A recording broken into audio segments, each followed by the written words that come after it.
Playing an old one, I'm not sure. Oh yes, it says streamed 19 minutes ago. Yeah. Yep. My apologies. We have absolutely zero results so far. What does the exit poll say then? The exit polls suggest 410 seats for Labour, 131 seats for Conservatives, 61 for Lib Dem, 13 for Reform, 10 for SNP, and 25 for everybody else. All right. So Labour are going to have a vast majority. Yes. Like, it's not going to be even funny. Everybody else, grouped up together, will have about half of what Labour has, according to the exit poll. I mean, that's pretty much what we expected, wasn't it? Well, I was hoping for another different result, but yeah, kind of glad Reform aren't getting more seats than that, but I'm disappointed they're getting so many. Yeah, I was hoping Liberal would have quite a few more. Yeah, I think a lot of people. Election forecast. What's this? Oh God, I'd be happy if Green guess at least one. Keep their voice in the loop. We'll DUP see. can go away. Right, the stream should be back on. We should be running. Excellent. So, Um, if you're watching this on YouTube sometime in the future, welcome to this shit show of a live stream. Yay! I am your COVID-ridden Poundland level host. And it is just 99p store, surely. Probably, yeah. So there's the BBC election poll. I assume on the screen now is the election poll, the exit poll you were looking at, was it? Correct, yes. Which I mistook for the results. It's not that late in the evening. No, I was going to say, we're only 8 minutes left. They don't count that quickly. Results party by seats. Besides which, one thing we can guarantee, regardless, I mean, we'll probably know the result by the early hours of the morning, but you won't know Northern Ireland until like fucking Saturday or Sunday or something. They count them and they recount them and they meticulously recount them and then they count each other's votes and then they argue about the result. And then they keep going and they just finally come up with a result that no one's going to get bombed over. Yeah, that is a bit of a disappointing low end for the Lib Dems. I was rather hoping they would be the second party, actually. Yeah, I was sort of hoping for, well, ultimately I was hoping for what's the word? A split government. I can't remember what. Well, a coalition government. Coalition, thank you. Yes. Yeah, I mean the way the mood was in the country, that was probably clutching at straws. I know why some people want that, but that's asking a lot. Yes. Well, whatever we have is still going to be better by far. Well, yeah, quite. I mean, that's the whole point behind this. Yep. Nobody's particularly interested in Labour. They just want the Tories out. They just want the Tories out, yeah. And we're at a point now where a lot of people just don't even care how anymore. No. The only party that that a lot of us fear worse than Conservatives is Reform. Or whatever UKIP want to call themselves this year. Yeah, re-fuck UK or whatever. I mean, Reform getting 13 seats is bad enough, but because we have such a flawed first-past-the-post system, I wonder how much of the share of the actual vote they have to get just to get 13 seats. God, a lot, there I would will always think. be corners of the country which are... I don't want to say racist, however... Please say... I'll say it then. There's corners of the country that are racist. That just is. Yeah. This country is deeply racist. Yeah, I'm afraid so. It's not just corners. No, I was talking about the way our political system works. If you're not a major party, if you're a minor party, and if you're a minor party who are dumbass enough to actually campaign across the whole country, as Refuck have done, do you know, I mean, those 13 seats probably constitute quite a few million votes, worryingly. Yeah. Because that's what you need just to get a couple of... That's what you need just to get a couple of votes. I mean, Green, you know, for the last two elections had something like about 3 million votes across the country, and they got one seat out of it. Well, let's see what percentage of the vote that they were expected to get, because it was pretty high. It wasn't that much lower than Conservative in total, like overall voting intention. 362 seats for a majority. More information on the exit poll. That's exit polling. Let's go to... I was trying to bring up the MRC poll I was looking at earlier. I was looking at the ONS one. Oh, ONS. YouGov intention. Yeah, let's do the YouGov one. Is it YouGov or That's ONS? usually. Oh, we'll go YouGov. Yeah, YouGov is usually reliable. They normally at are. one point, they were neck and neck, both Reform and Conservative.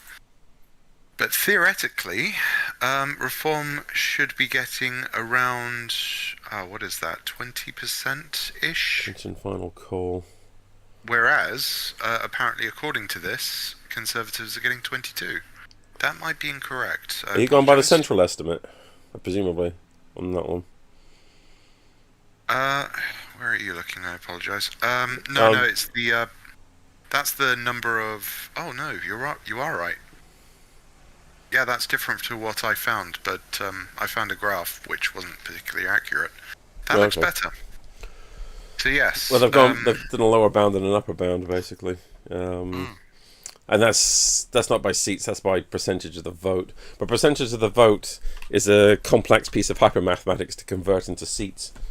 Yes. And depends an awful lot on what you have already, whether or not you're an established party or not.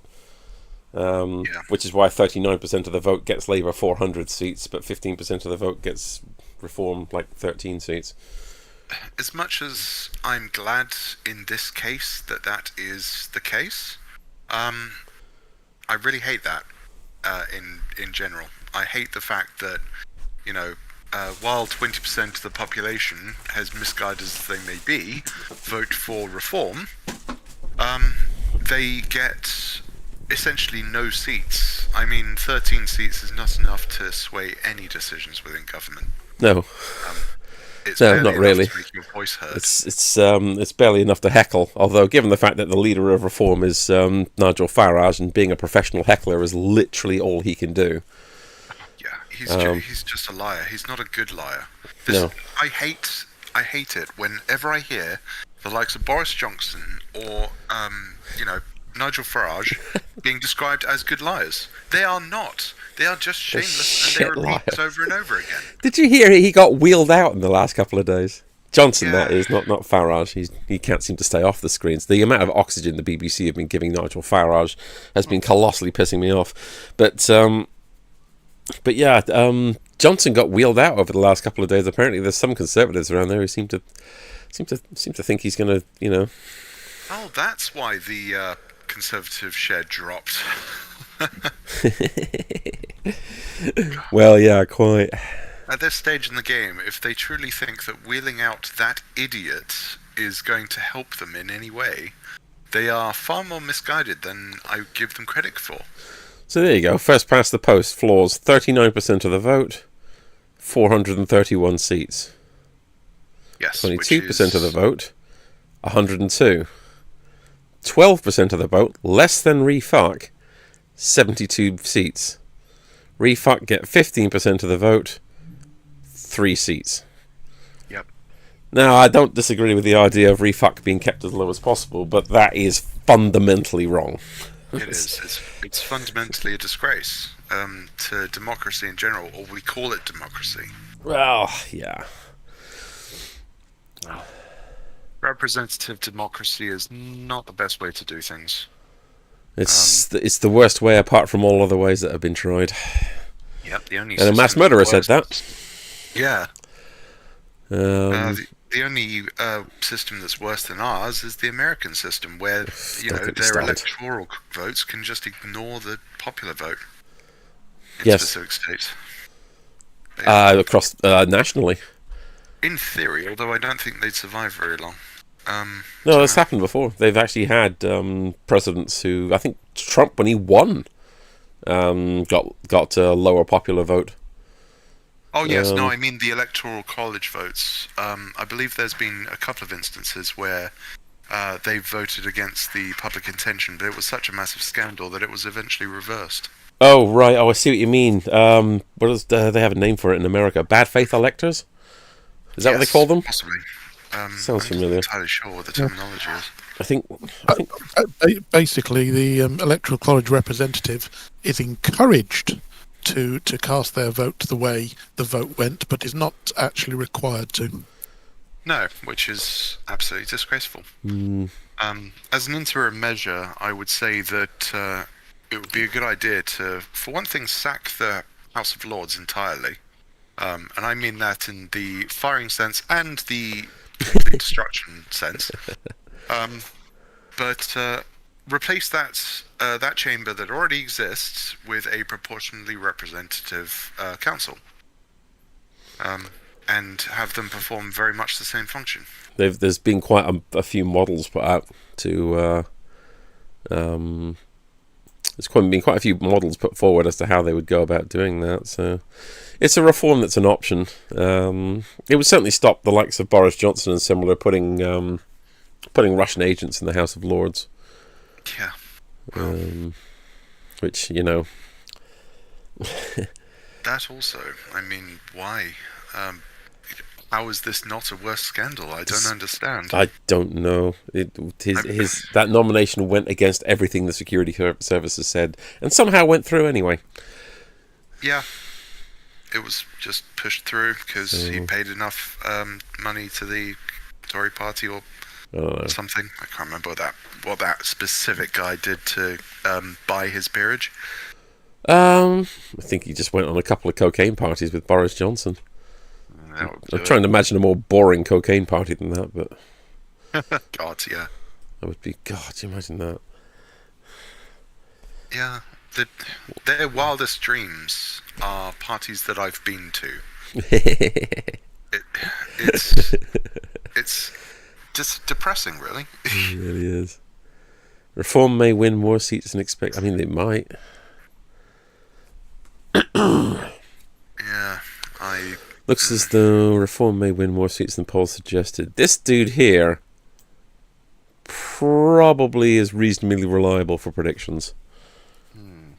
Oh, we will see. I'll take notes this time as to who makes the correct predictions. Largely because not only has the Conservative vote fallen far in seats that they previously held, but also because Reform has advanced in most areas people voted Leave. I mean, if you're going to do some targeted electioneering and you're Reform UK, hitting areas that voted Leave in 2016, and particularly ones that if you did a poll now would probably still be majority Leave still now, despite all the evidence that we have as to what a clusterfuck Brexit is, then yeah, if I'm Reform, that's where I'm targeting. Yeah, grudgingly, I have to respect their campaigning strategy. I mean, it may all be based on lies. Yes, but it's smart, and I hate to say that because I don't credit anyone with true intelligence actually having to resort to these tactics. Oh no, quite. But unfortunately, it's just an easy route to power. Wes Streeting, the Shadow Health Secretary, okay, fair enough. His eyes welled up with tears that use the words Labour landslide. Yeah, I know, let's just... Until we actually see the landslide happening, can we not do a 1992, please? Deputy Leader asked about the possibility of being Deputy PM. Well, I mean, it's likely. Shall we say? Ooh, something else has just changed. What have we got?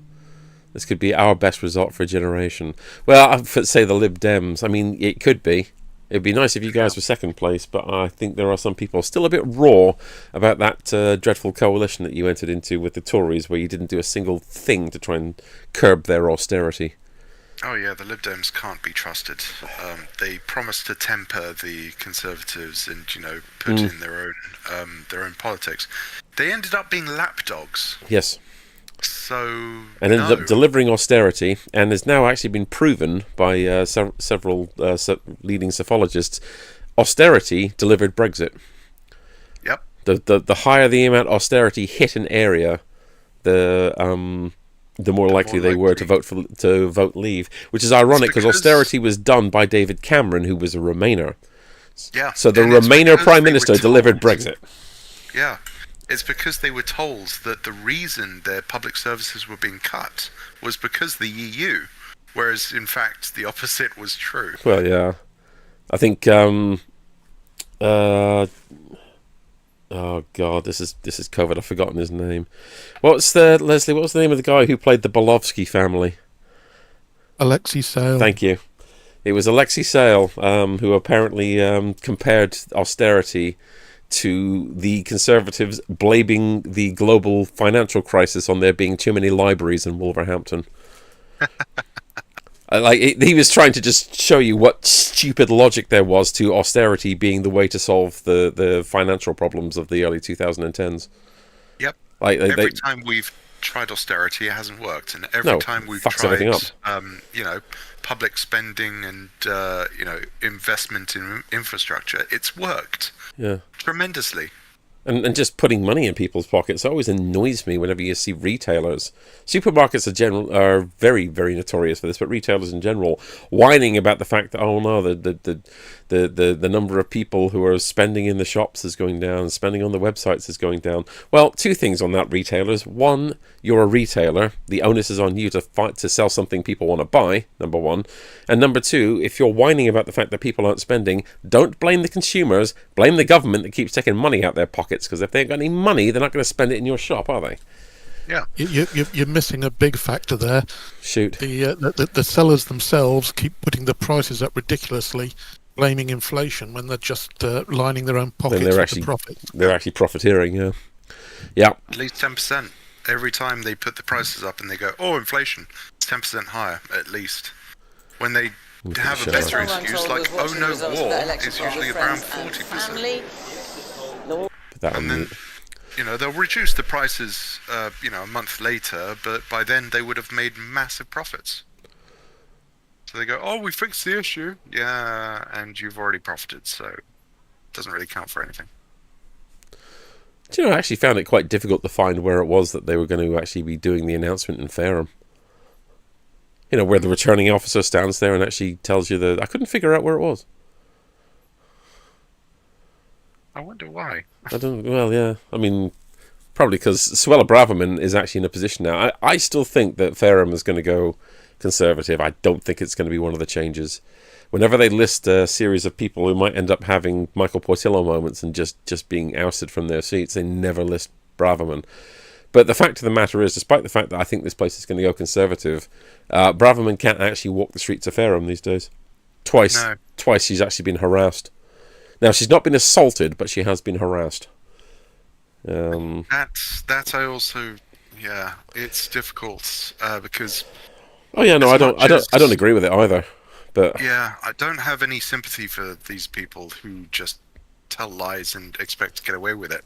However, we need to be smarter about this.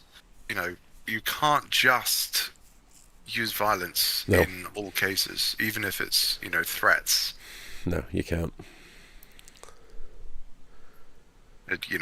There are certain cases. I mean, firearms for one thing, but no. If I really hate the idea that firearms might be introduced into our politics again. God, I hope not. It came up briefly during Cameron, you remember? Yeah. But that is something that should be dealt with severely. Ideally, throw them in jail. If any politician suggests that we should wander around with a gun strapped to our hip like the Americans do, I mean, Rees-Mogg did it. Rees-Mogg said that. Yeah, I know. I remember. And he did it in Commons itself.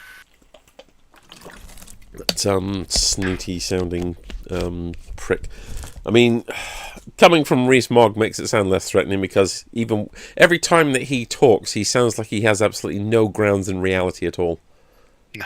Whenever you hear him talk, and he's got that very plummy, oh yes, well, thankfully enough, you're not the person who's going to, he's got that kind of. He sounds like he's from the 19th century. Yeah. And as a result of which, whenever he says it, it just sounds like somebody who from the 19th century talking. Yep. As somebody from the 19th century, I resent that remark. I resemble that remark, yes.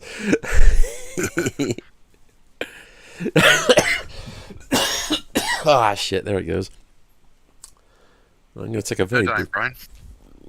Yeah, I am, but I'm also hungry as well. I'm going to go and grab my dinner. I'm going to be very quick because it's in the microwave cooling down. Back in a sec.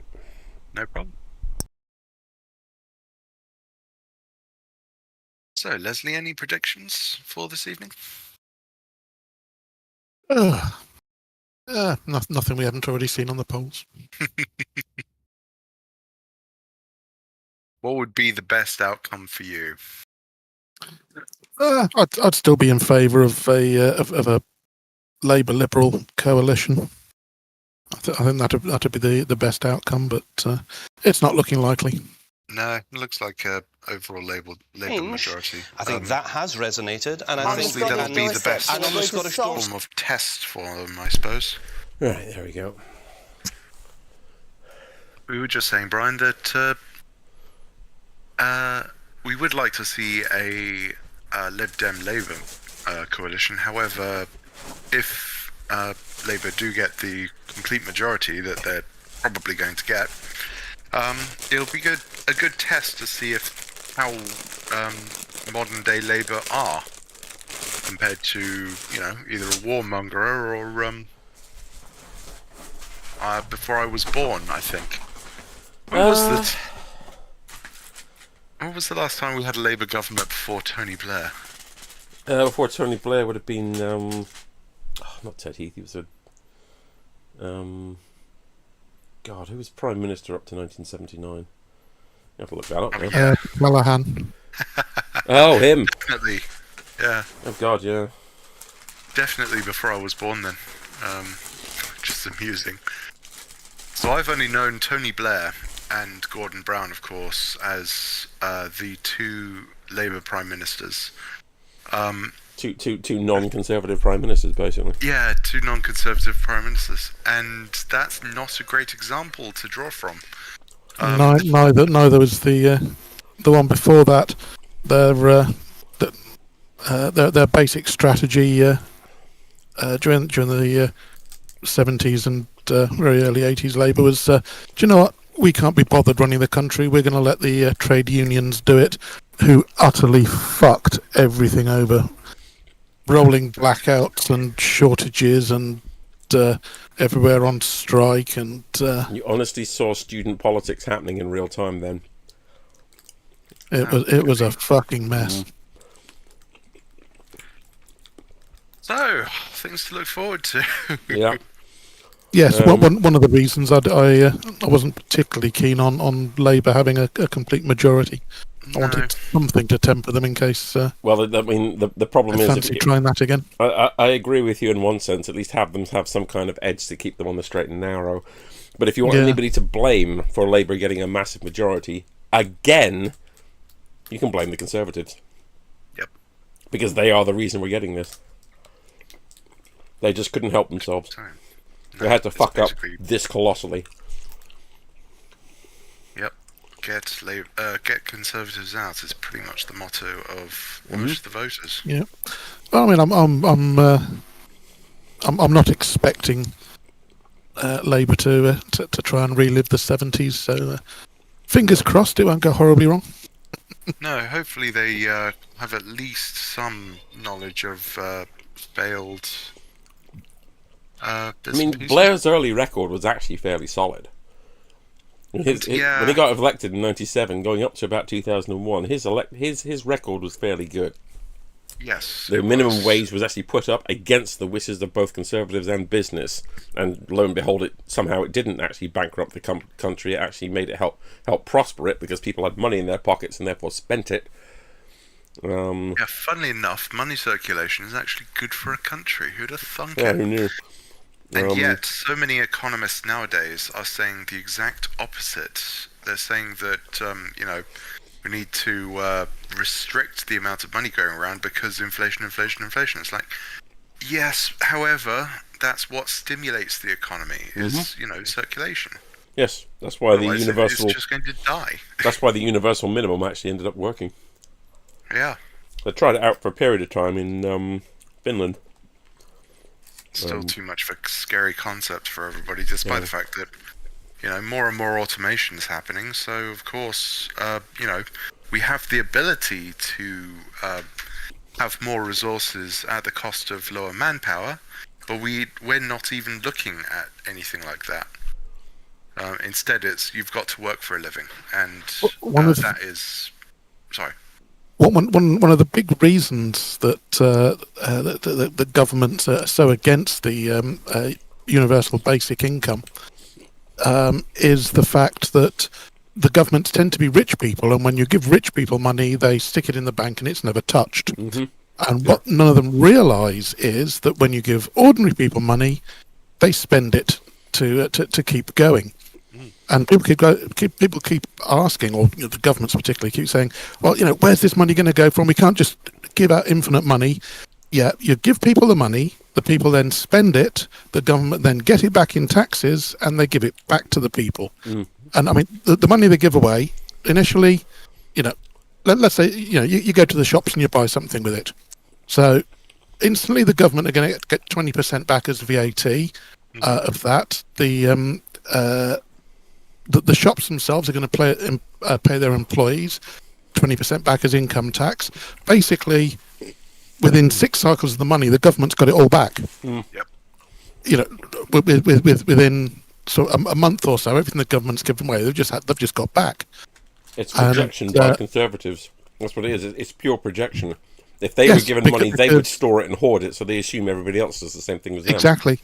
But here's where that theory expands. The pie gets bigger because if regular people are spending money, like you say, they're spending it on local businesses, those local businesses then grow and expand. Yes. And therefore, the pie gets bigger.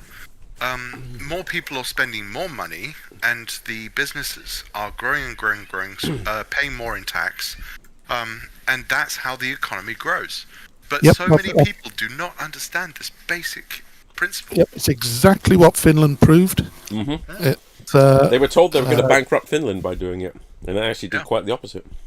Yep, literally. I mean, people were happier because they had more money to spend. Businesses were happier because people were spending more money. And of course, everybody was all the naysayers at least were going, "Oh well, if you're just giving people money, they're not going to work." And what actually turned out to be the case was people worked less, but a sort of job sharing kind of thing happened where instead of one person, can everybody go like part-time-ish? Yes, instead of one person working flat out for 6 days, 2 people would work for 3 days. The company has still got the same employment level, but people have more free time. And guess what they do in their free time? They spend their money. And but people have more free time. The people are happier. The people are spending more money because they've got more money. And all the businesses going, oh, this is going to cost us a fortune. One of the big things that never really got covered was the fact that with the universal basic income, companies pay their employees only above that. So if the universal basic income, let's say for the sake of argument, is 20,000 a year, random number made up out in my head, and the salary for a position is 30,000, that company only pays you 10,000. You still get the 20,000 universal basic income.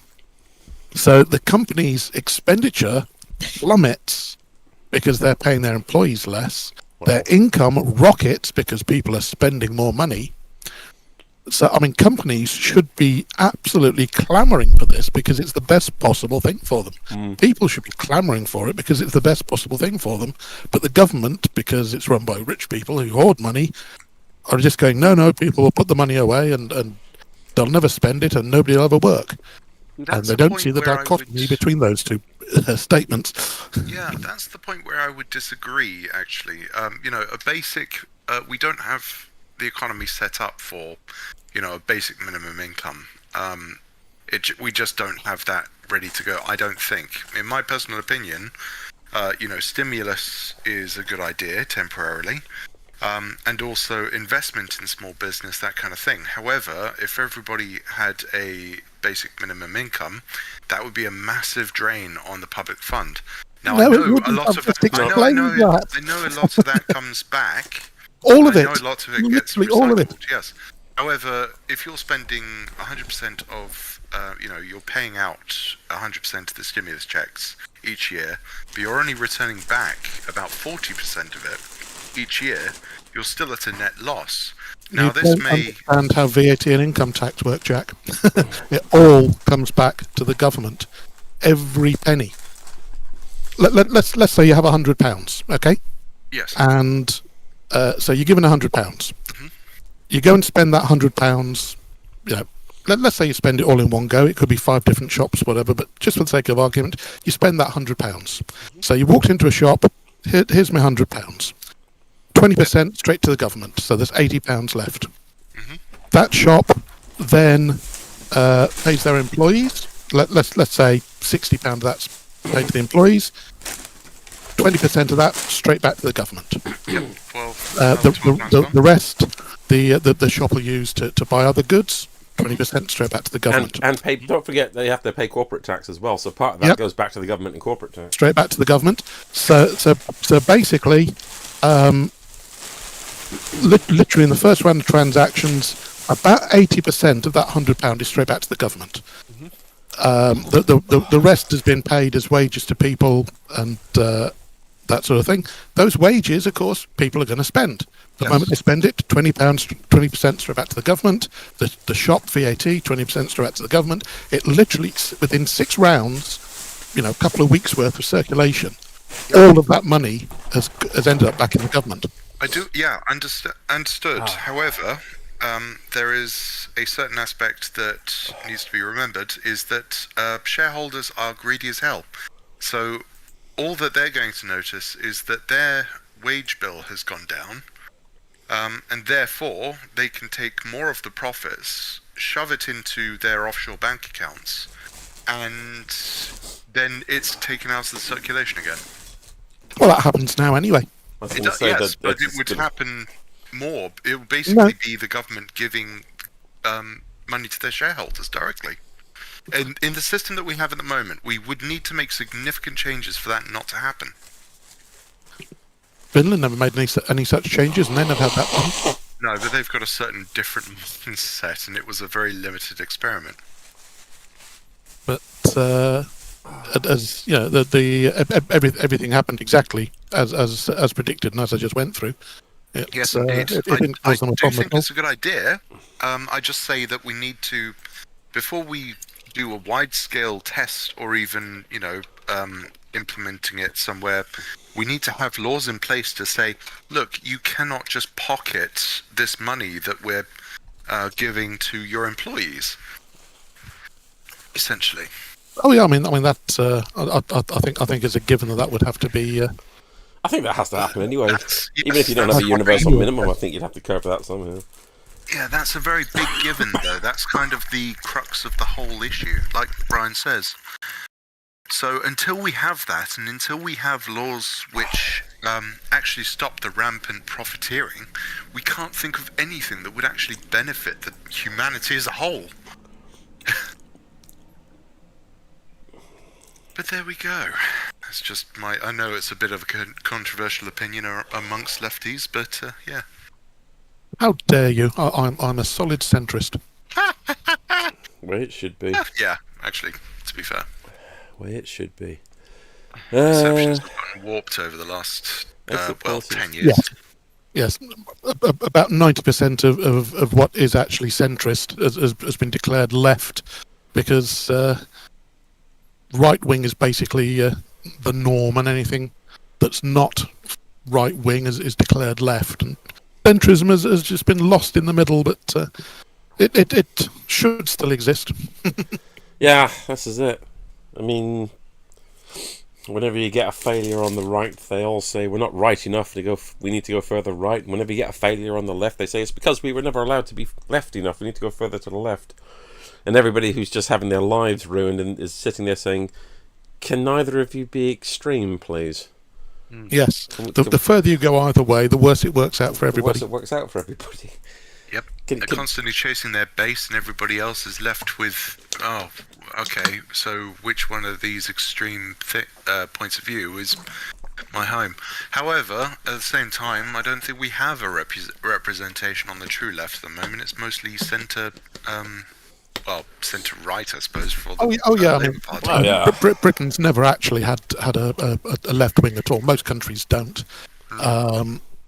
but everything generally is skewed to the right. I mean, Labour is slightly right, Liberal are slightly more right, and Conservative are very right.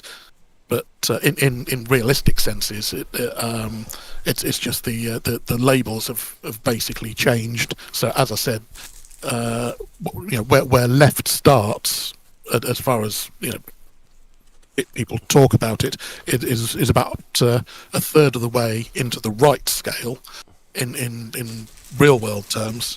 But simply because of where the two parties stand, the sort of left-right divide is actually quite some way into right, and thus a lot of what should be centrist is considered left, and what should be sort of far to extreme left is sort of considered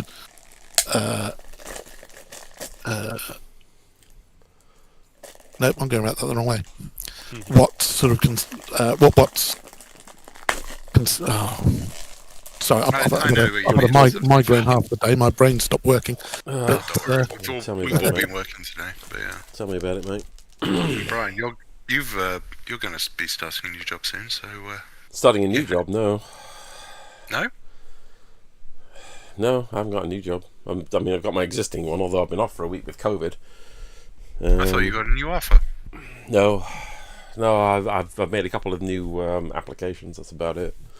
One of which has already been turned down within a day of me making the application, even though the place hasn't closed down its recruiting yet, which leads me to believe that they already have somebody in place that they want to put into that position, and the application is there merely to show form.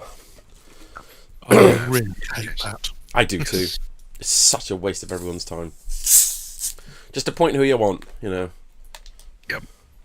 You want to promote internally, just do it. Yeah, I don't know why, there are all these rules insisting that you have to advertise all job roles and things like this. Why?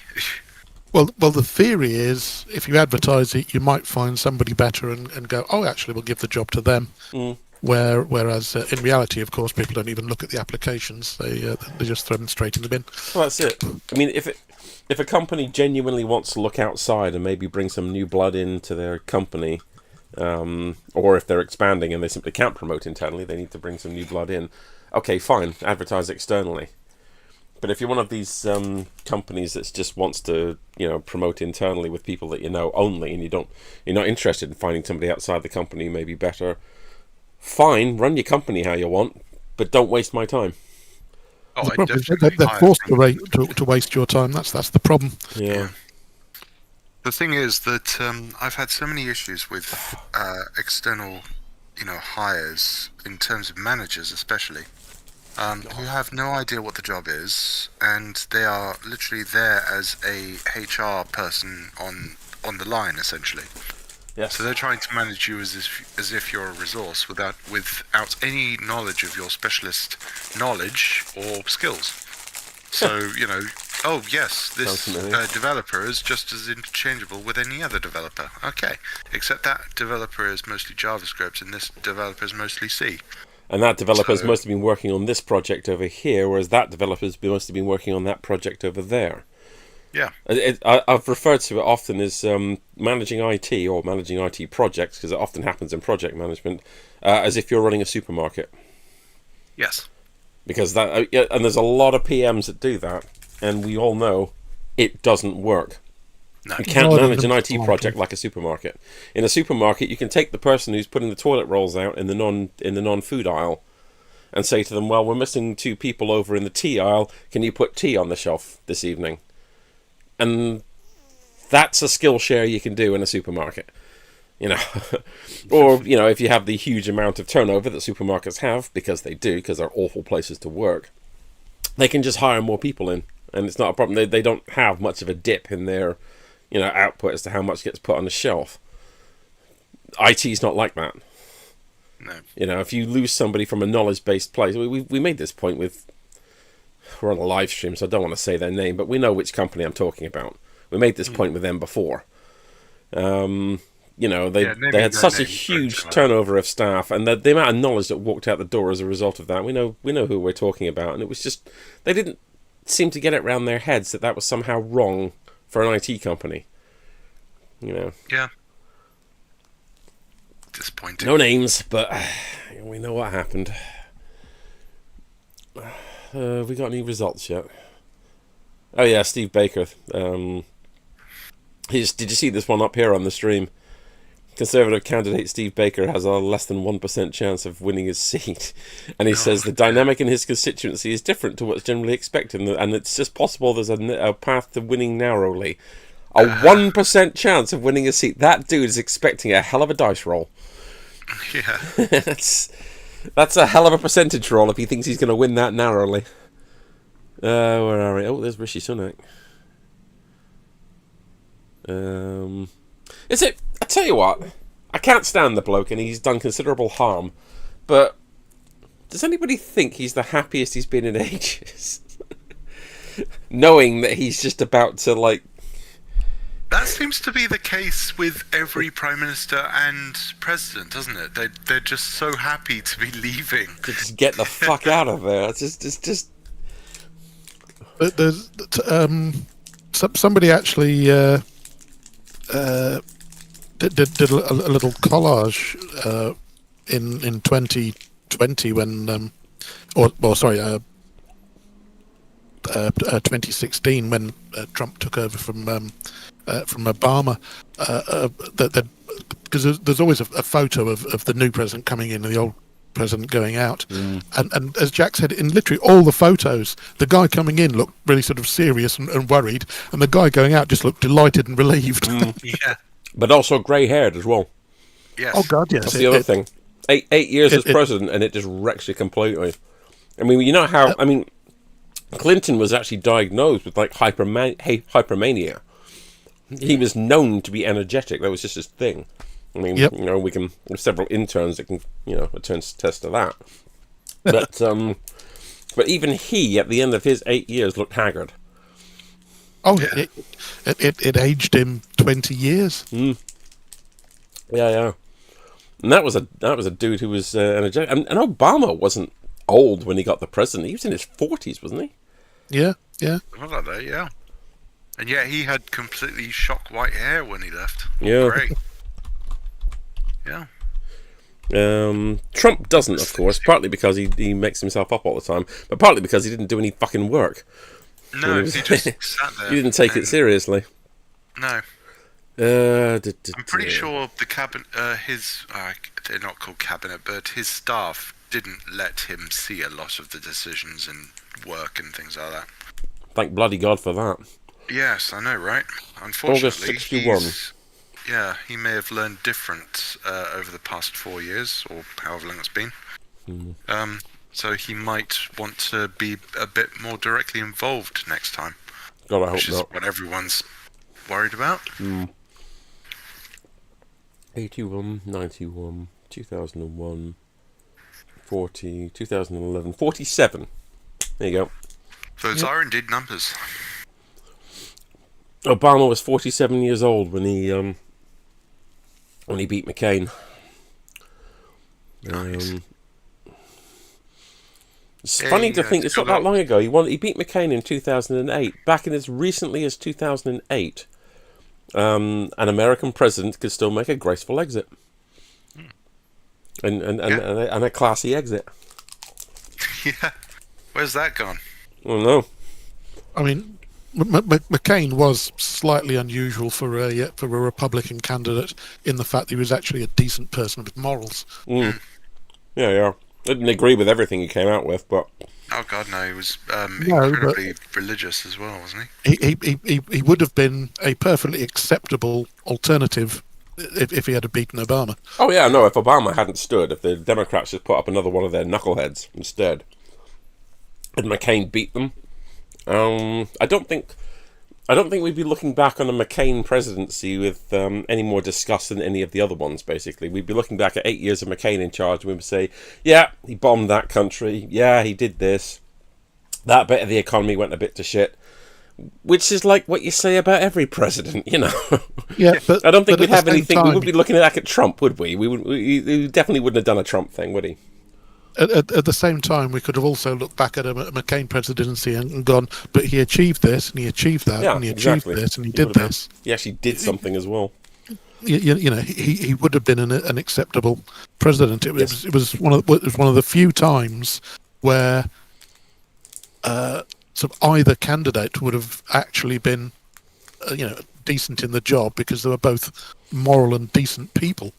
It's not something that happens very often in a No. US presidential race. That time when Trump wanted to push through the Senate his hateful bloody Muslim ban or something like that, you know, from in America.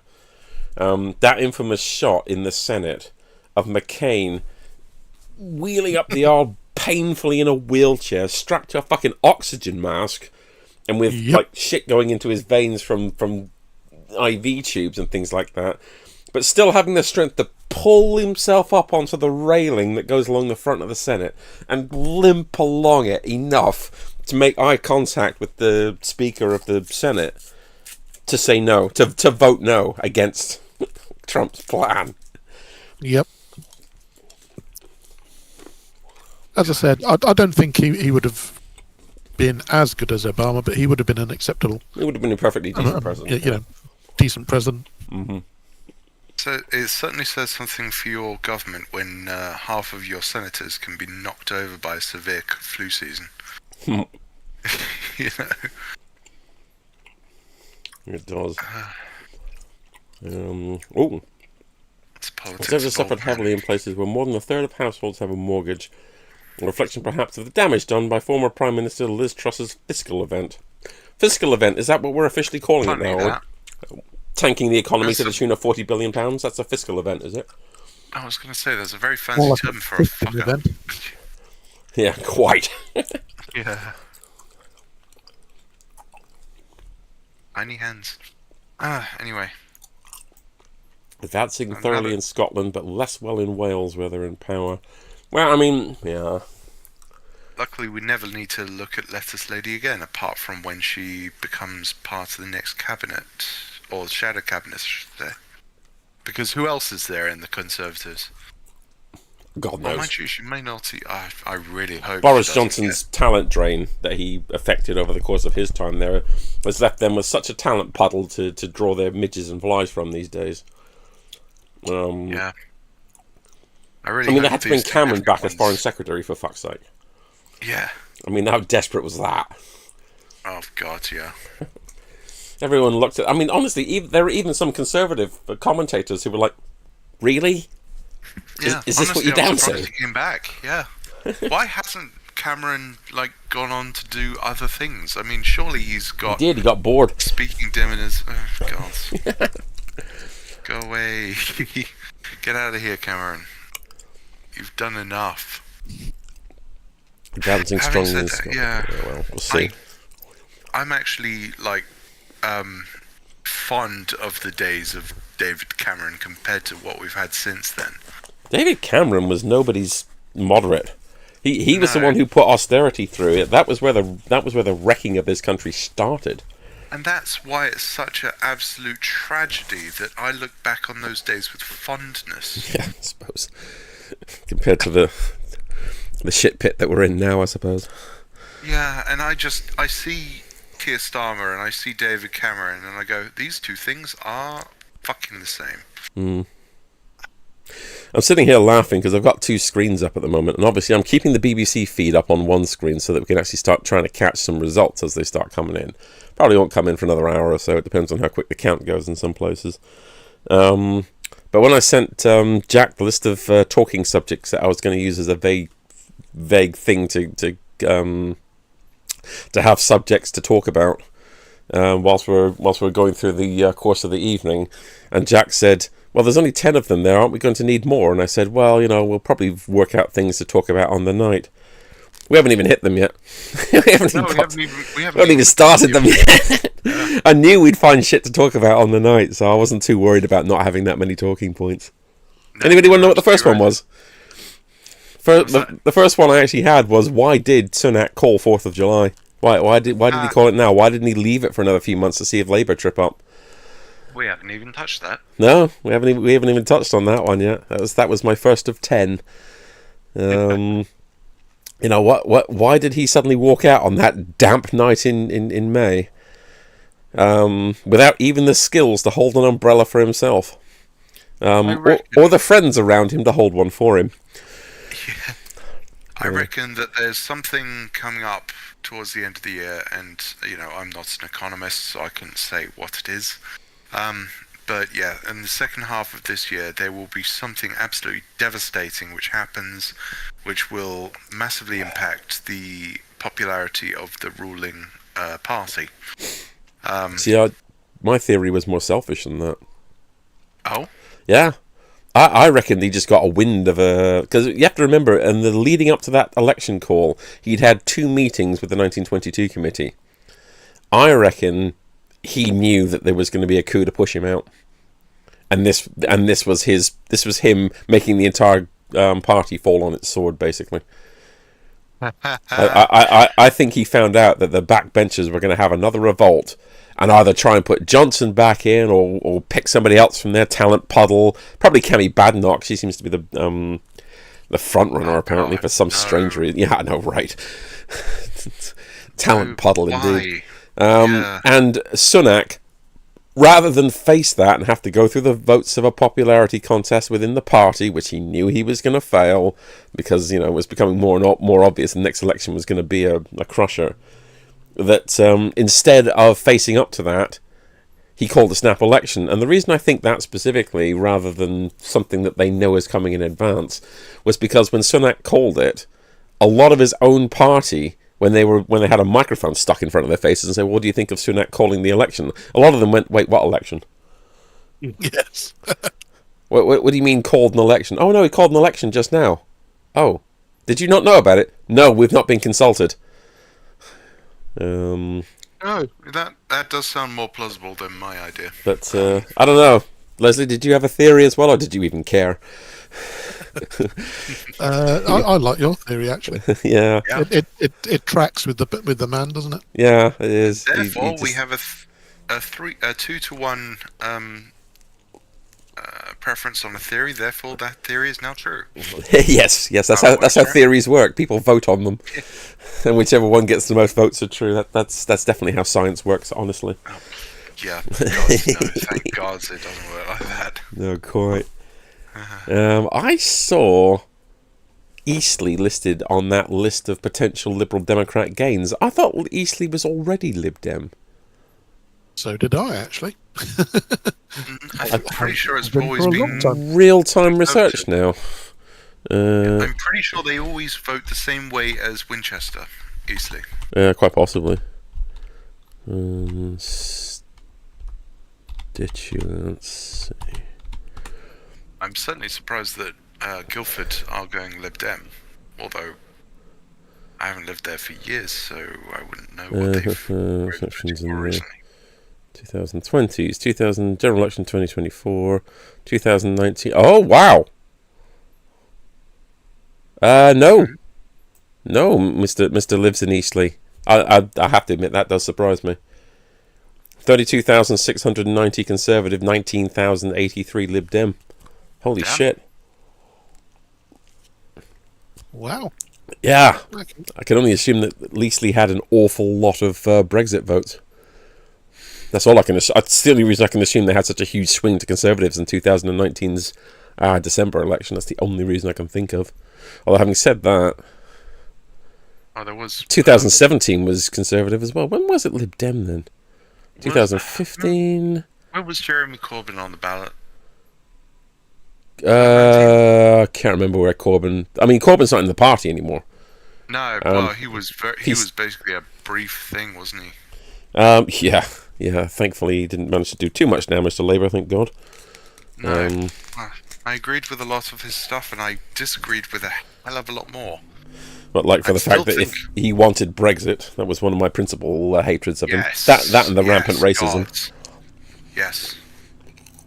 The racism side of things was, actually not a point in his favour, but you know what I mean. Like, the whole thing was a case of, oh, you're against Israel, therefore you're anti-Semitic. That was pretty much the subject of the topic of conversation for about 3 months. Was, oh, Jeremy Corbyn's anti-Semitic because, and list a load of reasons why he's against Israel, doing horrendous things to people, which, funnily enough, turned out to be accurate. But yes, he had a lot of other very problematic views, and I'm glad they got rid of him. It would have been an absolute nightmare with him facing off against the Tories, even now. God, yeah. Well, it wouldn't have worked. No. What they do need is some views, his views on, for example, public services and things like that. He didn't have any idea how to pay for these services. He just says, oh, we need to renationalize everything, and we need to, make services available to everyone, yada, yada, yada. Great, cool. How do you pay for that, Jeremy? I loved his idealism and his, oh, wouldn't it be great if we could all be friends? Yes, that's great in theory. But yes, no, I'm glad we've got not him. I love the people. He was one of the people here as well who co-signed a statement from the Stop the War Coalition, stating that that they should immediately stop the war in Ukraine. I don't know if the politicians in this country, and some have done it in other countries as well, are aware of the fact that they don't decide that. Yeah, I'd like the war to stop in Ukraine as well. I'd like the Russian army to just bugger off back to the pre-2014 borders, frankly. But, the Ukrainians would love that as well. I mean, pretty much everybody in the world would love that. That's not up to British politicians, unfortunately. All they can actually do, instead of signing a statement saying that, well, we're saying that the war should be stopped. Well, yeah, a lot of people are saying that. Good for you. Yeah. Who wants a biscuit? Yeah, congratulations. Congratulations. Here's a pat on the head and a biscuit. Media speculation. Islington North. Oh, there you go. Is that where he's standing? Independent. Oh, there you go.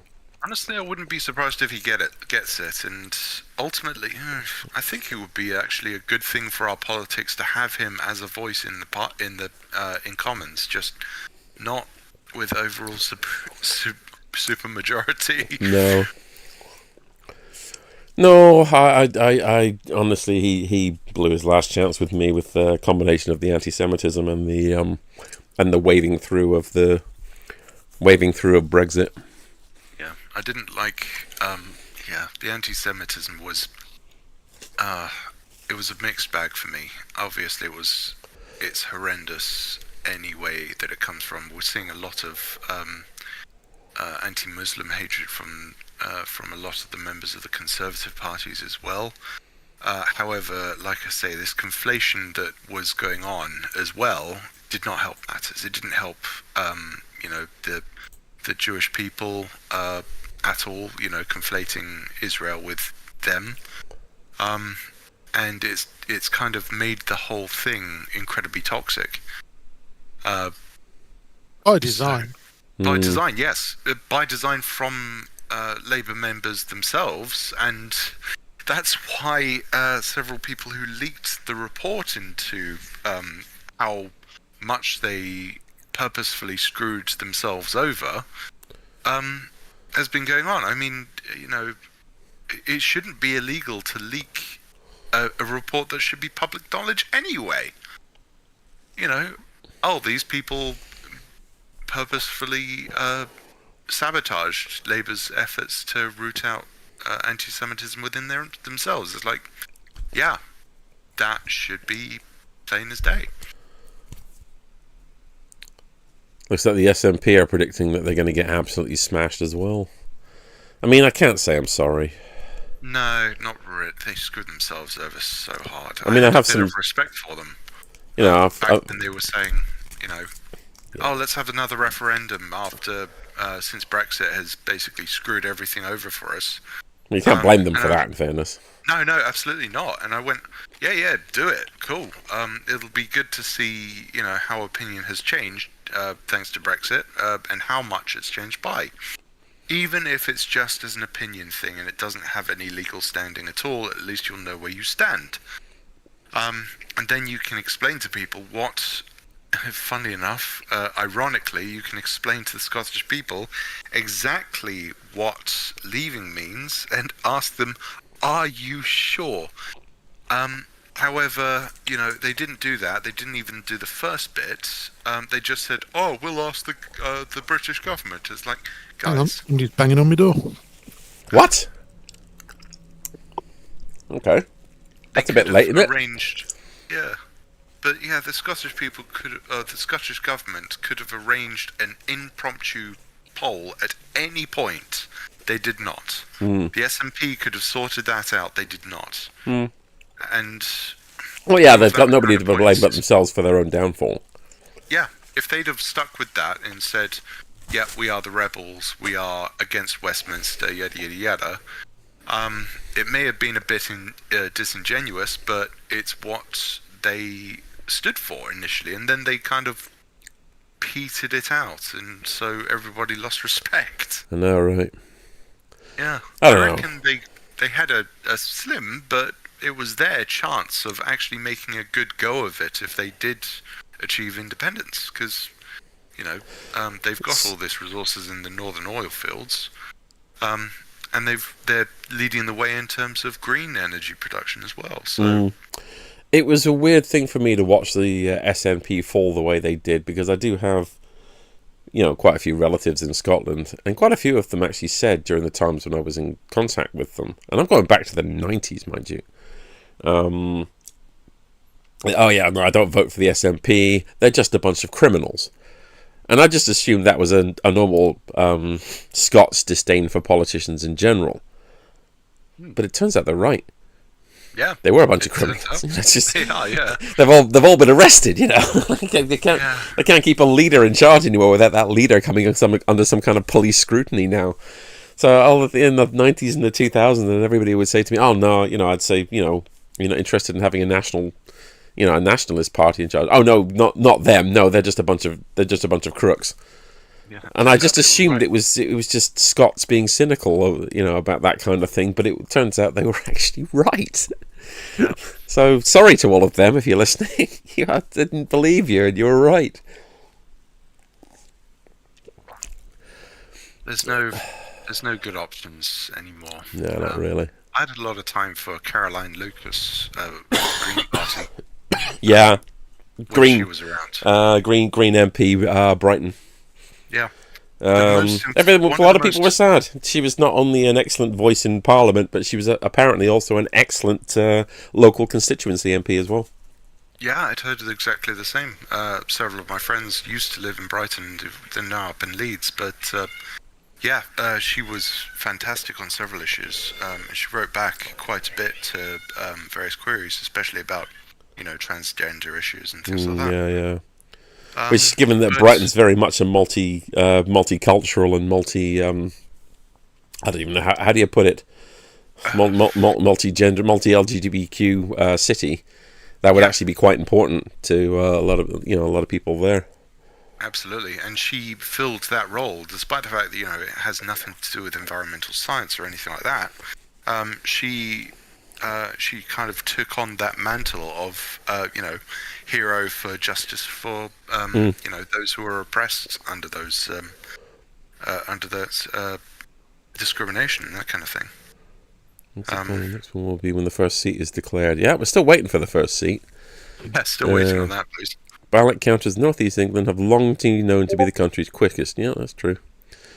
In Blyth, where the votes in 4 constituencies are being counted, it took a record 30 seconds for the first ballot. Yep. Sunderland. We're repeatedly being reminded by counters that accuracy is, of course, more important than speed. Agreed.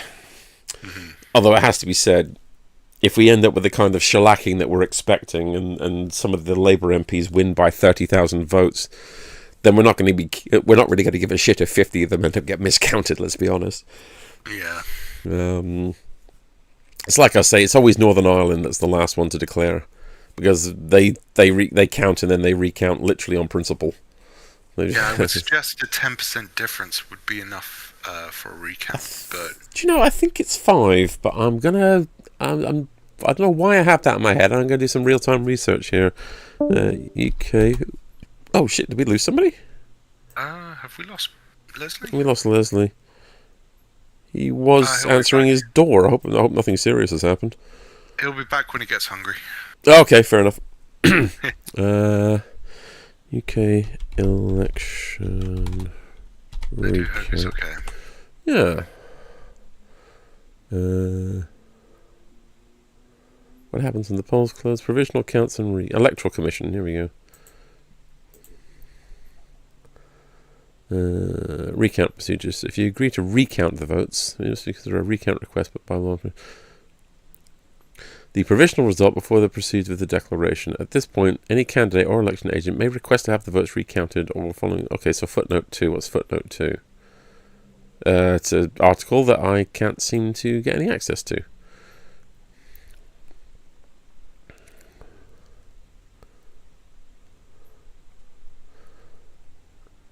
Title to a recount. If you agree to recount the votes, you should inform the candidates and agents. Doesn't actually say.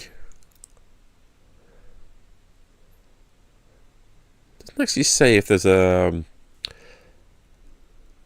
like a margin by which you can demand a recount. I think it's broad kind of discretion.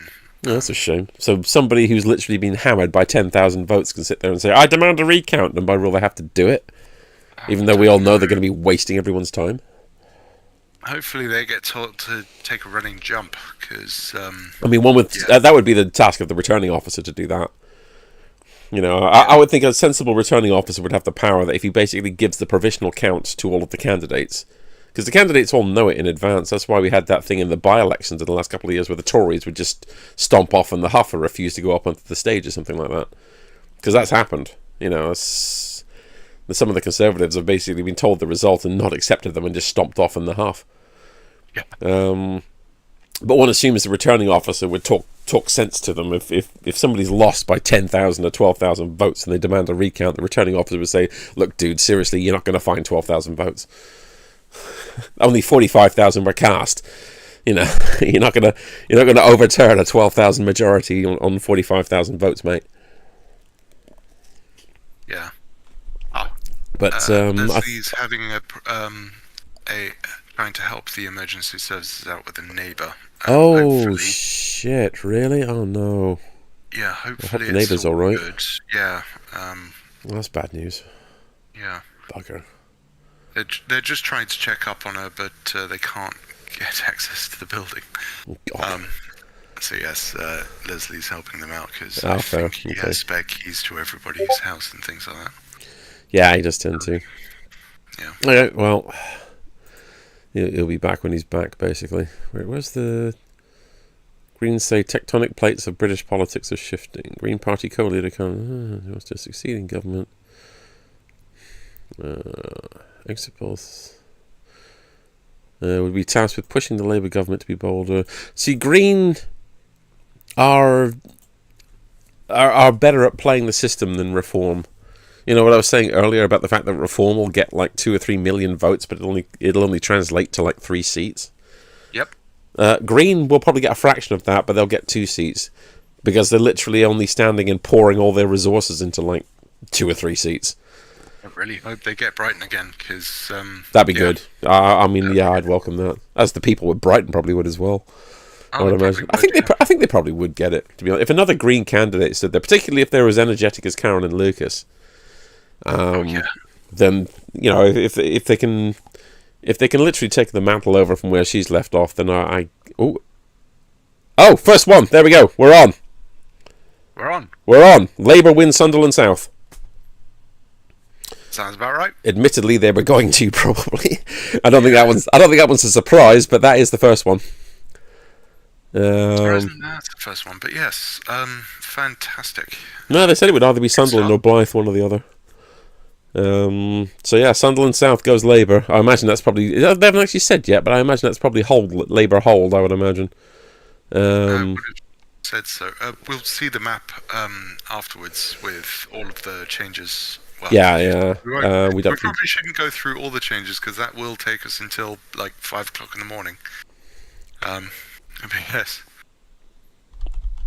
I would like to see the Labour win before I inevitably have to crash out on my face. Well, yeah, me too. But yeah, there's a few I want to see. Actually, that was question 3 of the ones I wanted to talk about. Portillo moments. Mm-hmm. So we'll given that we've got the first result there. So who are you looking forward to going? Which one of those? Which one of the front bench who are in quote safe unquote seats are you looking forward the most to actually going? Oh God! I know, right? I can say my top one. I have a load, but my top one is definitely Jacob Rees-Mogg. Yes, absolutely. I really wish he would just... I'd love to say Braverman as well because she's my MP, but I just don't think she's going to go. I think she's going to get voted in. This long. Yes, she's made because so many screw-ups on so many different cabinets, and yet she's still there. She's still there, I know, and she's not going to go anywhere. Fareham is... Like I say, she can't actually walk the streets to go to a supermarket in Fareham anymore without being accosted and harassed by people. But yet, I guarantee you, she's still going to get a 5-figure majority. She's still going to get 10 or 11,000 here, definitely. Rees-Mogg's position in North East Somerset, on the other hand, was looking very precarious. And was there for the taking by, Lib Dems, I think. Yep. Can't remember what the tactical vote was there. Without him, the US has no more direct line to the UK politics, I think. I mean, they'll find another one. They will find another one. However, Rees-Mogg was just a disaster capitalist, and he had a lot of contacts with the US. He did. That's quite true. I mean, who else? Let's have a look at that front bench. Who else? Actually, no, you know what? Let's have a look at the front bench. UK cabinet ministers. Honestly, I couldn't tell you who is currently in the cabinet. I mean, Sunak. Sunak's Richmond position is looking... He's projected to win it, but the margin that he's projected to win it is less than the margin of error, meaning he could lose. Jeremy Hunt's looking likely to go down. And I don't even hate him for what he's done as Chancellor, because he hasn't even done anything as Chancellor. I hate him for what he did to the bloody health service.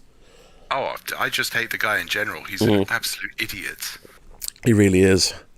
Now, Cameron's not going to go down because he's a Lord. He's not standing for Parliament. Yeah. The minute this cabinet get flung out because the party lose their position, Cameron's back in the Lords where he belongs. Cleverly, I'm looking along these ones trying to see if I can find who else is. I think Gove's in danger. Mordaunt, possibly. Mordaunt can go. Go away. Right. Mel Stride, I think, is definitely going to go. Yeah. And there was rumours that Badenoch's seat was in danger, but that was just a rumour. Please. Oh, man, that would be nice, wouldn't it? Badenoch. How is she Minister for Women and Equalities when she's literally done nothing for either? Yeah. If anything, she's a terrible person. She just sells herself out. Yeah. I hope she doesn't believe any of it. But she and Mordaunt together are almost as bad as Marjorie Taylor Greene in the US side. Also attends the cabinet, Laura Trott.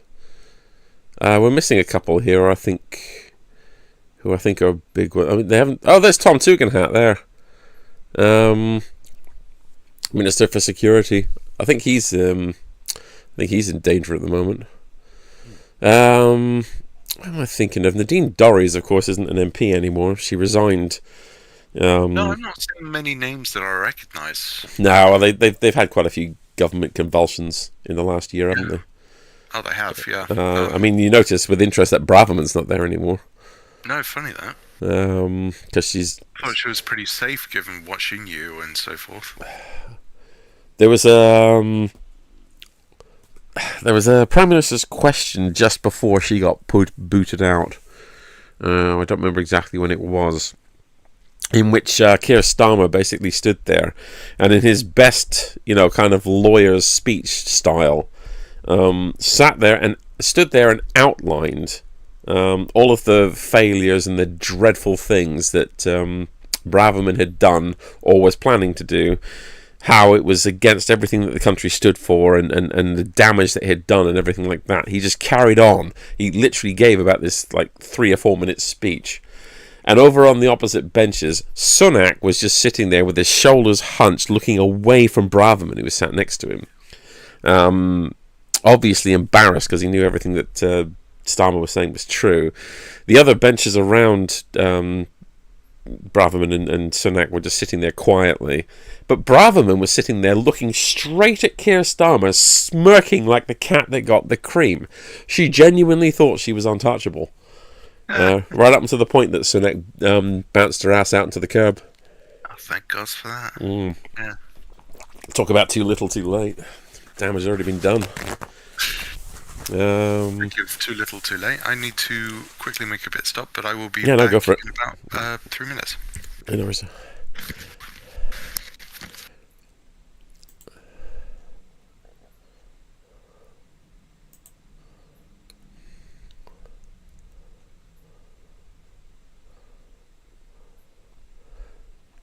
Labour hold.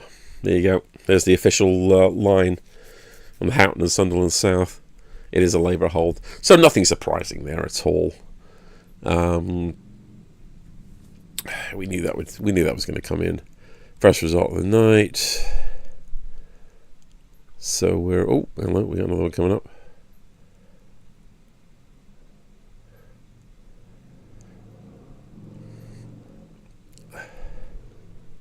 Oh my word, you have got to be...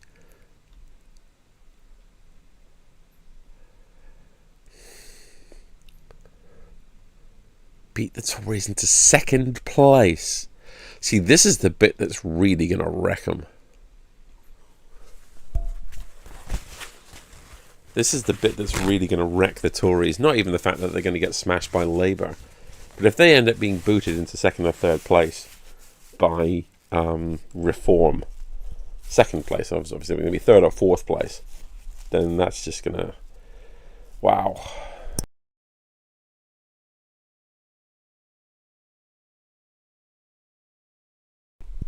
Sorry about that. Still blowing the COVID out my system, and it is not pleasant. I need to see the result of this now. Just in the UK. Yeah. Come on. BBC elections time. What? No. Come on. Live updates. Here we go. Yeah, we know about that. Let the Tory bashing continue. Yeah, the Tory bashing is going to continue. Right, we've got a few details now. For a start, Sunderland South was indeed a Labour hold. I don't think that surprised either of us. We probably figured it would be. Yeah. But check this out. Reform came second. Reform came second. Oh, God. Labour, 18,847 votes. Reform, 11,667 votes. Oh, Holy shit. This is That's not good. this is going to be the real destruction of the Tories. Not Labour kicking them out of government by smashing them and taking away most of their seats, but by Reform end up getting more votes than them in a lot of these places. They're literally going to make themselves out to be, it pains me to say it, the legitimate right-wing vote. Which is a crying shame because, nobody should find themselves voting for a bunch of right-wing racists. I don't know how that how that works out. And Farage may say, "Oh, these people have nothing to do with us," and then it turns out that they've been photographed together at certain events and things like that. Yeah. Oh God, yeah. I mean, it's but I mean, for us, I mean, the thing is, of course, we both know that when it comes to talking about what's going on with his party and what they stand for and the people in the party, we know that we can't take Farage at face value. I mean, him talking in general is yeah, I'm talking in general. You treated- can't take him at face value. Yeah. I mean, he lies with pretty much every breath. Yeah. It's amazing. So when he sits there and says, "Oh, I honestly didn't know these people were neo-Nazis," it's like, really? Yeah, did you not? Really? Does your party have no vetting process? Apparently not. Yeah, apparently not. Apparently not, because it was actually just brought up when this whole thing blew up in his face and everything like that. So, what did you use for your vetting? Oh, but I didn't screen the vetting people. Of course you didn't.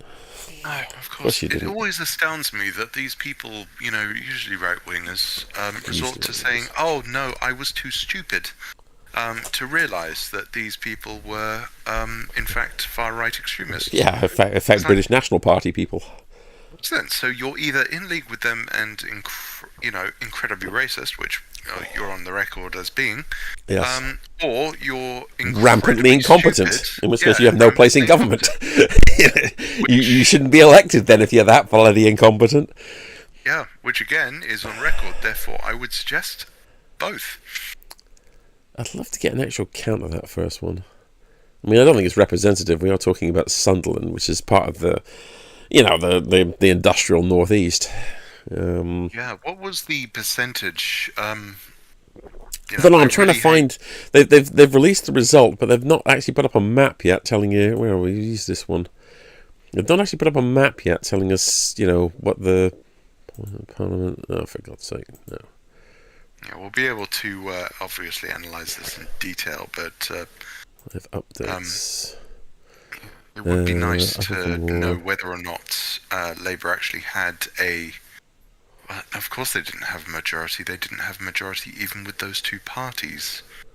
It would have been something like 30, 35 to 27 maybe max. So either way, nobody got over 50%. Live. Alright, hang on a sec. For God's sake. Like, I want cookies from the Sunderland Echo. Go on, bugger off. Right. I don't give a shit about the Sunderland Echo. I just want the... Here we go. Well, I don't know what the percentage is yet, but I can give you raw numbers because I've got them here in the Sunderland Echo. Bridget May Phillipson, Labour Party, 18,837. Sam Woods, Brass Reform UK, 11,668. Chris Bernacle, Conservative Party, 5,514. Chris Edgeworth, Paul Edgeworth, Liberal Democrats, 2,290. Peter Bradley, Green Party, 1,723. I honestly wouldn't have thought Green would have stood in the industrial northeast. That seems to be a bit of a lost cause for them, doesn't it? It would be, but they still got They 1,700 They've still got 1,700 votes, which, respect to them for that. In an area that I imagine probably isn't particularly green, shall we say. Yeah, exactly, and it's 10%, well, roughly 10% of the victors, so, can't sniff at it. Mm. So I don't know what the percentages are there, but... I'm trying to do that maths in my head, but I tried doing maths with COVID head. Good luck with that. 729295. 95 plus 18 is 27.5. 28.3.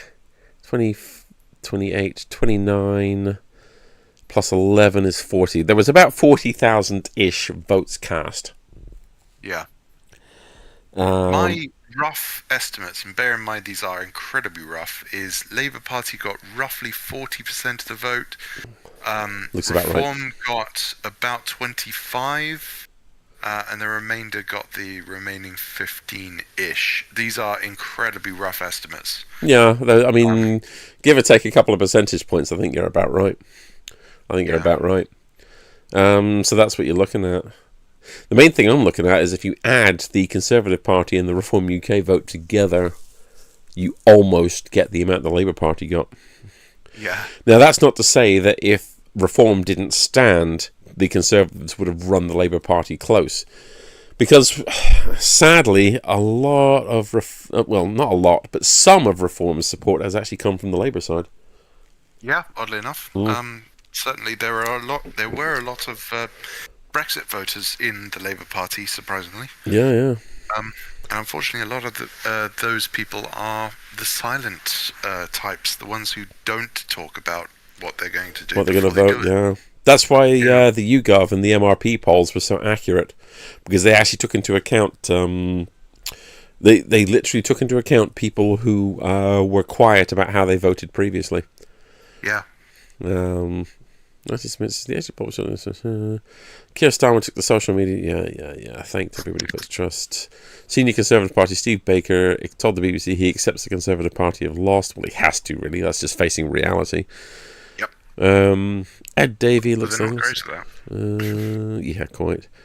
While the Greens tasked the Labour government to be bolder, braver and more ambitious. Agreed. Former SNP leader Nicola Sturgeon says the numbers indicate this is not a good night for the SNP. Well, no shit. We saw that coming. I don't think the SNP are going to be wiped out, but they're not... They're not going to be as prevalent as they were before. No. That is a question that I do want to see answered, is... What do you think is going to happen in Scotland? Yeah, what's going to happen in Scotland? I have no idea. A lot of SNP vote came in cities where the press stoke up a lot of anti-English thing. I know this. I've been up in Scotland. I know what they're like. So I believe that feeling has only grown. So oh yeah, it would be a great. It's not going anywhere. If, the feeling isn't going anywhere. But without an SNP to vote for, there are a couple of conservative parts of Scotland that will just revert back to being, Dumfries and Kelso, those areas on the borderlands which have got all the rich farms. They were conservative before; they'll be conservative again. I don't think that's going to be too much of a difference. As for the rest of it, my theory, and it's just a theory because I have been detached from Scotland for quite a while, is it'll basically be a pissing match between Labour and the Lib Dems to kind of hoover up what they can of the SNP, what would have been the SNP share, basically, is my theory, which I stand to be corrected on completely, depending on how the results go of the night. But SNP was principally in the cities. You have to remember that the likes of the Grampians and the upper areas, the Caithnesses and the Orkney Islands and things like that, they're all Lib Dems. They never went SNP. The bits that are actually Scotland, the actual mountain bits that people think of whenever they think of Scotland, rather than the grotty inner cities like Glasgow. Sorry, Glasgow, but I've been to your lovely city, and it is like, man, you're just going to have to take my word for it. So I think enjoy Edinburgh. Well, Edinburgh's a lovely city. Have you walked the Royal Mile? Oh yeah, done that. Fucking we went great. The festival hall is absolutely awesome. Yes.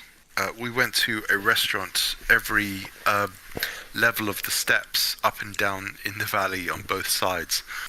I went to a whiskey shop every time I went up a set of steps on the sides. I was wasted by the time I got to the castle. Oh yeah, beautiful city. Lovely city. Great city, Edinburgh. I do like it. There are some lovely places in Scotland. I've never denied that. Whether it's actually the cities like Edinburgh, or Stirling, or somewhere like that, or even the countryside like the Grampians or the Highlands. It's just that I've been to Glasgow. Yeah. And people in Glasgow will always say it's not as grotty as you make it out to be. Yeah, it is. Sorry, I'm sorry, but it is. And sorry, Glasgow people, you're just gonna have to fucking live with that. How are we doing? There we go. Blythe is just declared. So there's our second one. Another Labour hold. Yep. Also, did we get a bugger up back in the call? Maybe we didn't. Do we have a list? I mean, I'm seeing him in Discord, but He's not responding, so I'm hoping everything's okay. We have a response. Sorry. Yep. Oh, yeah, I'm back. okay. Nothing serious, I hope. No. Okay, All fair good. enough. I see. Yes, that's good.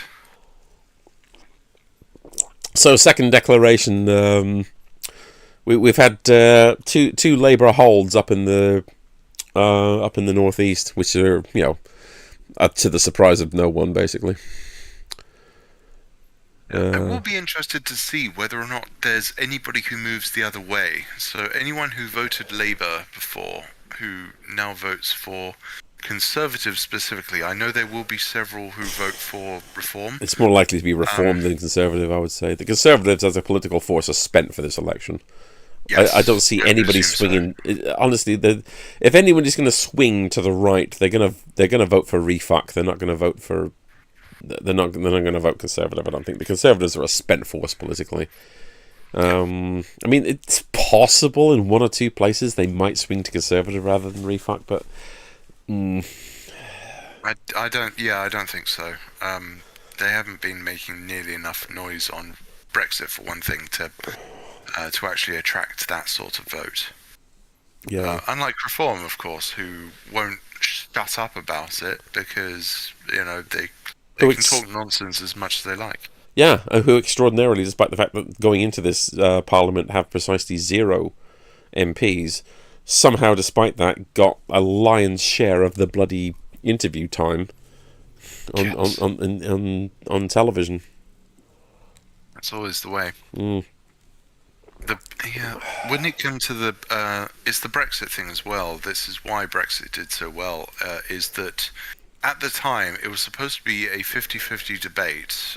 That's how they were framing everything. Was oh yes, we've got views from both sides and they're equal and all this jazz. Bullshit. It was the heyday of that stupidity that was equivalent thinking. But at the same time, ITV4 decided to run an interview between what they called, equal points of view, whereas in fact it was 3 Brexit supporters versus Caroline Lucas. That would have gone interestingly. One from the Lib Dems, one from the Conservatives, one from Labour, and one from Green. How could there be a Lib Dem Brexit supporter? The Lib Dems, by their nature, have it in their manifesto to be pro-European. Apologies, it may have been whoever UKIP were at the time. I can't remember what their name was. Yeah. Yeah, but yes, it was from 4 different parties, including the Greens, and Caroline Lucas was the only Remain supporter there. And they framed this interview as an equal discussion. Yeah, sounds about right.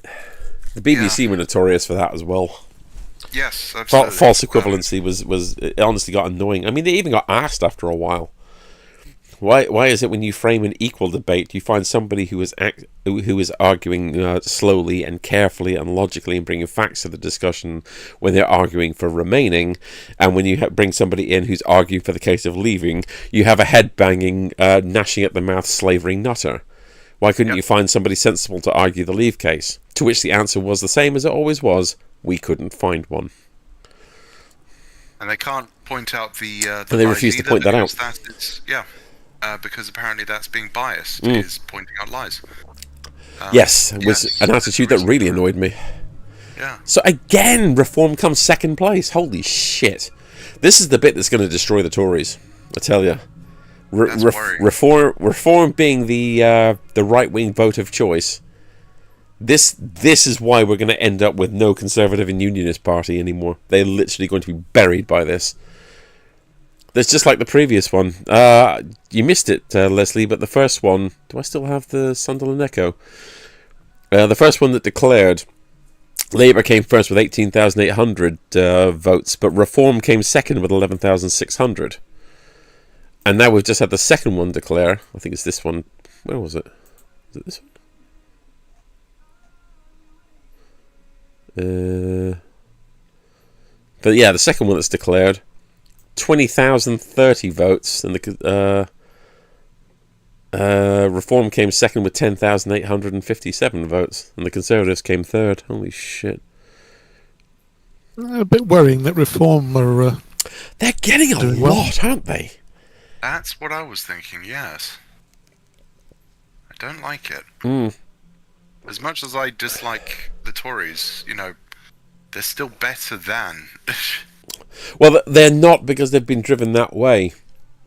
What actually ended up happening in Canada in 1993 or 94, whenever it was, when the Conservatives went down from 280 seats, whatever it was, to 2, they got absolutely fucking hammered. There was no obvious replacement already sitting in the wings, as it were, in Canada. They just literally got buried as a party. Not by that election, but actually by the next one. Because the Tories in Canada basically said, oh yeah, this is cyclical, and we knew we were unpopular, and we'll just be back just as strong as ever in the next election. And then the next election they got about 20 seats, and then ended up just folding as a party because they just couldn't sustain that. And for a while there was no right-wing party to vote for in Canada. But like most Western countries, of course, Canada has its fair share of soft right voters. This country has a fair or few of them as well. And I do feel sorry for the soft right voters, because they literally have no representation. They have nobody. They have nobody that represents them. They've got a Tory party that's gone to the very extreme right, and then they have Refuck UK, or even further than that. A soft right Tory voter has no one to vote for. That's what happened in Canada. Yeah. What happened there was, for a while, the Western Alliance Party were formed in Canada, and they were basically Reform. They were extreme right. And they picked up a few votes here and there from the right wing. And what they ended up doing was they ended up spurring interests for the soft right, that kind of normal soft right that exists in all Western countries, to form a party again. And to hoover up, as much of the right ground, the right side ground as they could. Which is why we now have the Conservative Party of Canada, which is a party that's only about 20 years old. And they went back to being a soft right party, which is what fucked them over in Canada back in 93, 94. They just drifted further and further to the right, basically. Because, like we said earlier, when right-wing parties fail, they say it's because we weren't allowed to be right-wing enough, we need to be more right-wing. And when left-wing parties fail, they say it's because we're not left-wing enough, we need to be more left-wing. And, everybody who's affected by these policies is just looking at them saying, can you not be extreme, please? Yep. And that's what happened in Canada. So they ended up with a soft right party who are now taking over that right middle ground. The Western Alliance, I believe, still exists, but, never took off. I was kind of hoping that was what happened here. Basically, the Tories get destroyed because obviously they're a spent force and need to be destroyed. But we need a replacement for them. Yeah, a soft right Conservative Party in place, mostly to stop Reform from being a viable right wing party. That needs to happen. It can't be this current iteration of the Tory party. They've soiled themselves too badly now. Their nappies are too soiled, basically. They're not coming back from this. They need to be destroyed. And, all the talk about you'd prefer to have a coalition between Labour and the Lib Dems, but the Tories themselves have driven us to this. This is what's happened. Yep. Ultimately, I agree. We need to have a super majority against the Tories and Reform. There's no such thing as a supermajority in this country. No, this is true. A supermajority is an American term. Sorry. Apologies for using an American term. I will be sure to punish myself later. We'll get Amy to do it. It's no problem. But I know what you mean. But the thing is, of course, that there's the reason why a supermajority doesn't exist in this country is because you can pass any legislature you want in this country with a majority of 1 or a majority of 401. We don't have supermajorities. A supermajority in America, of course, is when you have the president, the Senate, and the House. And in the case of the Senate, not just a majority, but in fact 2/3. Yes. If you've Well, got 2/3 of actually, the Senate, half the House, and the President, then you have a supermajority, and you can literally put through anything you want. yes. What I meant was having, any significant power in Parliament. Yeah. I mean, you have the same power with a majority of one as you do with a majority of 401, but we both know that a majority of one is vulnerable to by-elections. Yes. Whereas a majority of 401, of course, is not. Because you can have half a dozen by-elections per year over the course of your entire Parliament. It's not going to make a dent in that, is it? No. Even if you lost every single one, which, you might, but you also might not. Yeah, so as long as that happens, either way, I'm perfectly happy. The outcome of this this Why evening first is past going the to post, be I think, is a broken, positive one. and why we need to move to something What we like... then see after that is what we'll then base the next election on. But like you say, there is nobody who can steer us in the right direction currently. We only have least worst. Yeah. That's it. If that's what you got, that's what you got.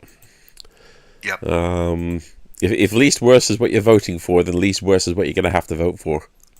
That just is. It's not ideal, but it's what it is. Yeah, in an ideal world, we need two new parties, one of which being slightly to the right of the current Labour Party, who are pretty much exactly like pre-2016 Conservatives, because they were very popular with a lot of people because austerity, I guess. Sure. I don't know. But we also need a party where in the space that Labour should be in. So, starting at the, left side of Labour and going more left. They should be, brushing up against the socialists, for God's sakes. At the most extreme of the left side of things. Not, barely touching any social things whatsoever. Yeah. But again, they don't have a mandate for that this election. They've run on the fact that they are going to maintain the status quo. So that's pretty much what they're going to do. Back once again to Professor John Curtis says the most surprising figure of tonight's exit poll are for Reformate UK and the SNP. I don't think there's that many surprises for. All right, you know what? Let's turn the sound up and see what he's got to say for himself. The two figures that I think has probably caused most surprise, most discussion, perhaps most controversy, are one, Reform at 13, and two, the SNP at 10. Those are the two figures about which we are least certain. Basically, what we have got in the exit poll is a lot of places where there is a small chance that Reform will win the seat, but we're talking about 20, 30% chance. And the question, we add up these probabilities, and that's how we get to the figure of 13. But to be honest, the figure could end up being quite a lot less than that, or indeed rather more, just depending on how the cookie crumbles. I mean, more equally, it's already been emphasising from the beginning of the night, inevitably we have fewer sampling points in Scotland than elsewhere. It does look as though the SNP have done particularly badly, but remember there are lots of seats in Scotland which are marginal between Labour and the SNP, and we have even if we've just underestimated the SNP's performance relative to Labour by a little bit, then that SNP number will go up. The two figures... I mean, I don't think the SNP... He's talking about the SNP figure being a shock. I don't think it is. I mean, they shit the bed so heavily. Yes. Well, they're just not trusted anymore. No, they honestly. It's not even just that they... well, there's the... So, Blair's two, 97 and 2001, before he started, joining illegal wars, were two of the highest. I love the fact that the other one was, straight after the war. Yeah. When Churchill was like, I won the war for everybody, and the entire population of the country went, no, you didn't, get out. Well, it was his own party that ousted him literally 2 weeks after VE Day because That's true. he went, right, now we've dealt with Germany. Let's go and attack Russia. Russia, yeah, absolutely. And everyone, and a war-weary, impoverished nation went, no. Well, no, it wasn't the nation at all. They had nothing to do with it. It was literally his own party ousted him almost straight away. Nobody had stomach for war, though. Has to be said. But, They I knew mean, that. people remember Churchill as some sort of war hero. He was a bloodthirsty maniac. I mean, if anybody actually looked at any of the history of things Churchill has done, they'd be horrified. And yet he's remembered in history as this glorious hero. Which makes me sick, but there we go. I think one of my personal favourites was actually in the interwar period, and I do mean like in 1920 or something like that, when there were still British mandates in the Middle East. This wasn't specifically the Palestinian mandate. This was in an area that ended up becoming Kuwait and Iraq. He ordered aircraft to drop mustard gas on the tribesmen that were there because they were rising up against British rule. And then if that wasn't disgusting enough, because apparently you don't use mustard gas against other European nations, dear boy, but it's perfectly acceptable to use against the fuzzy wuzzies in the Middle East. That's fine, obviously. Yeah, okay, whatever, Winston. But my personal favourite bit was straight after he'd done that and murdered loads of innocent people, he then, and I wish I was making this up, but I'm not, billed them for the cost of the mustard gas. That happened, and that was Churchill. And that's just one of hundreds of examples of the guy being a complete maniac. He really was. He really was. I think I told Leslie this. I don't know if Jack knows that there was a series that was on a while back called Churchill's Bodyguards. It was originally on television. It ended up on YouTube, and I ended up watching it. And I didn't catch it at episode 1. Episode 1 predated the Second World War. But the episode that I caught was right at the beginning of the Second World War. So Churchill's still Home Secretary. He's not become... We haven't had Norway yet. He has not become Prime Minister. But the war has broken out. Things are looking desperate. Poland's been annihilated. And the German military might is, basically ready. Is just starting to rumble through the Netherlands and Belgium. And we need all the friends we can get. America are insisting on remaining neutral. France, of course, are on our side. We knew that at the time. For all the good that did. And the British government decide that they're going to try and get Ireland on our side in the war. Now that's a tall order to begin with, because a lot of people in this country now don't realise that in 1939 and early 1940, there's still some rawness in Ireland, shall we say. And it didn't go anywhere for the next 50 years, that rawness.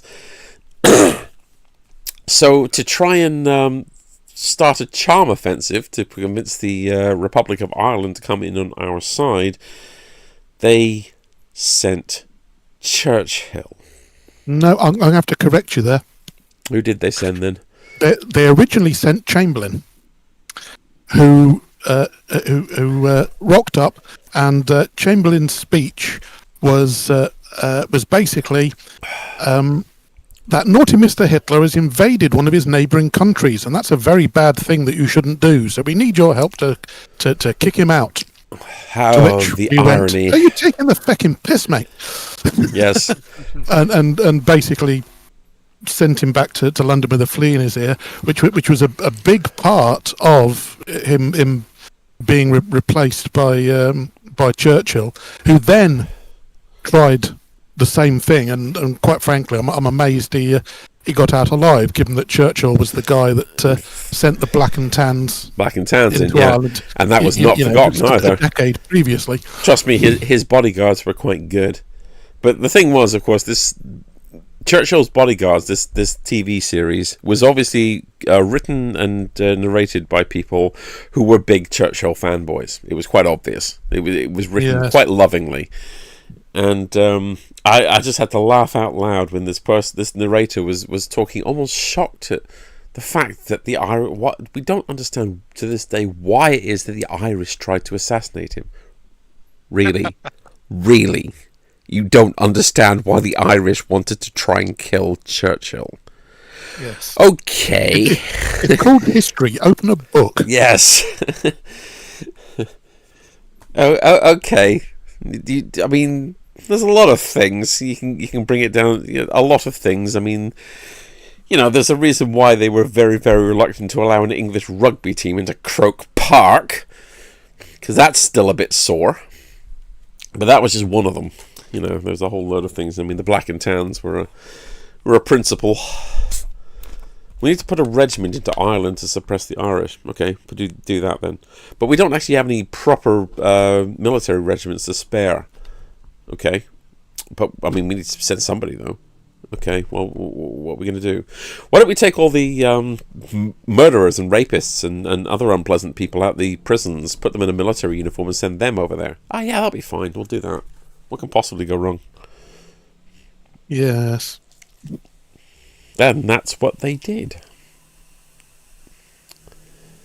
Oh, the number of times I've had to explain Anglo-Irish history to an English person. Just one of the atrocities Churchill. Oh yeah, I mean, I'm scratching the surface here. I admit that. The number of times I have had to explain Anglo-Irish history to an English person. There was when I was in Kingfisher, honestly, one of the admin girls there was quite ignorant. And one of the programmers that was there was from Northern Ireland, but he was from a. No, he's actually from a right. This is actually this actually happens, but it's quite rare. He's from a Protestant family in Northern Ireland, but it was a Protestant Unionist family, which is quite rare. And the reason that he actually moved over to England was because he just couldn't take it anymore. But he got fed up with the troubles. I can't remember why it was myself and the admin woman who was next to him. But I just somehow it ended up coming up. Oh, where are you? Oh yeah, that's right. It was because it was something to do with the Northern Irish prices, which are when you're in retail are set in both pounds sterling and in euros as well, because you get quite a bit of Republic of Ireland trade coming across for some of the stuff. And rather than make them convert their money from the point of view of being a retailing organization, it's better just to take their euros. It's easier for everybody. So something had come up with that, and I was going over and talking to him, and the admin girl was there as well, because we had to get her to do something, I don't remember what. And we were talking which example store we're going to use, and I said to him, well, the one that's come up and reported it first, so this is the one we should actually put the fix in first, is Newry store. And I said to him, he said to me, oh, right, I'm from Newry. I was like, oh, which area? Oh, I'm from, I was from a small town about 20 miles south of Newry. And I was like, holy shit, you must have been right on the border then. And he was like, yeah, I was. And the admin girl standing there looking between the two of us saying, you two are saying this like that means something, but I don't understand what. And the programmer in question just looked at her as if like, how can you not know about this? And I said to her, what that means is he had members of the British Army crawling through his back garden when he didn't want them to. Oh, you're just exaggerating. That didn't happen. And he looked at her and said, yes, it did. Yes, that's exactly what happened. It's just, I just got fed up of, oh, wow. Historic moment. It's really? Are you seeing this on the screen? Or have I lost audio on the pair of you? No, I can see it. He's talking about it being a historic moment. Dude, it's 2 seats. Well, to be fair, that is historic, but seeing as Reform UK have never had any seats previously. Yeah. They didn't win either of them.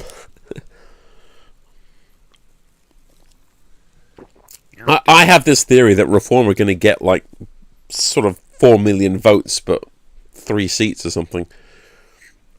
Yeah, they don't really have, they have general feeling amongst the public, but they don't have many specific areas where they are popular. Mm.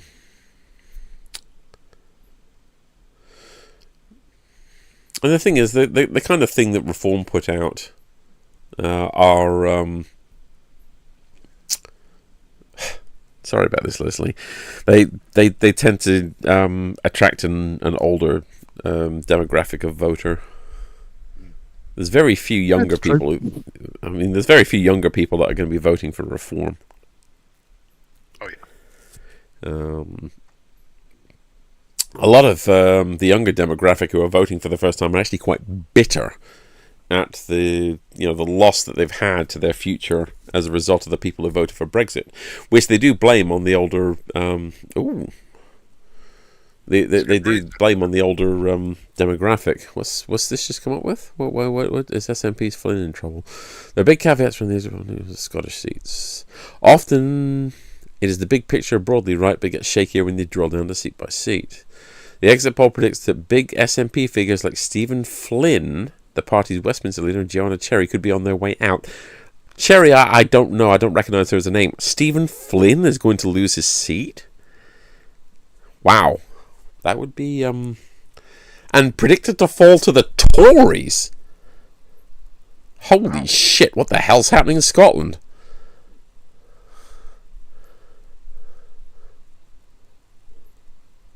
This is what we've been saying, though, isn't it? Scotland is very hard to predict right now. Yeah. I mean, I have to admit, when it came to SNP seats, I assumed it was going to be a pissing match between the Lib Dems and the Labour, with the Tories picking up the obvious rural seats in the south, in the borders. Dumfriesshire and Galloway, that kind of places. I didn't... Wow, okay, fair enough. Didn't see that happening.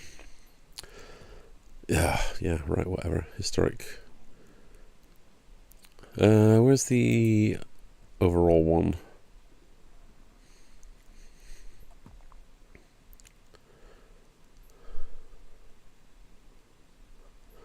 If I refresh that page, will I actually get to the most recent bit? No. That's the exit poll. Deputy Scottish Minister insists it will be a difficult night for the SNP. I mean, yeah. Did they really? I mean, honestly, did they really expect anything else? They shouldn't have done. No, not really. Chris Ainon, 10,000. Oh, hello! Sunderland Central. Here we go.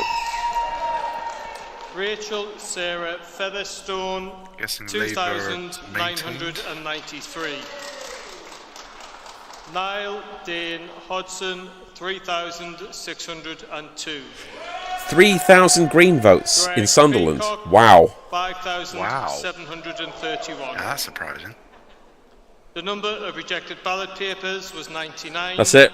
He's now talking about rejected ballot papers, so that's a Labour hold. So that's our third one. Malcolm Atkinson has been duly elected to serve as member for the said constituency. But again, Reform came second. Beaming Lewis Atkinson there, NHS manager. That's very worrying. That's the third one we've had in the Labour heartland of the industrial northeast, where Labour have won comfortably with a fairly healthy 4-figure majority, but Reform have come comfortably. Shut these people up a second. Reform have come comfortably second place, and in each case with a 5-figure sum. I'm starting to worry about these fucking Reform guys now. Yeah. They're going to bury the Conservatives completely. I mean, this is going to destroy the Conservatives as a political institution, but it's going to legitimise Reform completely.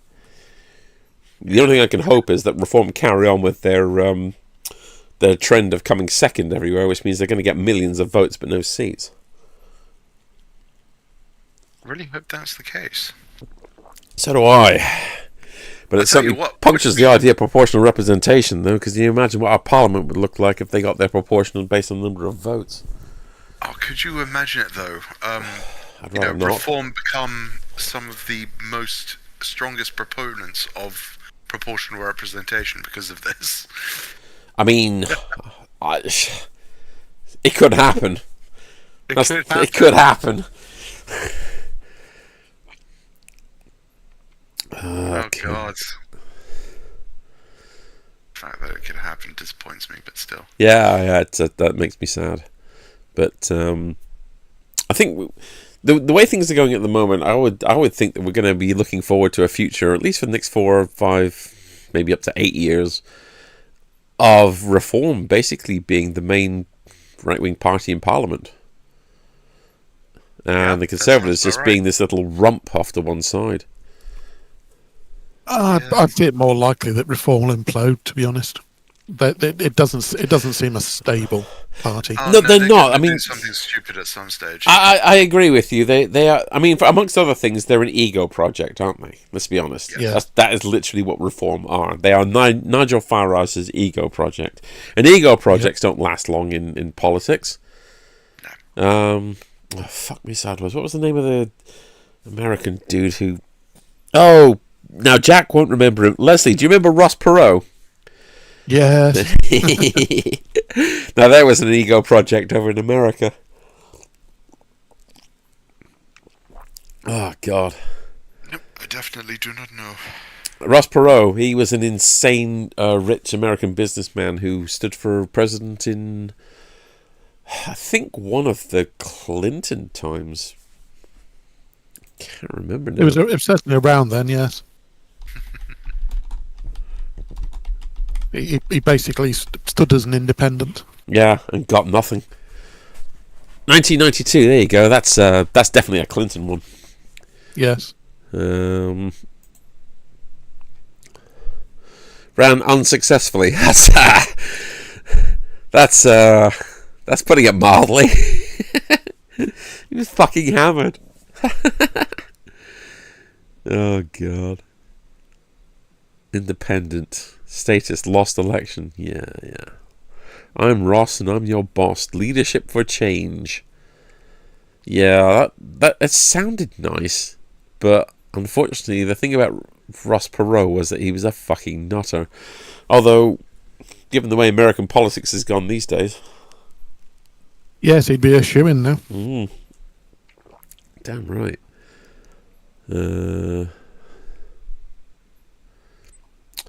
At the time, Vice President Dan Quayle became the most senior member of the Bush administration who criticised Perot, calling him a temperamental tycoon. Well, the trouble is you can't really take anything that Dan Quayle says at face value. The man who infamously said that Nigeria is an important continent. And my personal favourite, if English was good enough for Jesus, then it's good enough for me. Yep. But then he goes to one of those churches where they have a picture of Jesus being crucified up on the wall and Jesus is white. Yes. Not just white, very white. Paler than me somehow, incredibly, against all the odds. It's paler than me. Blue eyes. Yeah, I know, right? No, he does have brown eyes normally, but he is very white. Really? Yeah, blue is actually quite difficult to portray on a stained glass wall. Oh, good point. Otherwise, trust me, if they could get blue to stick on a stained glass wall, they'd have done it. Ooh, Brighton. I'd like to see the Greens get back in Brighton. But looks like they're not due for a while. That would be awesome. Tories turn fury on Sunak's innocent. What's this? As they wait for more results, some Conservatives have turned their fury on Rishi Sunak's inner circle. Shortly before polls closed, Sunak announced a string of honours for former cabinet members such as Theresa May and Chris Grayling. Yeah, we covered that at the beginning. Theresa May got a gong for fucking the country up, which apparently is about the standard these days for Tories. A peerage to Liam Booth Smith as Chief of Staff and a knighthood to Oliver Dowden. Seriously? There was widespread disgust at the reward for abject failure and Rishi's dissolution list. So Oliver Dowden pushed for an early election and has been the worst deputy PM in living memory, demonstrating terrible political judgment. Yeah, because Sunak's was so much better. Is Sunak one of the worst politicians we've ever had as a Prime Minister? Not worst Prime Minister, because, you know, that's debatable. We've had some bad ones. He is one of the worst. But I mean, as a politician, as somebody for whom politics is their bread and butter, is Sunak one of the worst politicians we've had as a PM? Oh yeah, I know. He's awful at it, isn't he? His skills at politics is basically equivalent to student level. Yes. You know, I mean, if politics is his bread and butter, I think he's both gluten and lactose intolerant. yeah. I like that alliteration. That's good.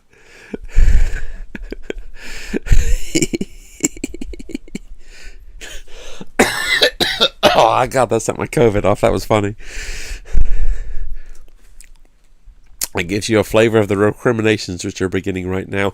I mean, honestly,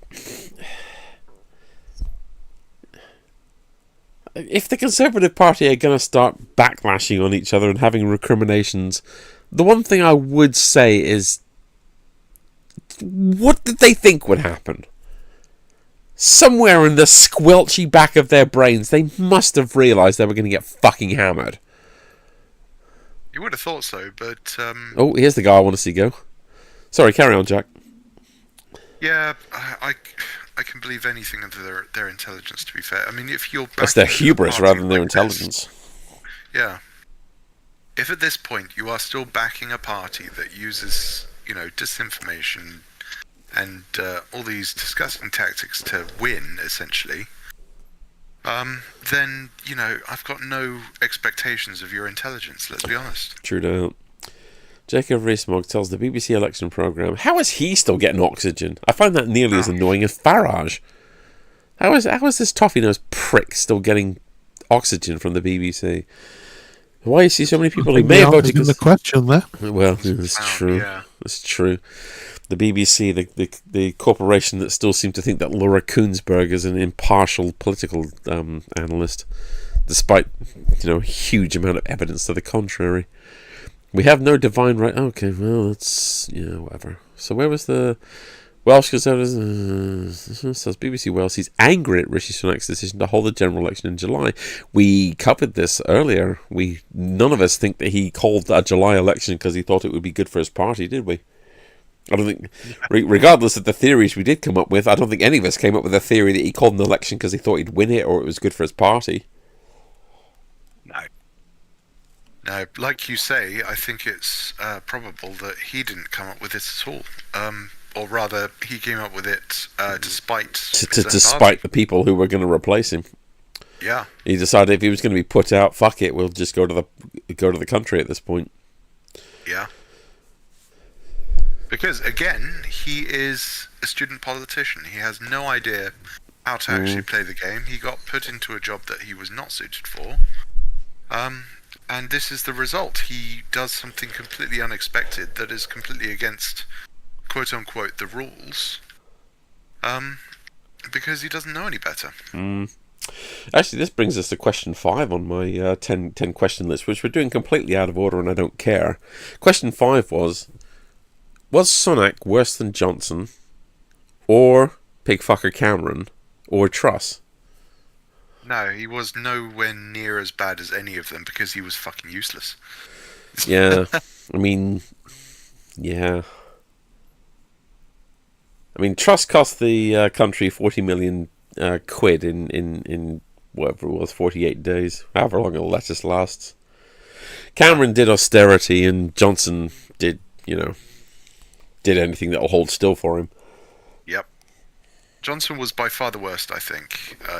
Truss did screw up royally with the budget and everything else, but, I think Johnson was far worse because he was such a liar and he was such a charlatan. He was terrible for this country in terms of honesty. he drove Yes, it into the dirt. he was a big success for the people that wanted him in power, the rich people that got richer. Yeah, they Yeah, did. but that's what I mean. That he was effective in the Oh, worst way. There you go. Yeah. Yeah, I was just looking at you're seeing the update that's just come up just now. We've not been conservative enough. Is that what you were referring There to, it is. Leslie? Yeah. Yeah. Yeah. We touched upon this earlier. Whenever the right wing fail, they say we've not been right wing enough, Yep. despite the right-wing fact that we politics know does that's work. not true. Yeah, right-wing politics works. We just need to do it more. Yes, The fact that it's failed just means that we haven't been doing it enough. we haven't been cruel enough. You know. Oh God. Idiots. I know, right?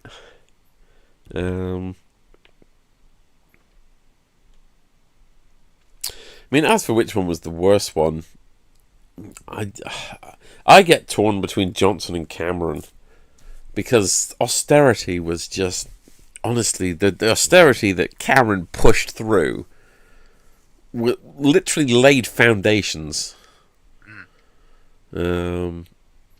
Oh, But honestly, if Cameron hadn't done it, then Johnson would have.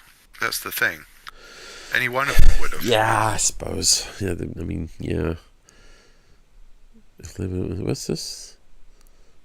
Labour already celebrating at one count before the result. Well, they might already know the result, in fairness. Bear in mind the people who were standing for it actually find the result out before it's announced by the returning officer. You know, that's the rules.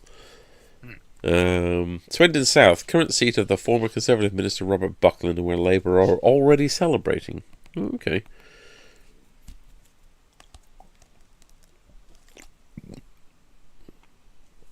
If Labour don't win Swindon South, then the celebration I've just witnessed will be highly embarrassing. I'll be honest with you, the way the night's going, it'll probably be just a blip. Yep.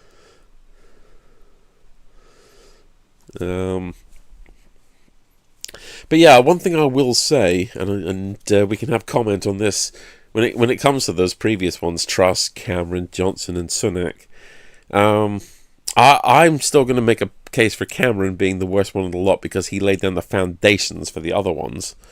Johnson certainly was rank enough, and let's not do Truss, but of the four of them, I think Sunak would be the one who would be most likely to fail a Void Kampf test. I open the floor to comment on that. Now, here's where I display my ignorance. What the hell is a Void Kampf test? Seriously? You've not seen the original Blade Runner? No, I haven't. Holy shit. Alright, how do I explain this? Damn. The original film Blade Runner back in 1982, Harrison Ford, Rutger Hauer and the rest of them, was based on a book by an American writer and philosopher called Philip K. Dick, who wrote it about the idea of humanity, basically. He was making a commentary on humanity and, you know, robots in humanity and people becoming more robotic, basically. In the book, Do Androids Dream of Electric Sheep? That was the name of the book, Do Androids Dream of Electric Sheep, which the film Blade Runner in 1982 was based off of. There was a test that the Blade Runners in question, the people going out to find androids who were posing as humans in human society, they administered a test called the Void Kampf test. Oh, I have heard of this. Yeah. Right. Now, I mean, Leslie can correct me if I get any of this wrong. I am both COVID-ridden and drunk on whiskey, but the way that the Void Kampf test was administered was it was an emotional reaction test. Yep. They would set some contraption between you and the person that you were interviewing to test to see whether or not they were an android or not, and it would measure heart rate, and it would measure your respiration, and it would even pupillary response. Yeah, lots of different responses, and you would ask some pretty horrific questions in the case of some of the questions to try and engender an emotional response. And if you got the emotional response, Swindon South, Labour gains. There we go. It's just broken right there on the screen. I don't know if it's updated yet. I know there's a lag, but it just came up from me. Labour gains Swindon South from Conservatives. be interesting to see how much reform got in that. But to continue, the void count test basically tested your emotional response, because androids are of the type that were in the book could be programmed to elicit emotional responses, but couldn't actually elicit emotional responses literally from an emotional standpoint. They can only be programmed to. So the void count test was there to weed out the ones who were actually genuinely emotional from those who were merely programmed to. And that was the basis of it. And it became a sort of, running gag that was the way that you tested whether or not somebody was an android or not. And then later on it became a way of testing whether or not somebody was a programmer or not. Yeah. Seeing as how it was actually basically deduced that a vast majority of people who were in programming and other similar things like that would probably fail the void count test. But it was down to that, and because of the number of times when Richie Sunak has asked a question basically that isn't in his immediate wheelhouse, he just repeats what he said in the previous question, and he's done that a lot. We're committed to delivering our whatever, what was it called? His five things, his roadmap of 5 things that we're going to bring the country back, and then somebody would ask him about another question, and he'd just go back to the 5 things again. Yeah. Somebody said again, he would fail the void count test, basically. Yeah, but then again, every single Conservative leader has done that since Boris Johnson, including Boris Johnson himself. Oh, fuck Boris Johnson. Before him, you have to remember, was Cameron. Yeah, but who would definitely fail the void count test, but succeed in the test for seeing whether or not somebody was horny enough to fuck a pig. Yeah. Even a dead one. It's when they ask what a tortoise is that you know you've got them. I remember that bit. Rachel, I think, was asked that one, wasn't she, Leslie? If you see a tortoise lying on its back, and she just said without hesitation, I would kill it. I think that was was that the one that outed her as a replicant? No, she. Somebody failed it on the strength of the tortoise question. You see a tortoise lying on its back in the sun. It was the oh crap! I can't remember the actor's name. Balding, quite big nose. Leon was the replicant. Oh yeah, Leon. I can see him. I don't remember the actor that. He was actually quite a famous actor back in the 80s. He was the one that asked what a tortoise was. Yes, he asked what a tortoise was because he didn't know. Because they don't have tortoises on Mars, which is where he was created. And I think... Yeah, but it wasn't Deckard who was interviewing Leon at the time, because the Blade Runner who was interviewing Leon ended up in hospital. Well, it looks like the Conservatives had the common decency of actually coming second in Swindon South. It's charitable of them, as opposed to reform. Although Swindon strikes me as the kind of place that reform probably wouldn't make many gains. Hope not. Right. Sorry, chaps, talk amongst yourselves. I am going to go and have a bio break. I'll be back very shortly. No worries. Sounds like a plan, actually. I'll just talk to myself then, it's all good.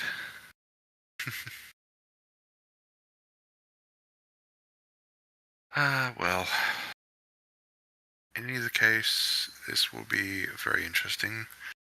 I do hope that Labour make certain changes, i.e. nationalising certain public services and so forth. But unfortunately, I'm not entirely sure that any of the changes that we would hope for will be included, including the things that they've said that they will do. Best I am expecting is purely maintenance of status quo until the next election, when we can actually debate the proper issues. And monologuing's fun.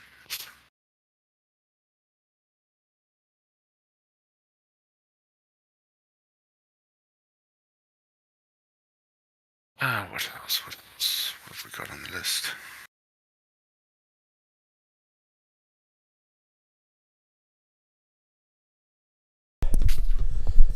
And I'm back. Hello. Hey, Ro, how goes it? Where? Just doing a minor monologue. It's all good. Yeah, you go for it. If you ever do watch Blade Runner, don't watch the original version because it has a horrible voiceover by Harrison Ford and a terribly done happy ending, which a film like that type should never have had. Watch the first of the director's cuts because that's actually the one that's decent and actually lets you know what's going on. It's one of Rutger Hauer's best ever films he did. Rutger Hauer played one of the replicants that Harrison Ford had to hunt down. Oh, nice. And he was very good at it. He did a really good job. And he admitted it was because him and Ridley Scott directed it. That one. You know Ridley Scott. He's done loads of films. You know, Yes. he did the original Aliens. Aliens? Yes. No, Aliens was... Alien. Yeah, he did Alien. Ridley Scott did Alien. It was that psychotic Canadian who did Aliens. That doesn't narrow it down. No, I realise that. Yeah. I'm terrible with names. So James Cameron. James Cameron did Aliens. But Ridley Scott did Alien. But he also did Blade Runner as well. And not the original version, not the final version, not the other ones, but the actual first of the director's cuts is the one worth watching because it actually explains what the fuck's going on. And has the proper ending. Rather than the stupid happy ending that they cribbed at the end, which was fucking horrible.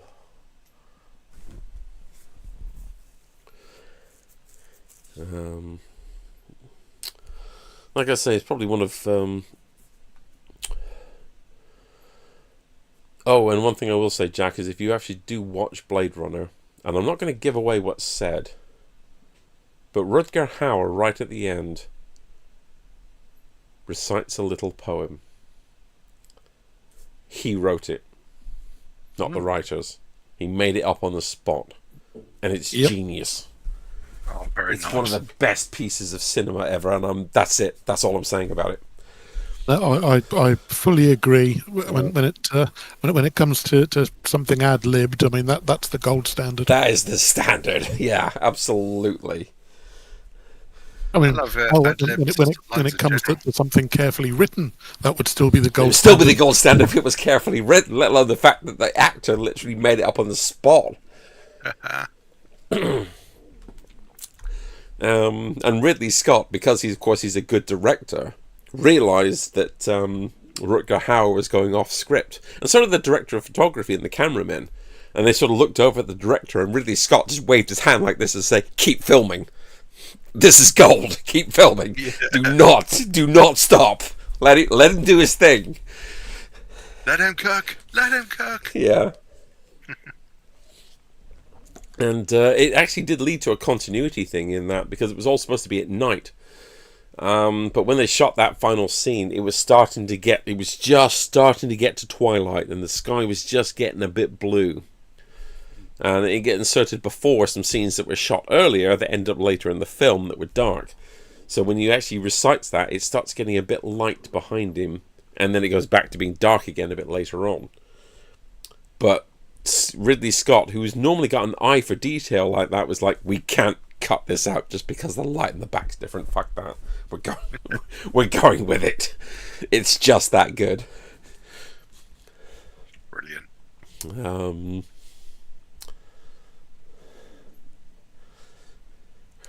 And Ridley Scott did say that once he actually finished it, Rutger Hauer bowed his head, waited for a cut to be called, and he looked over straight at Ridley Scott, and he said, and he had a kind of look on his face as if he was like a naughty schoolchild who'd done something he shouldn't have done.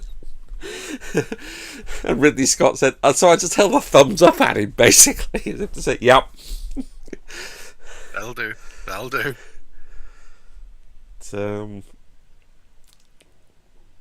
Yeah. It's a flawed film, Blade Runner, it has to be said. It's got good points and bad points, but the original version that hit the cinemas in '82 was not great. But the first of the recut versions was the best one, basically. Anything subsequent to that, and there was about 3 more recut versions after that, and they were all shit, basically. Yeah. Right.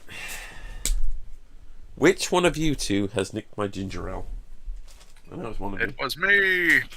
I want it back. Oh, no. Otherwise I'm drinking whiskey neat, and that's not a good idea. Yes, it is.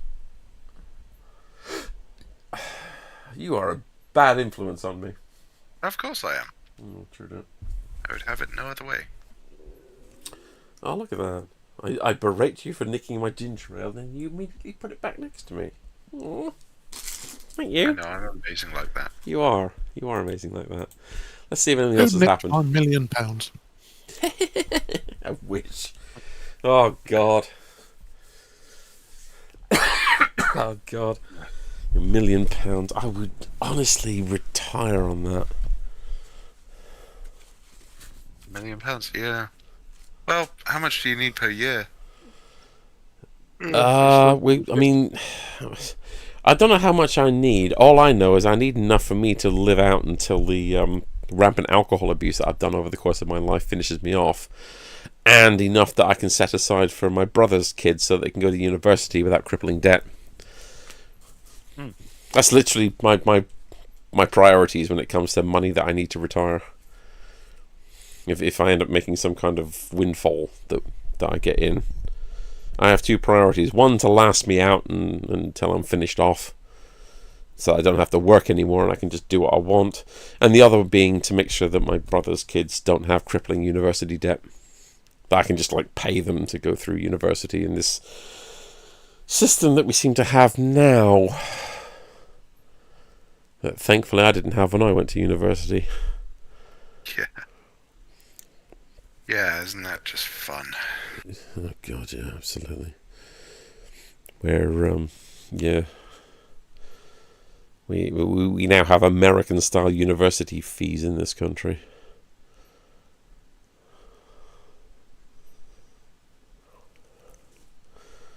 But hey, oh, that was lovely. I mean, one thing I did like is when I was actually going out earlier this evening to buy stuff, it started raining, which I took as a good omen. Because the country does need washing out, and several turds flushed away this evening, and I took it as a symbol of that. But I just actually had a really icy cold blast of air come through the window, and it was lovely. Nice. Oh yeah, absolutely. It's cooling me down, which I approve of this behaviour. My interior thermometer is currently saying 21, and I'm just looking up at it desperately wishing that was Kelvin. Tory defeat could be worse since 1900. Conservative candidate when the party won.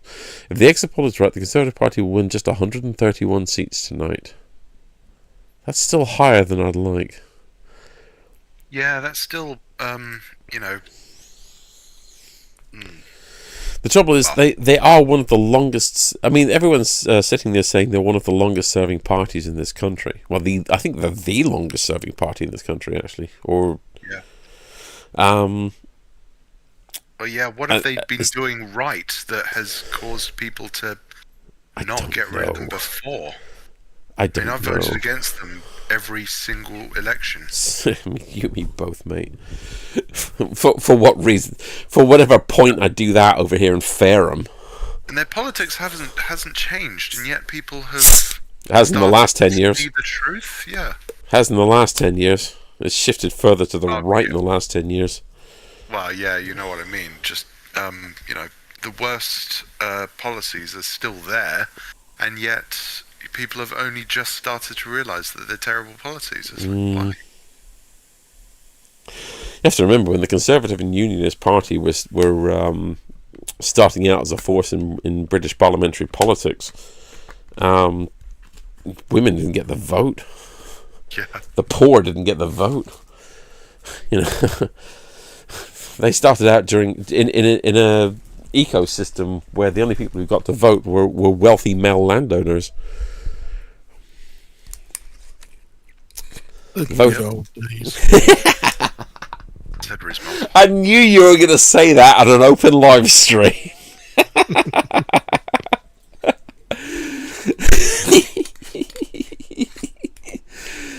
Oh, God.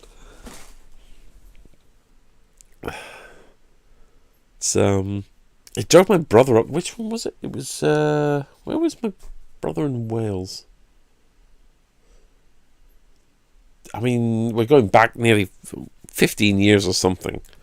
Possibly even more than that. I don't know. There was a time when Paul was in living in Wales, and there was an election up, and he got annoyed, correctly, by the fact that there was women working wherever it was that he was working, who were sitting there saying, "Oh, I can't be bothered voting." It's like, do you realise the effort that women went through 100 years ago to get you the vote? Women died to get you the vote.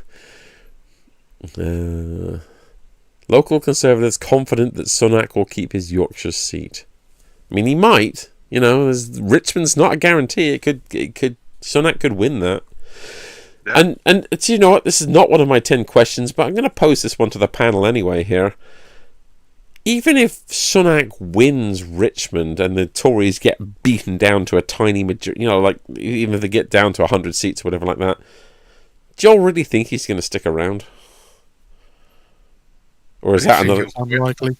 I mean, is that a by-election that's going to happen soon after the election? I reckon he hasn't really got anything else to do. Well, he will. Does he need to? He doesn't need to, but does he need to now?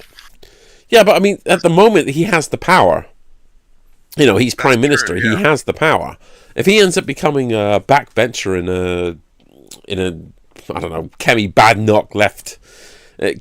Badenoch led you know, shadow cabinet, is there a place for Rishi Sunak in that?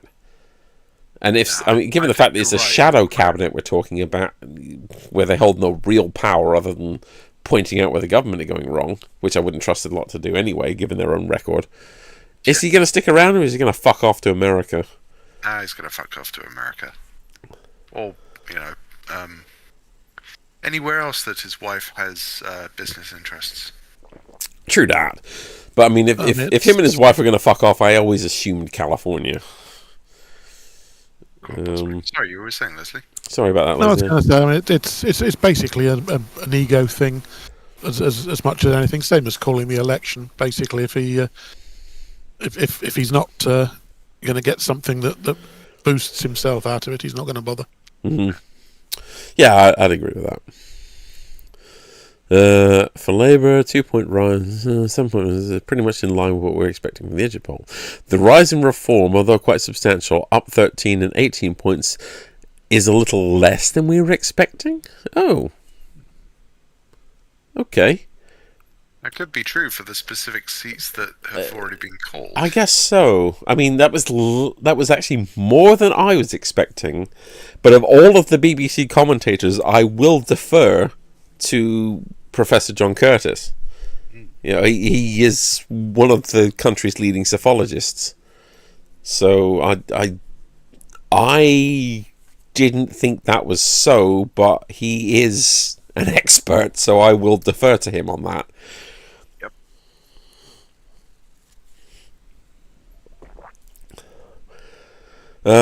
But they are also heavily Leave areas. There you go. They were part. So basically, what he's saying is they were part of the Red Wall. That makes more sense, actually. Oh shit! What's happened here? Defense Secretary predicted to lose seat. Wow, really? Back in 1970, the sitting Defense Secretary lost his seat as Labour swept. Defense Secretary Grant Shapps. Oh, I'd love to see Grant Shapps go. That would be a Portillo moment. The exit poll gives him just a 6% chance of winning. Oh, that would be... Oh, Grant Shapps being humiliated would be great. I'd be so down for that. Sources accepts he is the underdog but alive.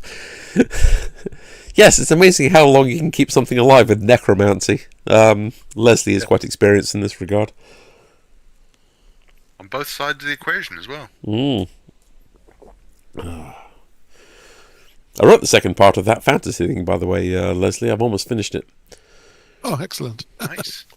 If we end up actually writing that as a mini novella, we're going to have to actually work out what the plot is. I've never let that stop me before. True that. The guy that meticulously plans every detail. Yes, quite.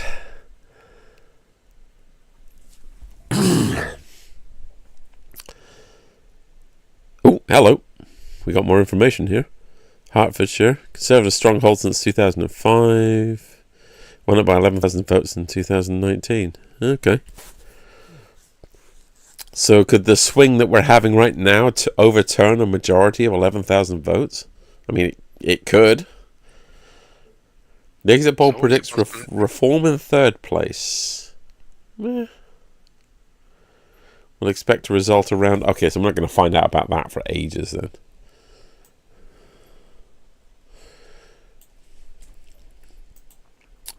We're probably going to know most of it by then anyway. Yeah, most likely.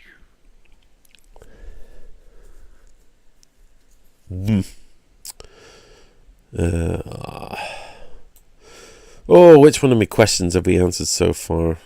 I know we did why we called an election on the 4th of July. We came up against Portillo moments people want to actually look forward to. Was Sunak worse in opposition? I think we briefly touched on the myth of the supermajority. Yeah, I think so. Yeah, whilst the Tories keep constantly putting out, oh, we don't want to give Labour a supermajority. It's like, as in this country, a supermajority can be 1 or, 300. There's no such animal.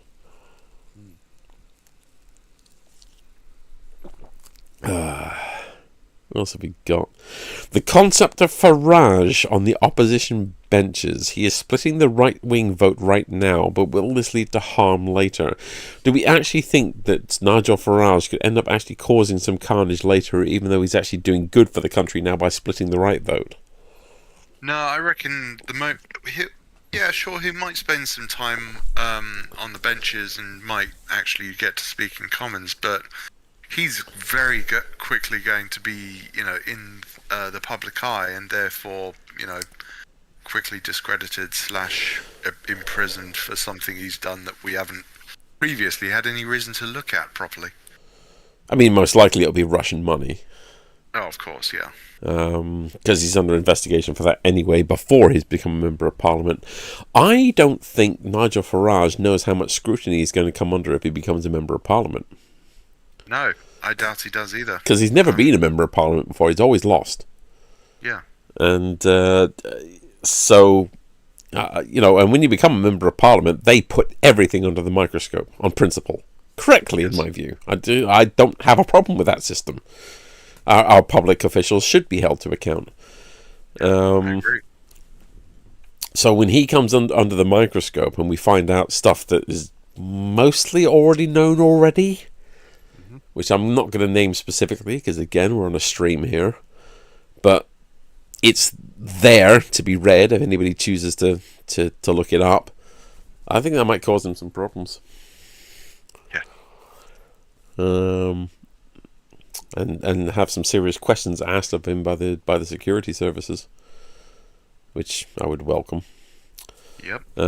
But assuming that he does, I mean, the man is a professional heckler, so as a member of the opposition, I'm sure he'd probably relish that in and of itself, because literally all he can do is stand at the sidelines, point his finger, and say, "Well, no, that's wrong. I'd be better," without without him actually saying anything about how he would be better.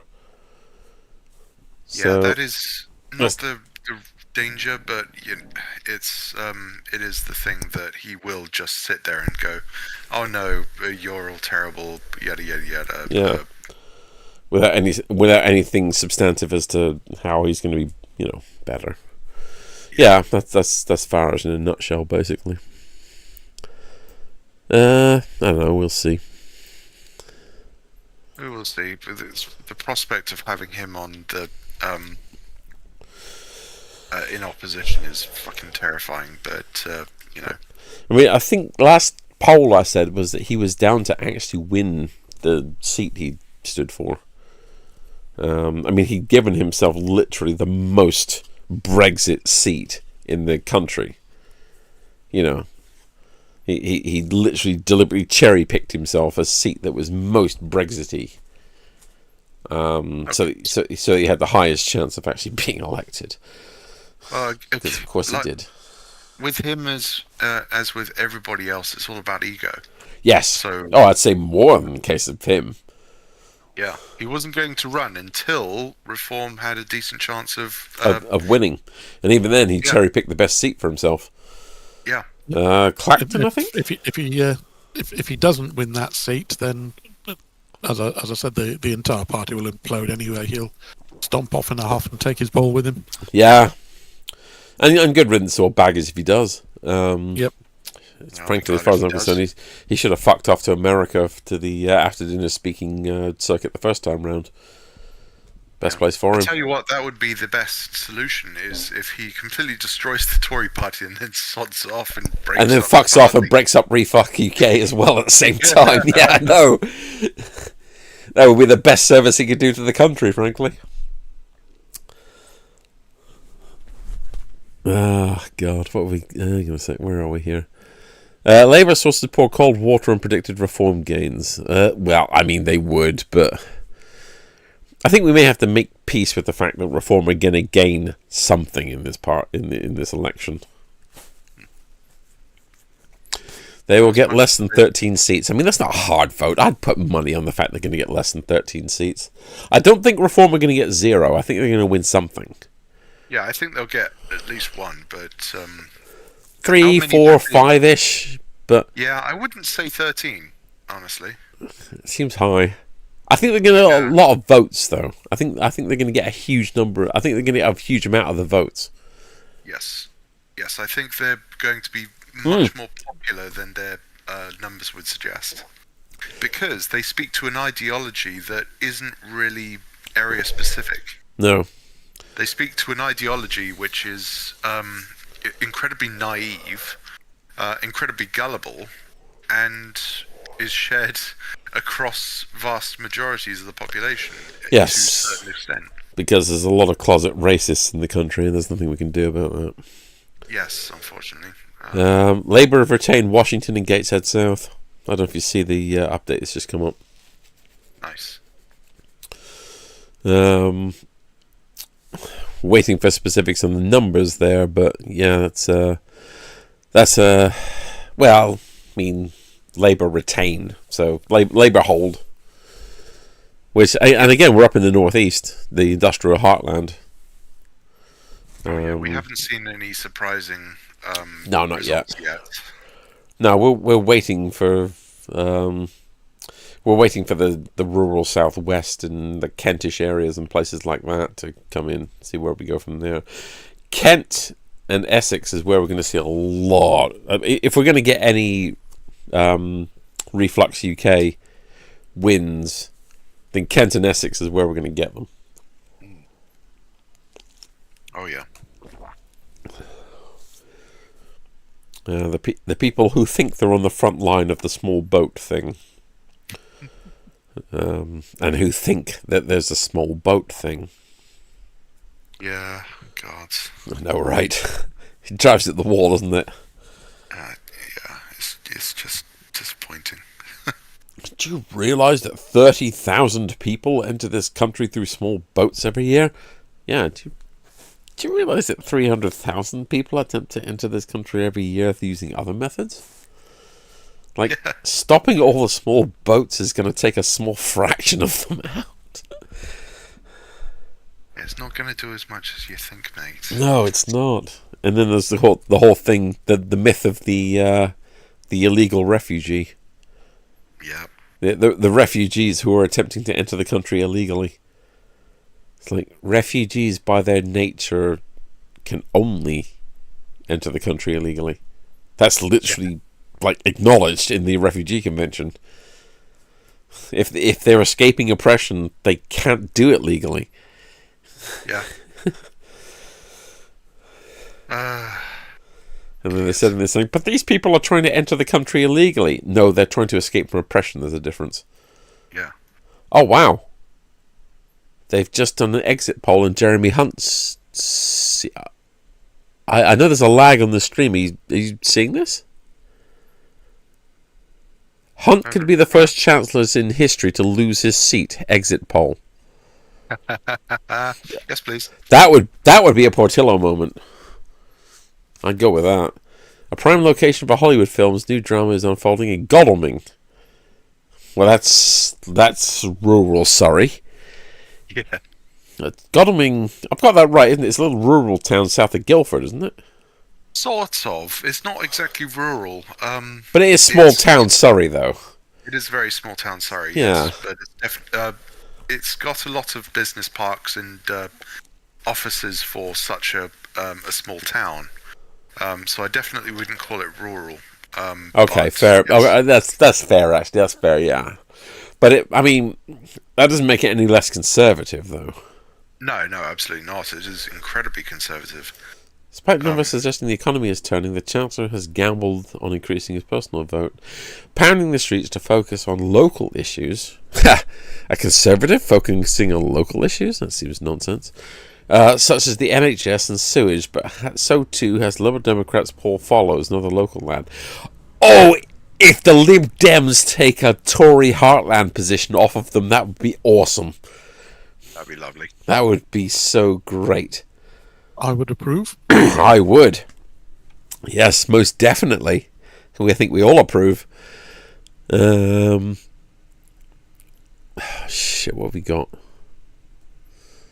There was widespread expectation that turnout would fall this election. Really? I thought the turnout was going to be up this election. But again, it's Professor John Curtis saying this, so... We discovered that we're heading towards one of the lower turnouts in general elections in post-war history. Yeah, I thought they'd motivated everybody to go out and vote. I thought so as well, but yeah, there's a lot of bad feeling about everybody, and it's like there are no good options. There's only bad options. Yada yada yada. And the other thing is the whole, the Tories are sure to lose, therefore why bother? Why voting? bother voting? Yeah, that's something that Labour have been actively fighting against. Yes. There's several times they've been sitting there saying, "Don't assume it's going to be a landslide. Go out and vote." Yeah. That is the problem in That's a lot of true. cases. Where people don't vote as much, you see more conservative wins. Yeah, the people who are most easily demotivated to vote are usually Labour supporters and things like that. Yeah. Given the national picture, Labour nervousness in about 20 stronghold constituencies is fascinating. Most of them have large Muslim populations, where a protest vote against the way Sir Keir Starmer has dealt with the Gaza crisis could spoil the party for some Labour candidates, including a few big names. Polls here have been tight in Rochdale, where George Galloway is looking to defend his February by-election win. Oh, please, can we not have Galloway in the House of Commons? That dude is a fucking tool.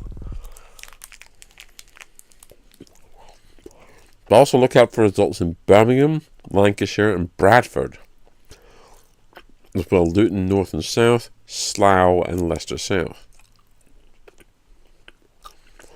I mean,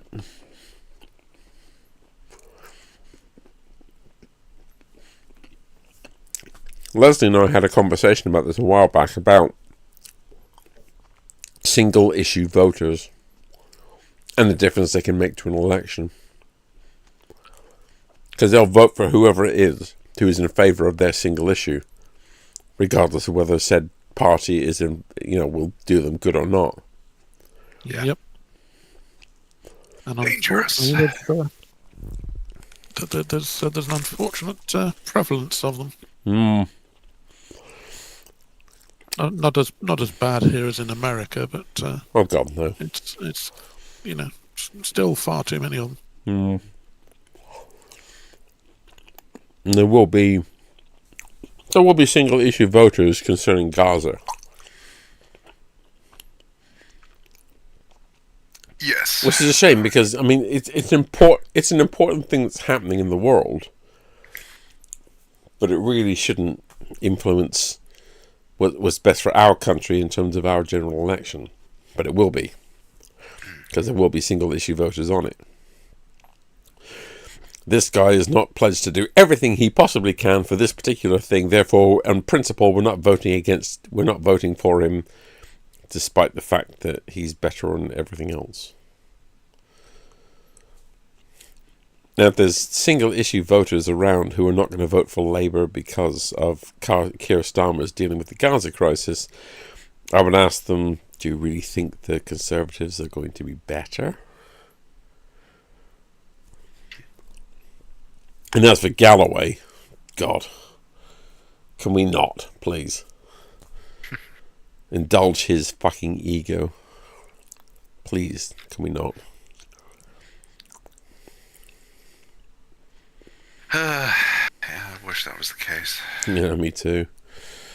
But, gonna happen. People gonna people. Yeah. Gave up thinking that people were generally intelligent after 2016. Oh God, I gave up on that ages ago. Yeah. Use this result tonight as a sort of vindication to say, yeah, we were right to be ruthless. We were right. What we got? 11% of the votes. Can we cut? No, we don't. I was rather hoping there would be a subtitles option, but there isn't. Latest results: Newcastle Central, Gateshead South, Swindon South, Sunderland Central, Blyth and Ashington and Sunderland South. Pretty much all in the North East. All 6 Labour, 5 are holds, 1's a gain. So, yeah. So we're currently at 47% of the vote. 47% of the vote of the ones that have been counted so far.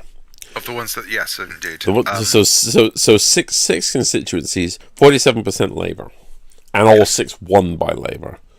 One of which was a take. The rest were holds. Yes. So what would they predicted to take in terms of percentage across the country? Oh God, I think the overall prediction was 40%. Yeah, I think it was 40 to 45 or something like that. Which I'm not worried about because 47% across the ones we've had so far. All the ones we've had so far across the industrial northeast. So, the Labour votes by its nature are going to be higher. Yes. We've not had any Kentish votes or any rural southeast votes or, God help us, Fareham. Yes. It's all right for you two. At least you're likely to actually return somebody who isn't Tory. Yeah, that's very My true. fucking constituency's going to return Suella Braverman because that's, and you lot wonder why I post those occasional comments in our Skype chat about those classy people of Fareham. Well, there's a reason I post those chats. Yeah, well, no, it makes sense. Because they don't think, which is why we end up with Conservative governments. Or at least Conservative MPs and Conservative councils. Oh, hello, what's happening in Leeds? They actually getting ready to announce something in Leeds. I mean, Leeds is probably going to go Labour, wouldn't it? Would have thought so.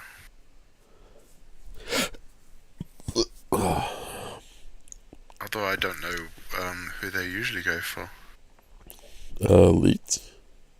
Yeah. Let's find out. Real-time research. Constituents. I'm bad, wasted, and full of COVID. I just want. No, I don't want any of this. I just want. Fuck's sake.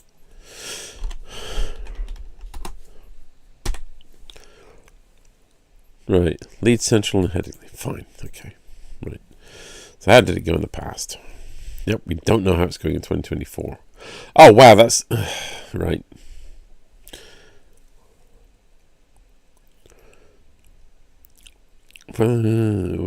First time contested because it's a new constituency. All right, can you give me an indication of members of parliament? Leeds Central, right? Okay, so let's check both of them and see what they did previously. Leeds Central. Come on, I just want numbers. That's all I want. 92, 97, 99, 2001, 05, 10, 15, 17, 19. Right, so Leeds Central was Labour. Oh, it was Hillary Benn. Oh, holy shit. I didn't know that. So that's been Labour for ages. Son or grandson, I'm not sure which, of Tony Benn, the old Labour firebrand. Alex Sobel, Labour Co-op, I don't even know what that is. Labour and Cooperative Party, okay, whatever. Right. So it was Lib Dem in apparently 2015, and before then, it became Labour after 2015 in 17 and 19, and then they all got combined. So it's actually a new seat, but it's one that's predominantly gone either Labour or Lib Dem. So that'll be interesting. Let's see how that goes. Ex-Tory minister slams colleagues with personal agendas. Oh my god. Seriously, dude, if you... I don't know how to respond to that. Has anybody else got anything? A Tory minister slams his colleagues for having personal agendas.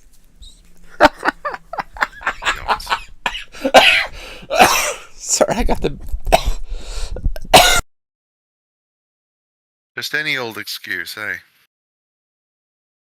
Excuses, because they're too pathetic. Yeah, to just take the loss. it's never their own fault. It's No, always no, never their own fault. No, how dare you, sir? Even suggest. Oh God. Tory minister accuses colleagues of being selfish. You know. Meanwhile, in other news, dog bites man. Yep. Who did you think you were getting into bed with? Exactly. That would be the point I would make. It's like, you're in a Conservative Party, mate. Of course they're going to fucking act selfish. That's literally what they stand for. Like, to the core of their being.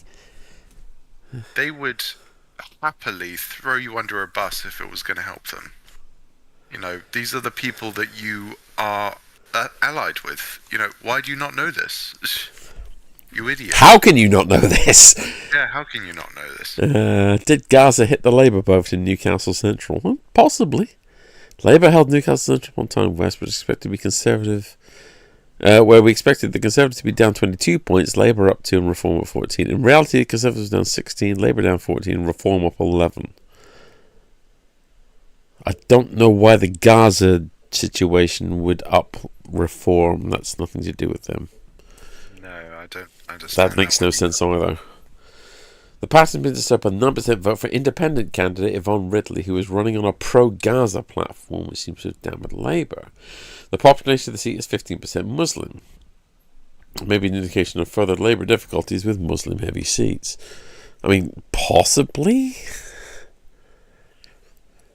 I don't think Labour have been particularly anti-Gaza. Well, yeah, they haven't been pro-Gaza as much as they should have been either. Yeah. But, yeah, it's a case of, again, they aren't committing to anything on that front. That's true. Assistance or, you know, deterrent or anything else. That Davey that has lit up the campaign. I mean, even a 1 in a century result for the Liberal Democrats is not going to get them any real power. Unless Labour do far less than people think they're going to do, in which case they'll end up in a coalition. But a 1 in a century result of 70 seats is still going to result in zero power if young voters... The Greens seem to be performing particularly well in places where the population is relatively young. That doesn't surprise me one bit. I don't know if you guys have seen this yet up on the screen, but this is Professor John Curtis again, and he's written a 3-sentence line that says that starts with, "The Greens seem to be performing particularly well in places where the population is relatively young." That doesn't surprise me. No. The young are more interested in the environment being saved for their future than the old are. Yes. Sorry, Leslie, but also that's the more case. idealistic and, Yes, I mean that's true. Yeah, they are more idealistic, so they will more likely to vote green. and far less cynical. Yeah. I told both of you about that podcast that I was following, where they were talking about a poll that had come out about voting intention by age demographic. And it revealed that in the 18 to 25 demographic, 1% of the voting population were going to vote Conservative. And before they could put that out for discussion, one of the people on the panel basically said, 1%? 1% voting Conservative? 3% of this country think the planet's flat. Yeah.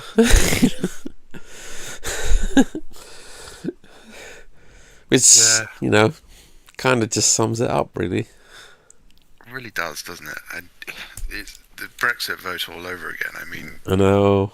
yeah. It's people who are able to look things up, I think, is the major divide between the young and the old of today.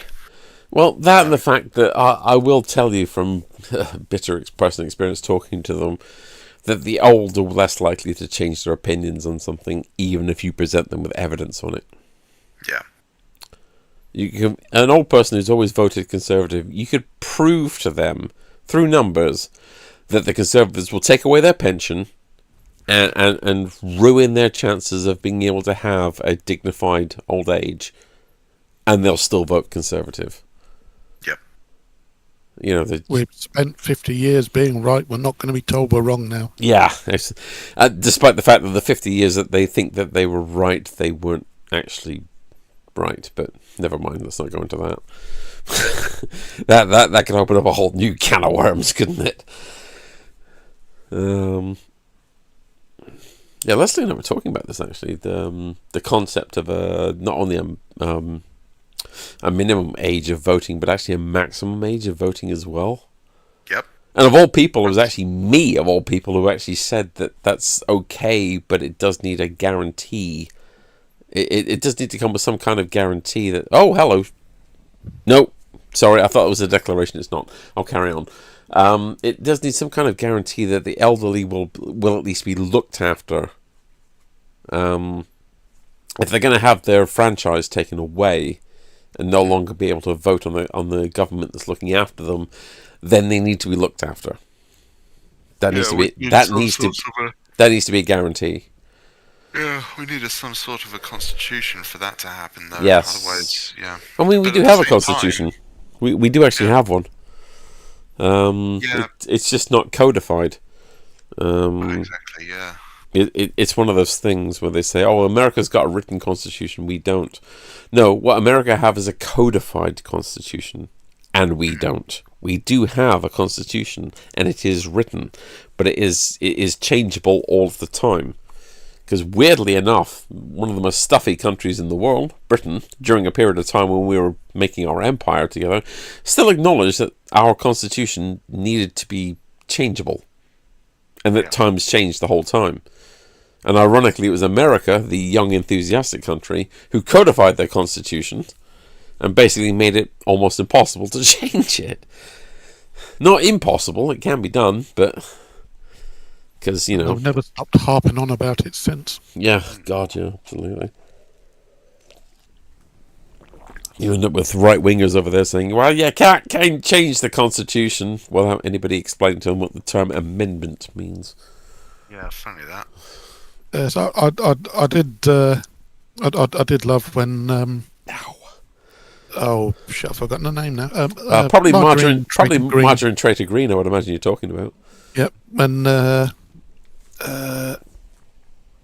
in one of her rants, she said that they should write a brand new constitution that's perfect in every way, and their first amendment would be. Write a constitution that's perfect in every way, and this is what the First Amendment would say. Yep. Amendment. Yep. Does she know what the term...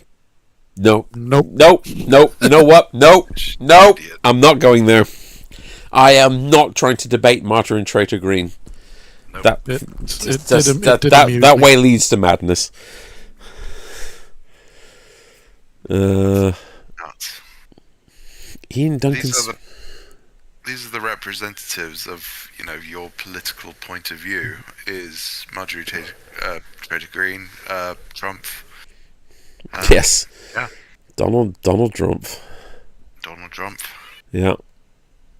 Yeah. Hashtag make Donald Trump again. And Rees-Mogg. Anyone who, has political points of view that agree with Jacob Rees-Mogg, you're on the wrong side. I can't deny that. It's why he's one of my Portillo moments for tonight. Yeah. He's down there amongst one of the ones that I want to see lose his seat. Yeah. Well, I really hope so, because I do too. Not want to see him. If he goes down, I'm calling my brother. He's not my brother's MP, but my brother lives in South Somerset, whereas Rees-Mogg is East Somerset and something, I don't remember the name of the constituency. But he has been looking forward to it. Honestly, if that happens, I'm going to give him a call. Mm-hmm. It's like, dude, seriously, he's gone down. Hello. Labour hold Gateshead Central. Well, again, I don't think we've had anything so far that's particularly surprising, apart from the size of the number of votes that Reform have had. But the actual results, Labour hold, Labour gain for Conservative, Labour hold. We've had nothing particularly surprising. No, I agree. It's just been a case of cool. And again, Gateshead, that's the industrial northeast again.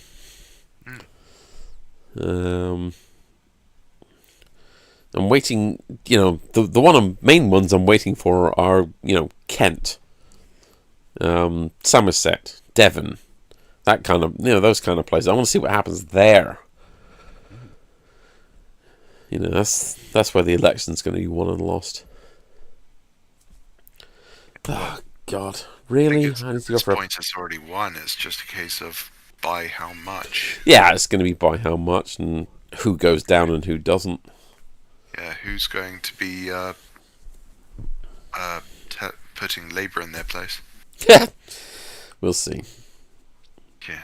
2 seconds, chaps. I need to go and take a very quick bio break again. I'm back in a second. No worries.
I'm back. What I miss? Absolutely nothing. Good. I'm half asleep, stupid at the moment. Yeah, me too. But I'm gonna stick this out because I want to see these fuckers go down. I want Yeah. to be there when they announce it. Yeah, they can't be beaten. Cool. There's a lot of talk about how we're bucking the trend in Europe, which I would actually like to take a little bit of dispute with. And it's to do with the other either other European countries' elections that are coming up recently, or the way that they're going already. Finland being a good case in point, who voted right wing in their last election and have spent the entire time since regretting it for obvious reasons. But the French are having an election come up very shortly, and it looks like the hard right are going to do well over there. And for some reason, in spite of all previous historical precedents, the Germans are going to have a hard right party vote themselves in Germany, because that's always worked out well in the past. Yeah. And somebody said, "Oh yeah, no, where Europe is trending towards hard right parties, and Britain is bucking that trend by voting in Labour." Like, Might I offer my own opinion as to whether or not we're bucking the trend in view of the amount of votes Reform are getting? Yeah. I don't think we're trending that heavily over to the left. No, definitely not. I'm not convinced. Not this time around. We can have that discussion in like 5 years' time or whenever. Yeah, I mean, that's a post-mortem discussion, admittedly. Yeah, you're right. Yeah. But they don't. For one thing, they don't have the mandate for left-wing policies, as it were, this time around. Who are you talking about? Are you talking about Labour? Oh, Labour. Yeah. I mean, technically, I see what you're saying there, but technically, if they get a majority of any kind at all, then technically they have a mandate for anything they want to do. Yeah. Hence our system, you know. Yeah, it's a case more of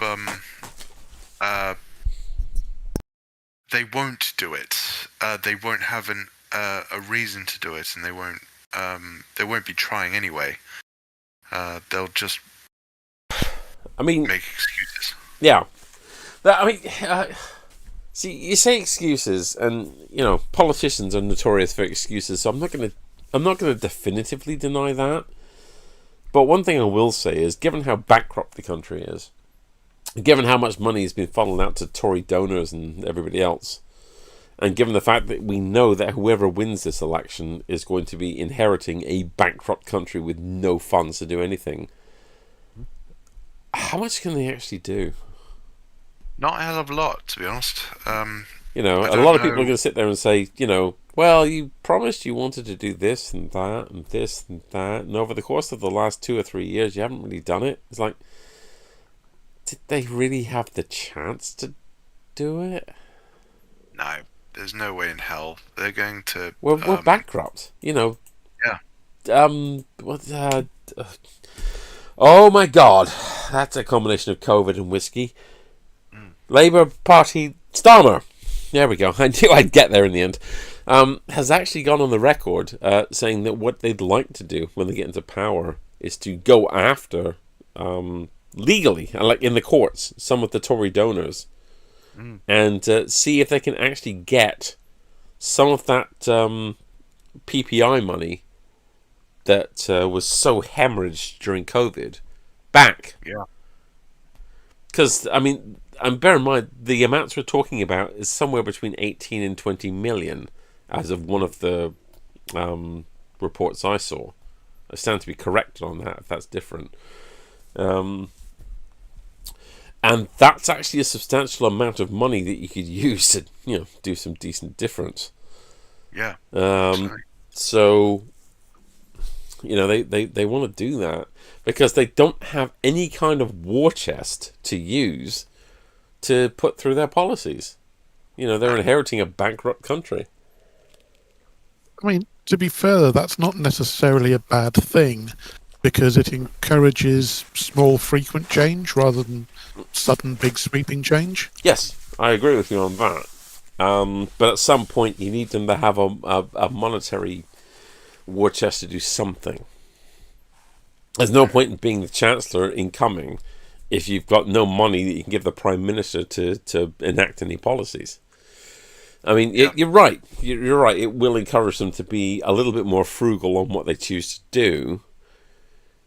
And, maybe that'll result in them being a bit more cautious, which isn't necessarily a bad thing, given what's happened previously. I've left this up on the screen for a while. I don't know. Can anybody tell me where Cramlington and Killingborough actually is? I certainly can't, but then my geography isn't great. I mean, my geography is normally pretty good, but I have to admit, I don't know where either of those places are. I assume they're next to each other. But Labour holds, so, another red place that's gone. Why are Scots turning to Labour? Because they have nobody else to... you think the inner city Scots... Nobody else, yeah. Yeah, you think inner city Scots are going to turn to the Conservatives. That's not going to happen. You think inner city Scots in cities like Glasgow and Edinburgh and Dundee, you think they're going to turn to the Conservatives? I don't fucking think so. God, no. No. And if the SNP are a spent force in Scotland, and I think we can agree they are, then they're either going to turn to Labour or Lib Dems. One or the other. Like I say, weirdly enough, actually, the north of Scotland and the islands off the north of Scotland have always been Lib Dem for ages. They've never been SNP and they've never been Labour. To be fair, they do still think it's the 1800s when Conservative and Liberal were the only two choices. Oh God! What do they? What was the name for the Whig? That was it. Whigs with an H. Yeah, WHIG. Yep. Have I got that right? Yep. Yeah, that's what they were called. Tories and Whigs. Sounds like a role-playing game. Need to make that. Yes, where that Liberal you mentioned earlier on, that Liberal spokesman was saying a once in a century result. Yeah. A once in a century result for Liberals would be them having a majority win. That was their result a century ago. And then more than a century ago, isn't it? Labour formed between the wars, with their main purpose being to wipe out the Conservatives, and instead they managed to wipe out the Liberals. Liberals instead, yeah. And the Liberal went from being one of the two main parties who were frequently in power to an also ran literally overnight. I think you find it's more than a century ago. I know you lose track of centuries because of your because of your multi-century age, but it is 2024. A century ago is 1924, and I think the Liberals were spent force by then, weren't they? No. I mean, Lord George got in 1916, yeah. Yep, which is only 8 years difference. And yeah, true. I mean, I'm splitting hairs. I admit that. He was in for 4 or 5 years. So it's basically 3 or 4 years off a century. Yeah. And Lord George did a lot of good for the war effort. Still one of the best prime ministers we've ever had. If only because he took the Joint Chiefs to task. Yes, he was also the one that gave a big chunk of Ireland back. Yeah, but he was also the one who went to Field Marshal Haig and said to him, "Yeah, no, we're not running any more of your recruitment things anymore. You're going to have to actually come up with a way of winning this war that doesn't involve bloodbath battles." Yep. And Haig went, yeah, absolutely, okay, fair enough, we won't have any more bloodbath battles. Cut to early 1917, and the Battle of Passchendaele happens. And Lloyd George specifically summoned Field Marshal Haig back to his office and said to him, I told you specifically not to do that. Yes. What the fuck, dude? Yes, But then it was it also... won't happen again. Just give me another couple of million to replace this lot, and yes. and we'll Cut to a month we'll later, try and again. Haig was bounced out of his arse as head of the armed forces. Yeah. This is the same thing with the Navy, in fairness. When Jellicoe, who wasn't actually as bad as people made him out to be in terms of his conduct of the Battle of Jutland, but by the time you cut to 1917, the Germans were basically crippling the country with submarine warfare.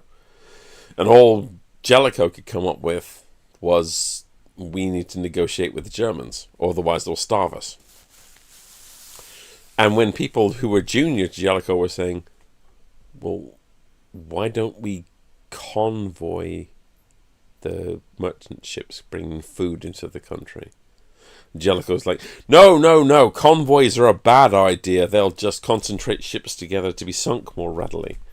Despite the fact that pretty much every single piece of evidence under the sun was that was the opposite was actually the case. Yes. Particularly if you use the right ships. Yeah, you right ships and the right tools for the job. I mean, Jellicoe was the same guy who kind of stopped the development of the hydrophone, which you'd think would be a pretty good weapon against submarines. And when April of 1917, which was the high point of German successes, came about, and the Royal Navy, the Royal Navy, not the Royal Navy, the Royal Fleet Auxiliary had lost about 800,000 tons of shipping. Lloyd George went to the Admiralty and told Jellicoe that he better fucking come up with a solution to the submarine problem or heads would roll. And he sort of reluctantly said, well, maybe we can, put up with the many disadvantages of convoying. Maybe. But just to show his ego, he basically said, but we're only doing for inbound ships. Any outbound ships that are empty, that are going back to America to pick up food, we're not going to protect. And immediately the sinkings of inbound ships went down, but the sinkings of outbound ships went up. And Funny that. yeah, who knew? And so Lloyd George, bless him, had to wave the big stick again. And Jellicoe insisted that, okay, well, fine, we'll convoy the outgoing ships, but not because they need to be protected. He had to protect his ego, of course. They had to be protected just to practice being in convoys. And at that point, Lloyd George's patience snapped. Like, properly, he was like, I'm done with you fossils. And he walked into the Admiralty with a big, thick pad of P-45s in his hand and started with Jellicoe, the First Lord of the Admiralty. You're fired. Yeah, it was like an episode of fucking The Apprentice, basically. You're fired, and you're fired, and you're fired. You're all fired. And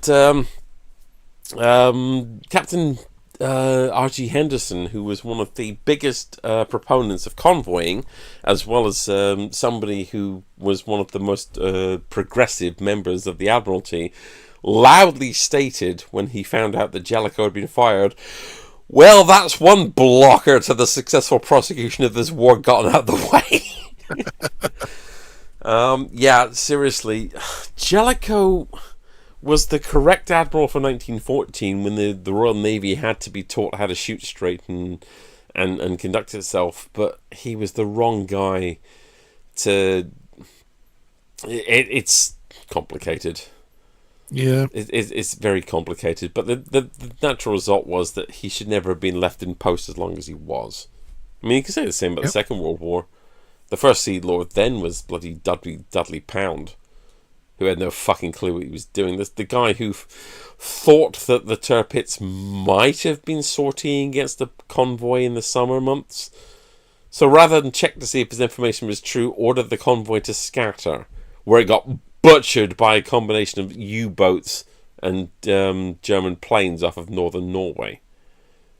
And the military commanders who were on point at the time for that particular convoy were like, even if the Tirpitz, even if a German fucking battleship, a Bismarck class battleship was coming at us, we would have lost less ships if you just kept the convoy together and let us try and deal with it.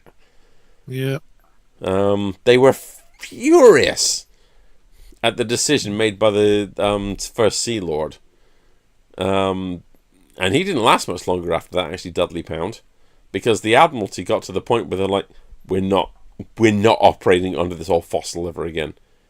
Churchill, you've got fucking two options. You either fire him and put somebody who's young and energetic and knows what the fuck's going on in the 1940s, or alternatively, we just all resign. It literally got to the point, it sounds insane in the middle of a war, but this actually almost happened, where the senior Admiralty almost resigned to a man rather than carry on under Pound and Churchill.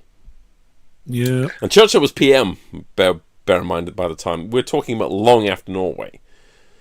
And the debacle that happened there. Yeah. Yeah, it happened. But yeah, to get back on topic, I think Go for it. The main point of that was that if David Lloyd George was standing this year, I'd cheerfully vote for him again. Yes, I agree.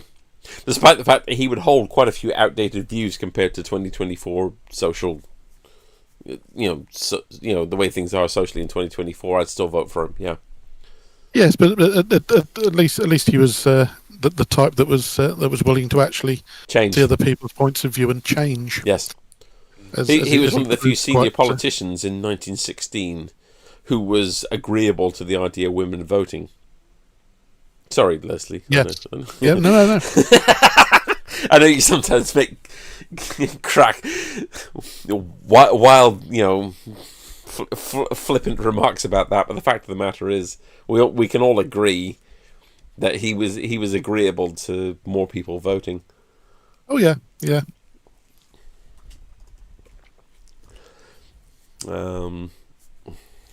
Forecast? What's this? Oh, that's the forecast by constituency. I love the fact that Fareham is still blue. Of course it is. Why wouldn't it be? That's Eastleigh, of course. Lib Dem. That will be Jack's Southampton West, I imagine. Apparently, Southampton East is up for grabs. Or is that not Southampton? Is that Gosport? That might be Gosport, actually. I'm Southampton Test. Okay. Oh, yeah. Damn. Really? You're Southampton Test? Yes. Does that mean that people in Romsey get to vote in the same constituency as you? Because they're all fucking conservative. Yes, they are, but because we've got both universities... right. Yep. Okay. Yeah. Yep. Both universities, I assume that means both Southampton University and... what's the other one called? Yeah. Solent, yes, Solent University, which is mostly an artsy-fartsy university anyway. Pretty much, yeah. Just my mate's daughter went there to try and when she was she gotten her results she wanted out of sixth form, and she wanted to do an engineering degree. She's become a programmer like her old man. Because as we both know, that's a noble profession.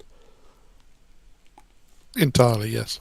Yeah, she went to Solent University to try out what they had for the purposes of programming, and as she told it to me, left after 10 minutes.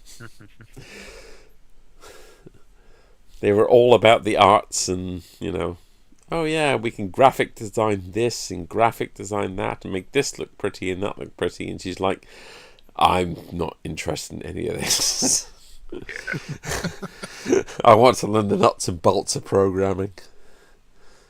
Well, in which case, don't go to university. I mean, No, there's no ifs or buts. Jack is completely right. If you learn to program at university, you come out with the worst habits and programming skills. Yeah. Besides which, you don't need I to. agree with you on that, but I will make a defense for her in particular. She Oh, if has it's somebody that knows how to program already and goes to university to learn more, they come out fine. It's the ones that don't know much programming or any and go to university to learn it, they always come out unusable. right. She didn't know a huge amount of programming going into university, but she learned her programming in university. But her father is a senior programmer who has worked in different places, and I know for a fact has taught her other ways of programming things, Yeah, and taught her that there are the way of university programming is not the only way of programming. Couple that with the fact that she is, I mean, all programmers are autistic. We're not, nobody here is going to deny that. no, Most of us. we fully own up to that. Yeah, no, most own up to that. She is by her nature, and she's been diagnosed with being quite heavily on the Asperger's spectrum. But she has been taught that, the way that you are taught is not the only way of doing things, and she's fine with that. She's not one of these people who's like, this is the one way and this is the only way, because all three of us know that there's people who have been taught like that. She's not.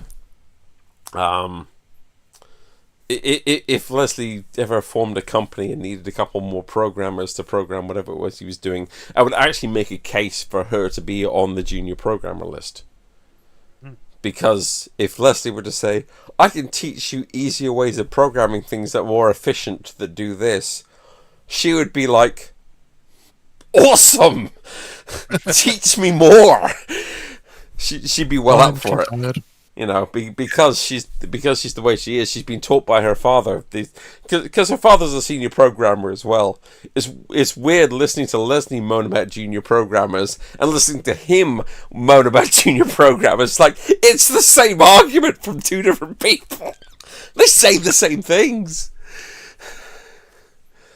So as a result of which, she is young, eager to learn, and knows that there's another way.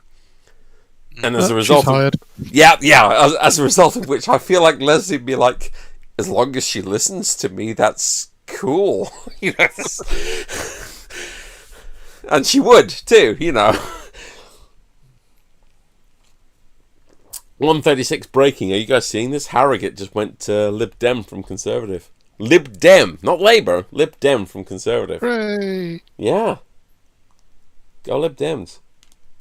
I voted Labour in mine, but the reason I voted Labour is because in Fareham, if you want to vote anti-Suella Braverman and have the biggest chance of kicking her out, the tactical vote was Labour. Yeah. I mean, I'm not against voting Labour anyway, but to be honest, I was for voting whoever was going to be most likely to kick Suella Braverman out of Fareham. But I'm not against Lib Dems. I agree with a lot of their policies, so... Harrogate. Where's Harrogate? I feel like I should bring up a map of the country now. Hang on. Oh, shit. Oh, man, that's bad. And for some reason, it started out in Liverpool. Where's the fuck is Harrogate?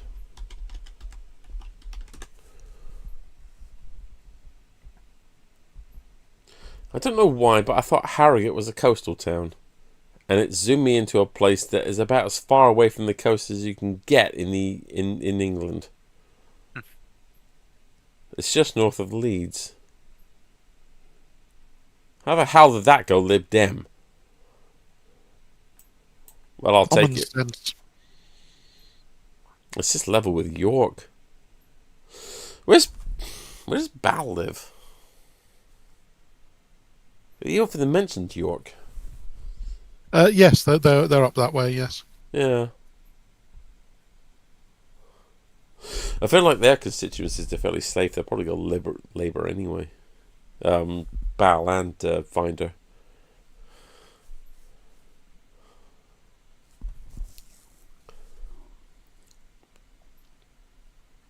Where does Snowy live? I don't actually know where he Um, is. Same Same general area. area. Okay.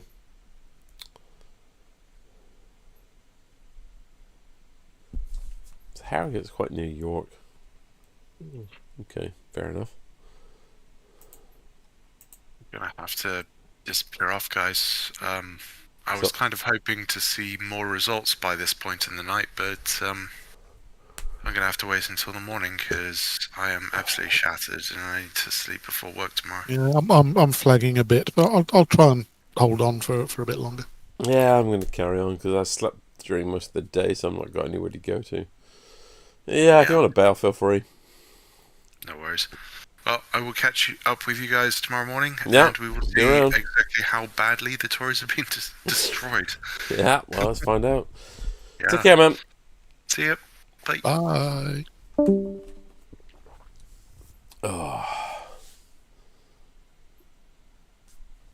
And then there were two. Yes. The No way. usual suspects. Yeah, the usual suspects.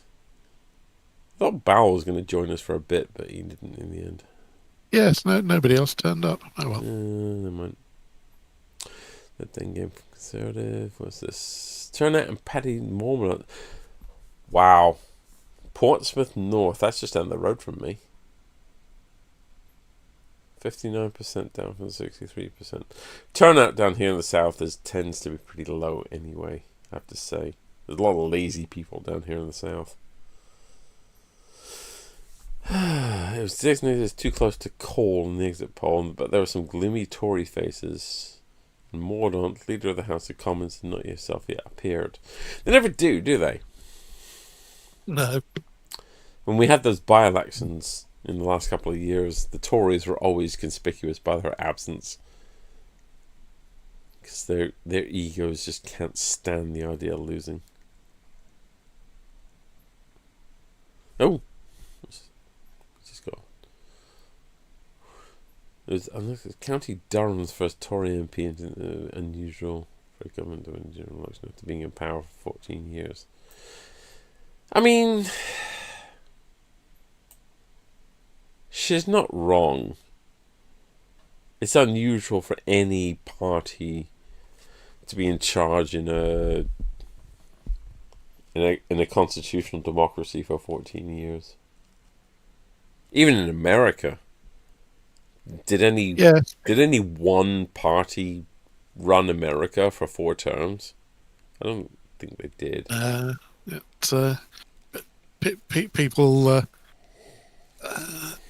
People always like to blame the government for things that are going to happen no matter who's in charge. That's true. Prices went up. We need to swap government. Yes, unfortunately, that's just how economies work. Yeah, literally how economies work, yeah. I mean, the trouble is, in this case, prices going up is the government's fault, but... Oh, I mean, they can make it worse, but it's going to happen regardless. Oh yeah, it's usually the one of the biggest things that causes a flip. Yeah. I mean, it's naivety to sit there and point your finger and say, "Oh, prices are higher than they were 8 years ago. It's the government's fault." It's like, no, prices are higher than they were 8 years ago because inflation is a thing. Yep, it exists. But people don't get that, and as I said, it's one of the biggest things that'll cause a flip, because whichever party isn't in power will always point at the one in power and say, "Look, prices have gone up. It must be their fault. Vote for us instead." Yeah. Enough ignorant people will understand. Will think that's the reason why the prices have gone up. Yep. As opposed to like, no, we're 8 years from when you were looking at those prices last time. Of course they fucking went up. That's what happens under any government. Labour gained Stroud from Conservatives. Stroud? Fucking hell. I've actually been to Stroud. Oh dear. Yeah, no. I know it's, but it's actually quite a nice place. I will give it that.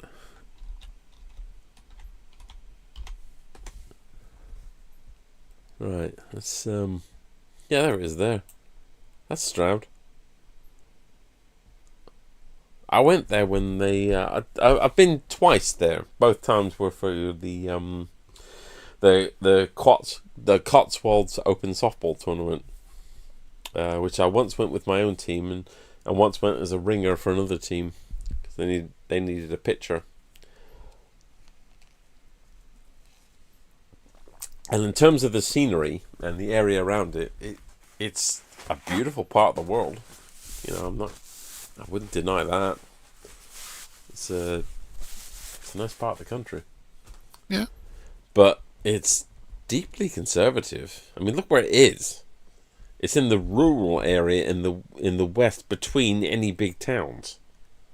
Yes. Under normal circumstances, that place would be a Labour. Take a deep breath. Get rid of the whiskey. Start again. Under normal circumstances, that kind of place would be a deeply conservative stronghold. Yes, it's the sort of place that old people flock to and young people can't wait to get away from. Yeah, literally that. Yeah. And yet that's gone fucking Labour? Jarrowing... No, hang on. No, that's not right. That's old news. We knew that Gateshead had gone Labour. Oh no, that's afterwards. Oh, wow. Alright, so Gateshead East is Labour hold. Stroud gain from Conservatives. I'd love to see how much... in Stroud, I'd love to see how much the... Refuck UK got. Whether they became the second party. Yes, they seem to have stopped announcing who came second, don't they? I want to see some of these results now.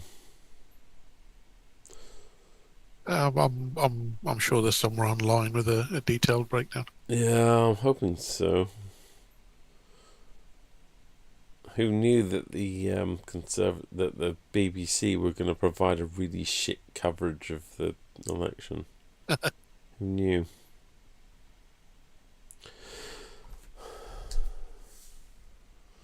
Well, thankfully, we've got 11 Labour seats, 1 Conservative seat, 1 Lib Dem seat, and despite the number of votes they've been getting, no reflux seats.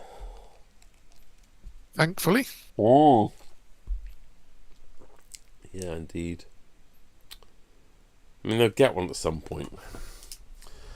I honestly don't see reflux coming out of this with 0 seats. But I do see them coming up with very few compared to the amount of the vote they get. Because reflux have done the mistake of any party that have a large backer, shall we say, that are new.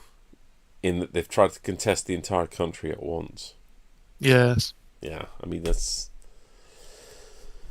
they would have been better off just concentrating on the Brexit seats in the southeast. I feel like they would have gotten more seats but less of the vote. On the plus side, though, at least they've split the far right vote away from. Oh yeah. Absolutely.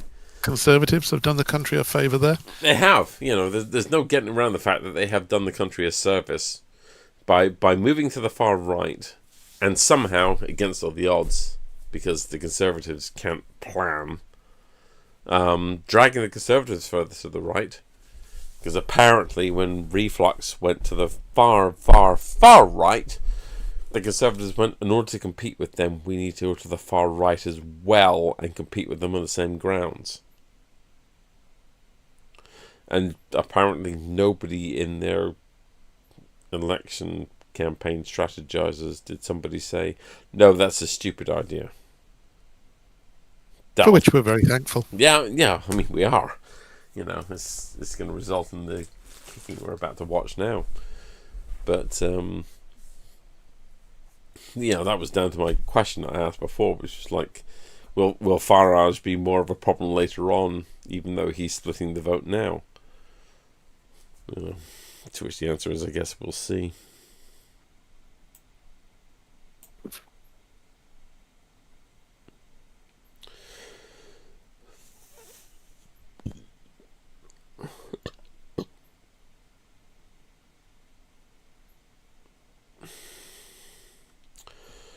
I'm just looking through my 10 questions. We've answered most of them now. There's still only not quite 2 o'clock. Should the Tories be wiped out like 1993 Canada, what then? Do Reflux UK become the new opposition, or do the Lib Dems become the new opposition? How safe is it for democracy to have a large number of soft right voters with no one to vote for? Well, we partially touched upon that earlier, didn't we? Yeah, sort of. I mean, if the soft right wants somebody to vote for, then Lib Dems are a fairly good choice for them. Yeah. No, I mean, that I'd agree with. And to be honest, I'd rather they go that way rather than the other direction to Reflux UK. Oh yeah. I mean, if we're going to maintain that the status quo, that we only have 2 real main parties, then Labour and Lib Dem should be it, really, as was originally the plan when Labour formed, as I mentioned before. Yes, that's right. In the late 19th century, I think. It goes back that far, doesn't it? They actually formed as the Labour Party proper between the wars. True.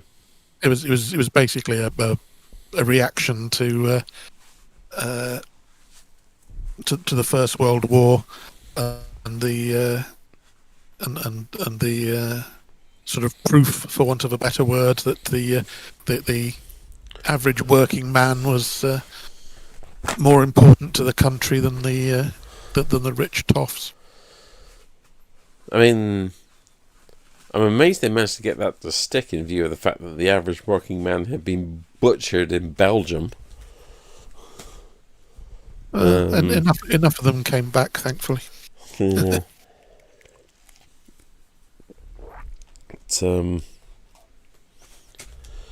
But yes, the plan was basically to destroy the Conservatives, and by taking all their votes and just leave the country with the Liberals and Labour, and without actually realising that if there's anybody's votes you're going to take, it's the ones most similar to yourselves. Mm-hmm. So that ended up wiping out the Lib Dems as a what was I say the Lib Dems, that's not what they were. The Liberals. No, it was just Liberals. Liberals then, at the time as a political force. Yep. Um, which is why I'd really like to see the reversal happen and the Conservatives get wiped out as a viable party. I for do for the next 100 years, and the Liberals come in. I do as well. Part of the problem that you always have in a Western country when you're trying to get social reform and that kind of thing, the kind of things that Labour stand for through, is that you're always, without exception, in a Western country, going to have a large rump of soft right voters. And I don't actually personally have any problem against the soft right voters. They're soft right.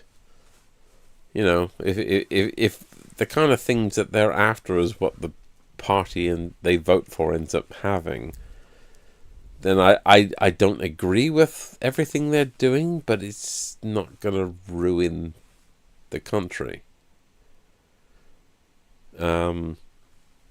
Yeah. The problem is that the party that those kind of people would normally traditionally vote for went so far to the right that they're basically fucking up the country. To try, and the Conservatives lurched that way to chase after the vote that the Reflux UK were taking away from them. Yep. I mean, it's always going to be a problem when you have a system like ours that sort of ends up coming down to a two-party choice for the main point. Yes. Because if they're the only two viable parties, then they're the ones people are going to join to try and get voted in.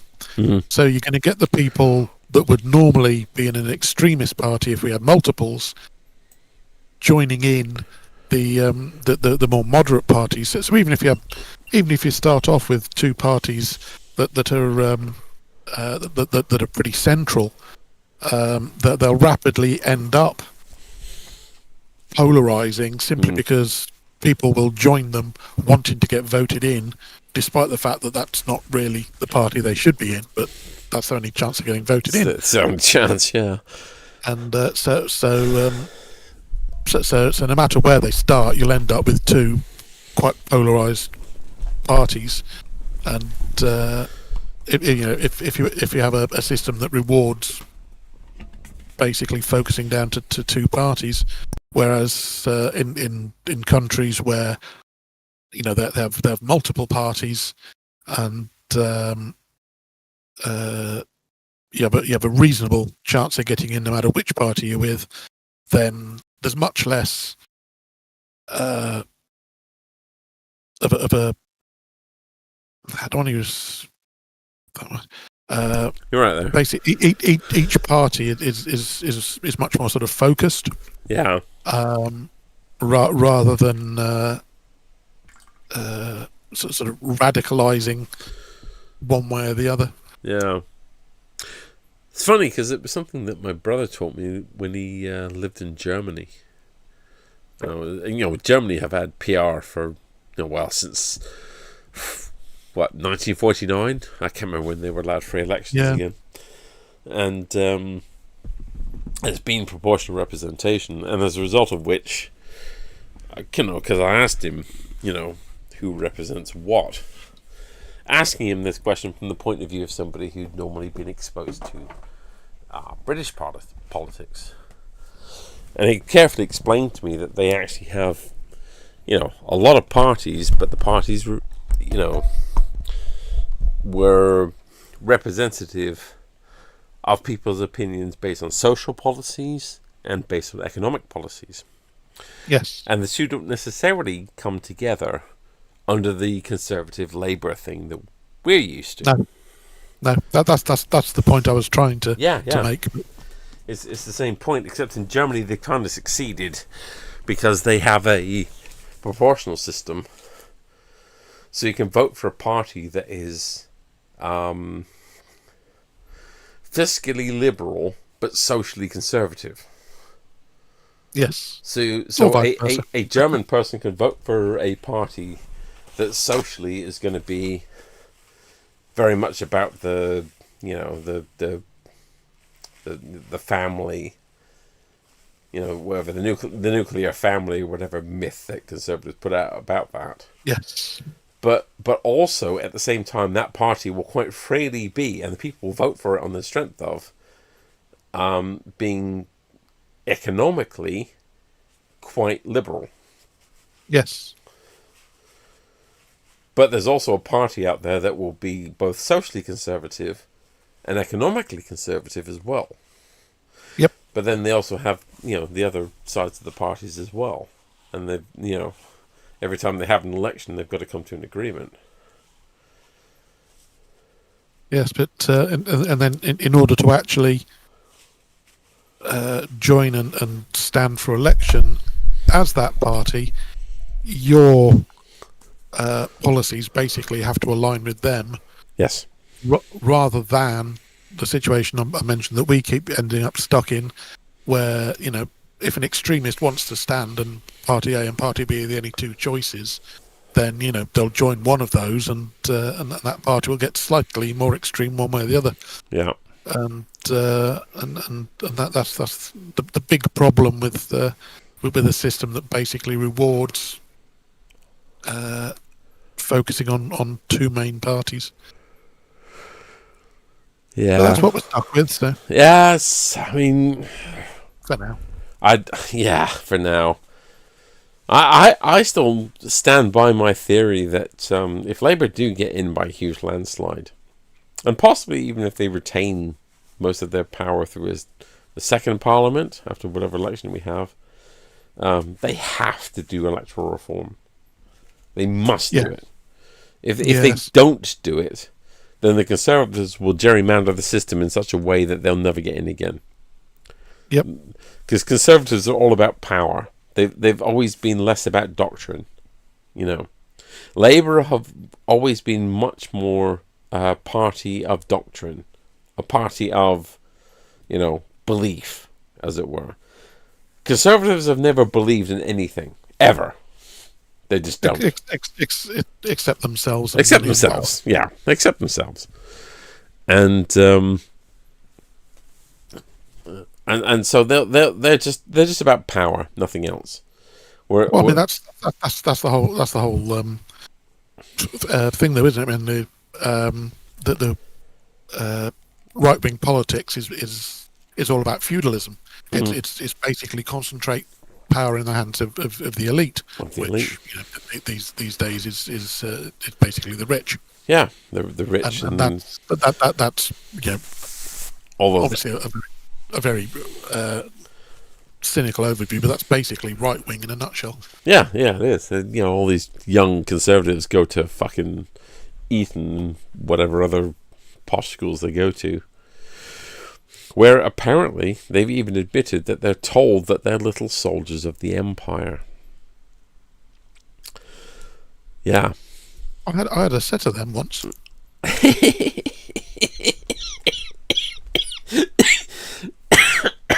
Yeah, but then I rolled a 6 and they all got knocked down. Yeah, that's what they're told. They're little soldiers of empire. Apparently, as recently as the 1990s, they're still told that. Now, how much of the British Empire existed in the 1990s? I'd love to know. Well, I mean, the places still existed. I mean, a lot of them had renamed themselves since booting the British out, but the places themselves still existed. It's just but they're not part of the empire. The British influence is no more. No, I mean the British in the 1990s. The British Empire was like Gibraltar, the Falklands, Niue. These little tiny islands here and there. Yep. The time that they could turn around and say, "Oh, the British Empire is an empire upon which the sun never sets." Yeah, it's because we owned Canada, India, Australia, New Zealand. All sorts of large chunks of Africa. Large chunks of Africa, and all that shit. And I always find it amazing that there's a fraternity of people to this day that exist in the present moment now that can't wrap their heads around the fact that doesn't exist anymore. There's no such thing as a British Empire anymore. To be fair, I mean, I still struggle with that. The maps in my head still have borders from 100 years ago. So. Oh yeah, I always love it in our Discord chats whenever I have to say, there's a revolution taking place in Zimbabwe. All right, Leslie, Zimbabwe is the part of Africa that was previously referred to as Rhodesia. Yes, you did tell me that. You didn't believe me. I hope nobody's told Colonel Rhodes. He'll be furious. I'm sure he will if he were alive. What? But yeah, who knew? But not only is Rhodesia not part of the empire, but neither was India, which is actually split into two. Well, I say two parts. Oh my god, that's gonna. Sorry. Oh god, this is on the live stream too. Shit. 3 parts. It's split into 3 parts. One part is India, one part is Pakistan, and one part is Kashmir, which is disputed, and I am not weighing in. Fuck that. I am not weighing in on which part should have it. I'm not getting involved in that. I am not being hit by that. No way. What have we got coming up? Holy shit. Right, well, there you go, Leslie. That's you. I don't know if you can actually see what's on the screen in front of me. Lib Dems gain easily from Conservatives. Yay, we're back. Yeah, you're back. After all that time, languishing under the Conservatives, because your previous MP's only crime was being caught being tied up with an orange in his mouth full of heroin. Yeah. I never understood why that was something that was held against him.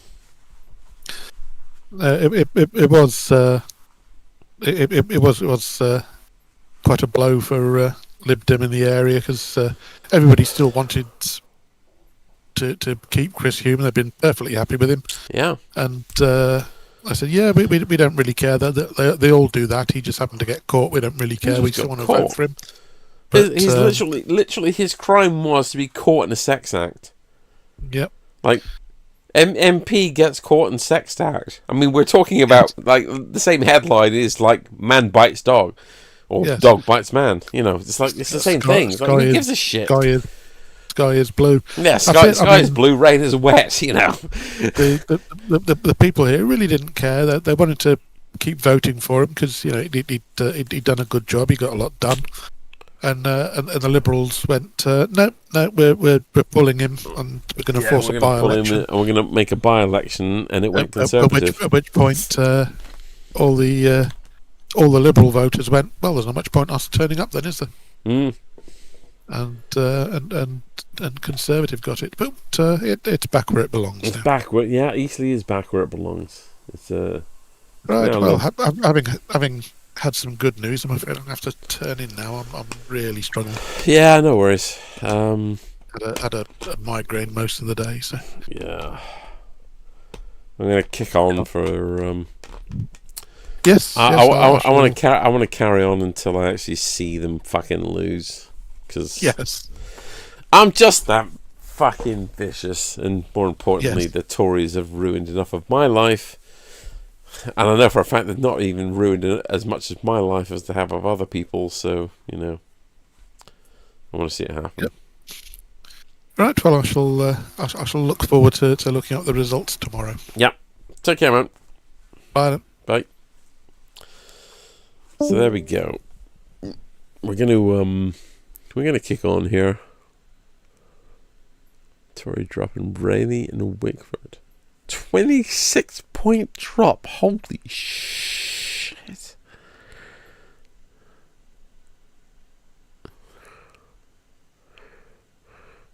Mark Francois did hold on to the seat, though. Wait, sorry. I didn't even Fareham. I cannot get my head around that. How do you drop 26 points and still hold on to your seat? If Suella Braverman dropped 26 points, she would lose Fareham. What the fuck?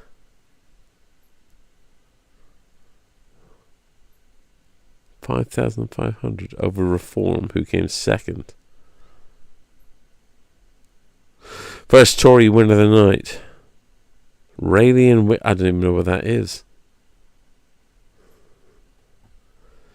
I'm not even looking at the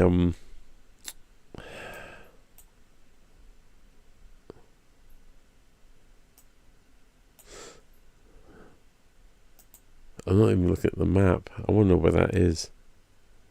Rayleigh and Wickford. What else have we got? Islington, North London. Oh, it's Islington, of course. Corbyn's running as an independent. I really would be happy if Corbyn doesn't win that.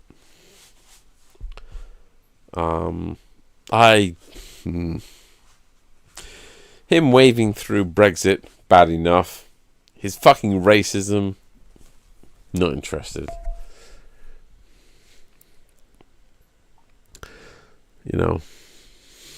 I've no interest in Corbyn's anti-Semitism. And I'm not Jewish, I'm not any religion, actually. I'm neutral. For a while, at a place where I worked, I sat next to a Jewish guy.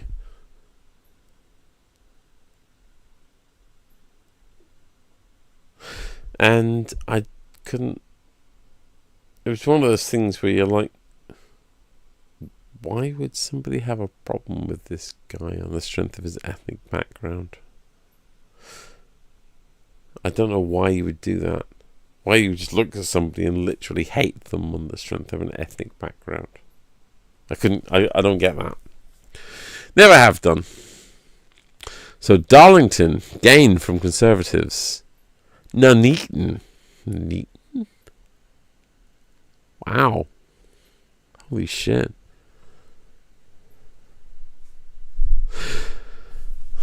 Wow. I mean, wow.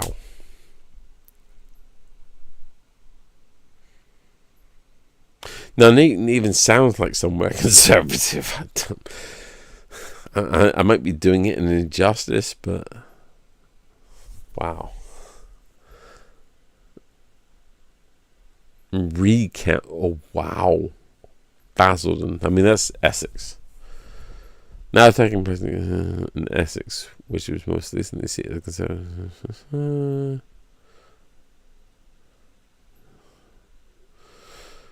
This says there's about 20 votes in it. Okay, so if the win was by 20 votes, then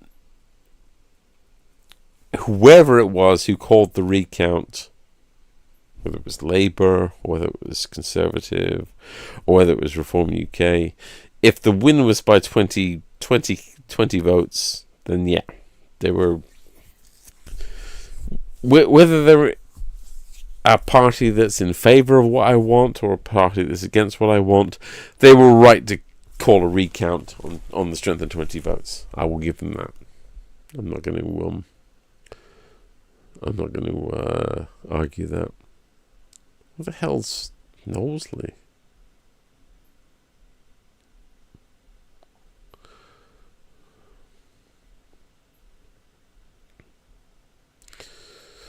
It's a deeply painful night to be a Tory, says Peer. Well, ironically, a peer is not actually standing up for election, so you're one of the safer people. I firmly believe that elections are won from a centre ground. We've said that. We spent too long not pointing in that direction. No, you spent too much time fucking off to the right. Barnsley North. Okay, fine. Lib Dems have won Harrogate. Harrogate? Really? I want to see this. Lib Dems okay. Alright. Oh, no. Leeds, yeah. Telford, gain for Conservatives. Fair enough. That's Eastleigh, which we vouchsafed earlier. Lib Dems are claiming Tunbridge Wells. Are you serious?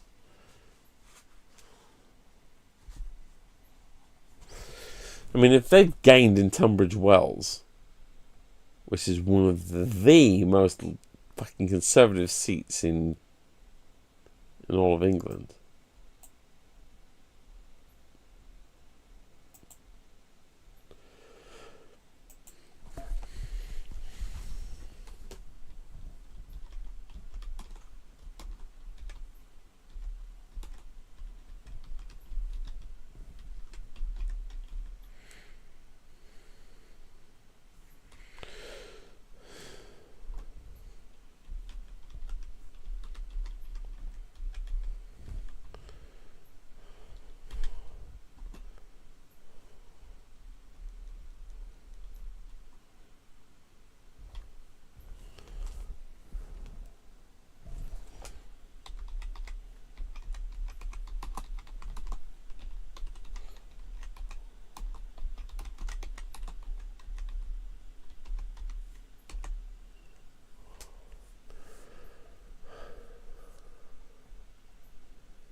Right, we'll see how this goes.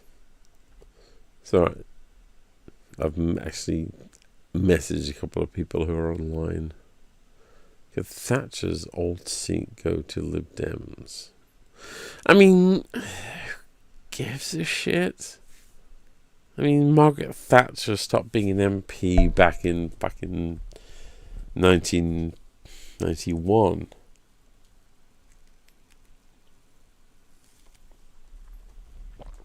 So we're on a different planet when it comes to that.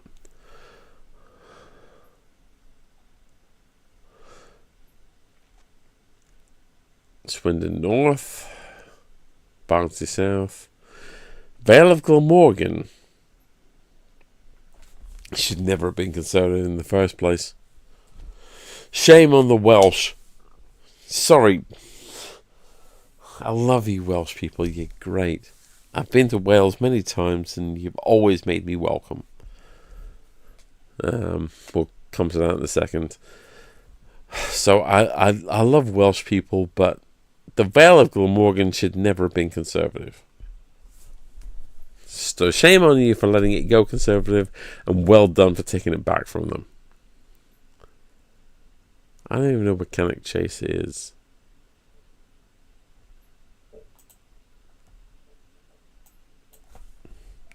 Let's find out.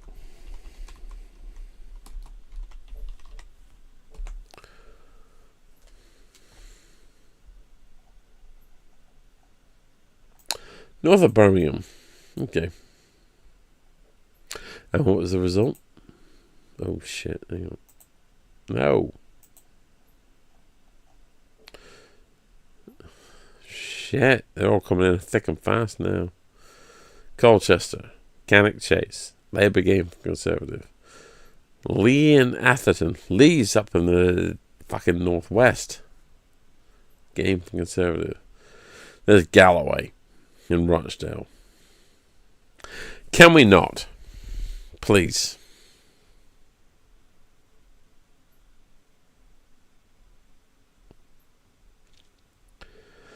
Because George Galloway is... I'm not going there. But can we not? Can we please have somebody else take his seat?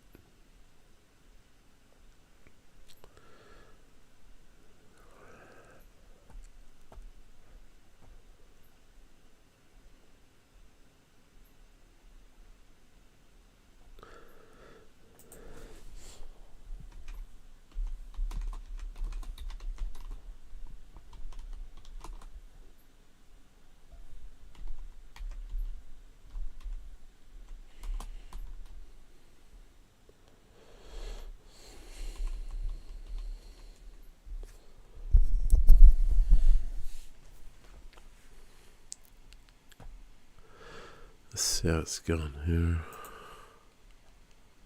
And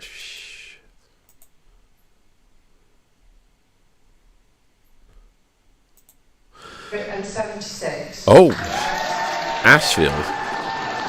Holy shit! So Lee Anderson becomes the first Reform MP of the night. He, of course, defected to Reform from the Conservatives. His majority there, 5,000. Got to be kidding me! 9, and again, a relatively low turnout. But the Conservatives, and an ex-Brexit Party representative there, beaten into 4th place, and Labour into 2nd place. So that Reform's first MP and first victory tonight. We're going to hear Lee Anderson now. 30p Lee.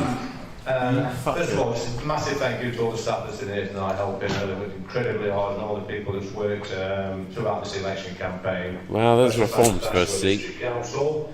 But the biggest thanks of the night goes to my wonderful team over there who have stood by my side and watched me being grumpy over the past 6 weeks. They've been fantastic, and I could not have done it without them. I stood in this town, my hometown, 4.5 years ago as a Conservative candidate and won. And I won comfortably, and the people of Ashfield backed me, and they now back me again as a Reform candidate for Ashfield. I said a few weeks back that there was going to be a reckoning on election night, and Ashfield, which is the capital of common sense, They are part of that reckoning. Now, this wonderful place which I call my home is going to have a massive say in how this country is shaped in the future. I want my country back, and Nashville can play their part. Look at the shit in the background on that. So, Lee Anderson, the first MP for the Reform UK tonight, and Lee Anderson there, as I say, started out as a local councillor there in a local Labour councillor. Conservatives, became an independent. Now he's reformed. Chris, he wasn't independent. He was fucking Conservative. Reform UK, and perhaps the first. I don't want to hear it. I don't want to hear it. So there's Reform's first fucking MP. They now have the same number as the Conservatives, which is actually quite funny, actually, but I'd rather I hadn't.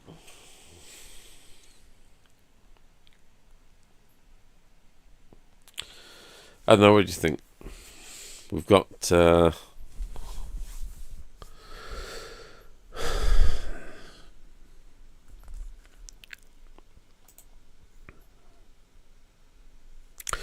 Tynemouth. Labour hold. Labour gains Blackpool South from Conservatives. Holy shit.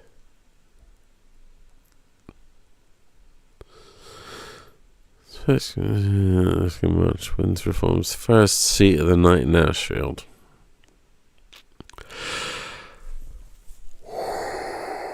Oh, God. We'll see.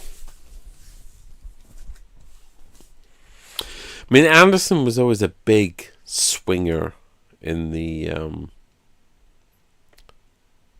matter of reform. So for him to actually win this, Blackpool South, we know about that, but something else has come up. Hang on. Tynemouth, we knew about. I don't know where Broxbourne is.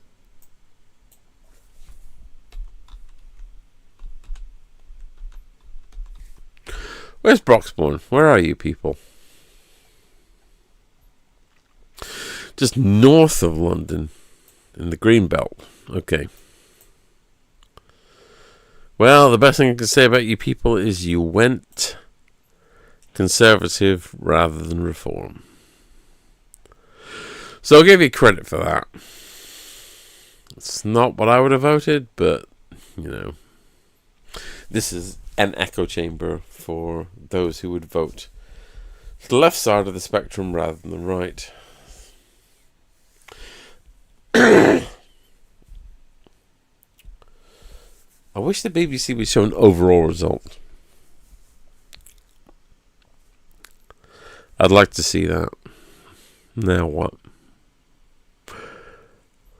Barnsley North.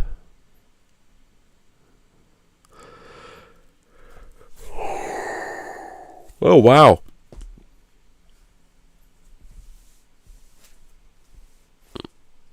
Okay.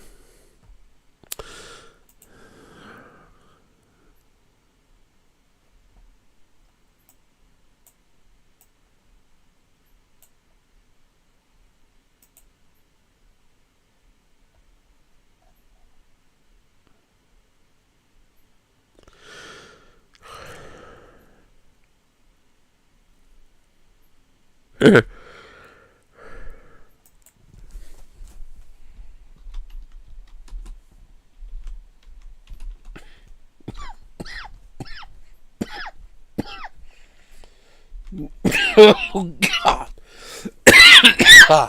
COVID. Oh, red car. Okay, fair enough.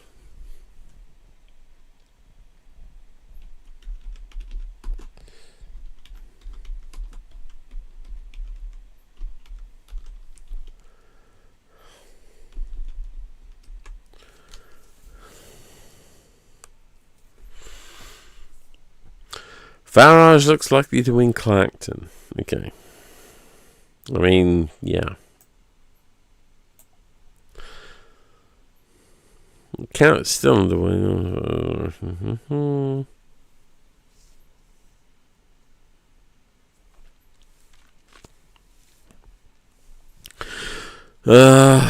Revolt against the establishment. Oh, please.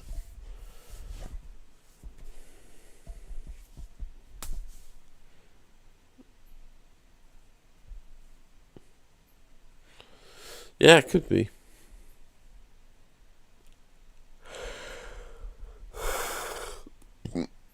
Can't complain with that, but we'll see.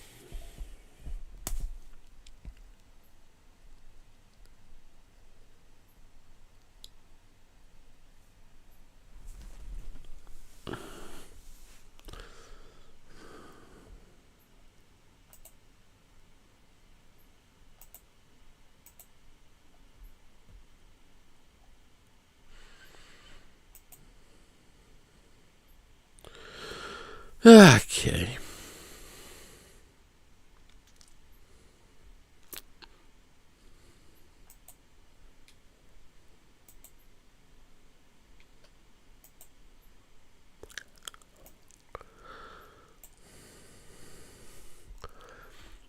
Likely to win Clacton. And there's Skype being Skype. Middlesbrough, Labour hold.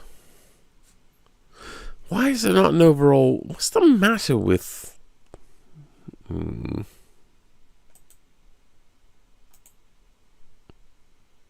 Right, there we go. So of all the declarations so far, Labour 34, Conservative 2, Lib Dem 2, Reform 1. We'll see how it goes. It's still a shellacking, but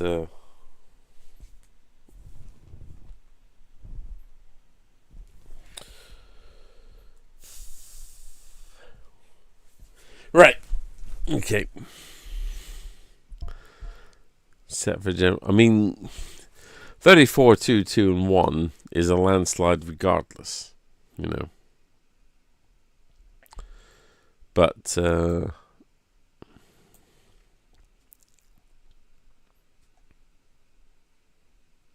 we're still in Middlesbrough.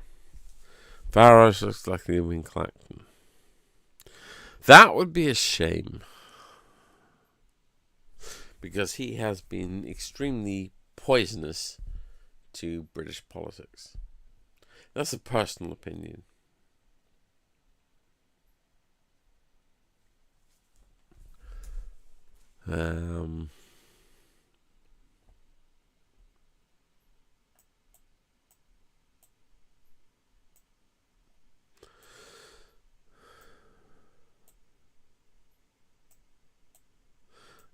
God.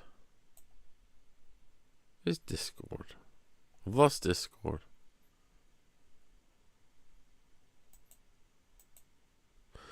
Oh, there it is there.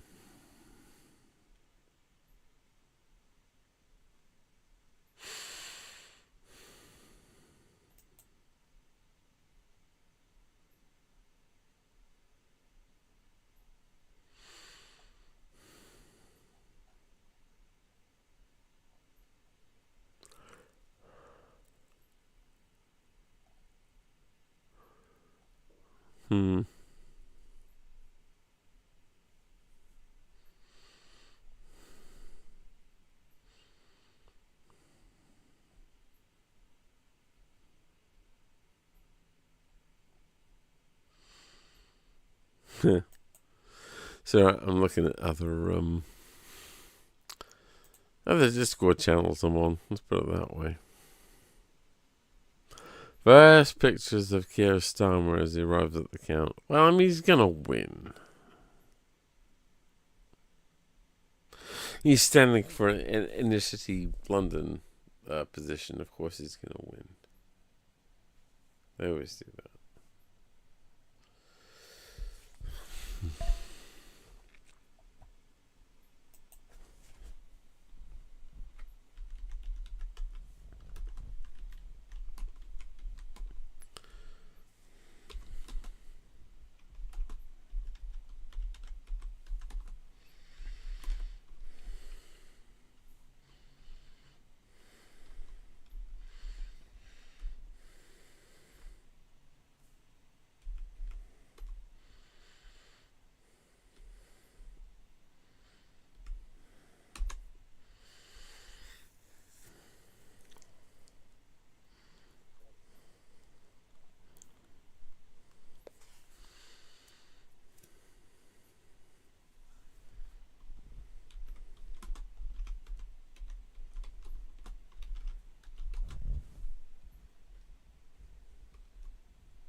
Just trying to find some other people to join the live stream.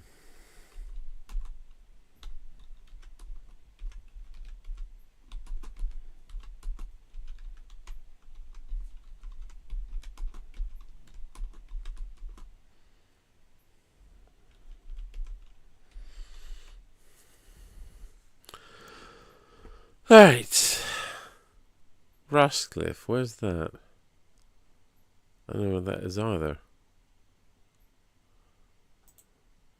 Do we have a map? Nope. We've got the existing map. That's forecast, which is not what I want.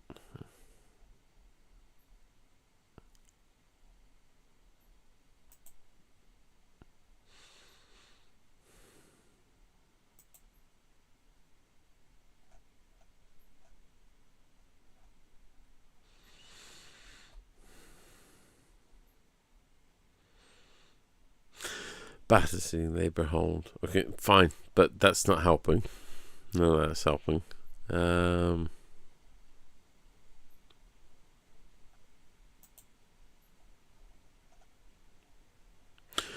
won in my area? Well, we don't know. There we go. There's the map.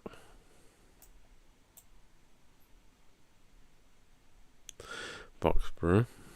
Brayley and Wickford. Ashfield, which we know is Reform.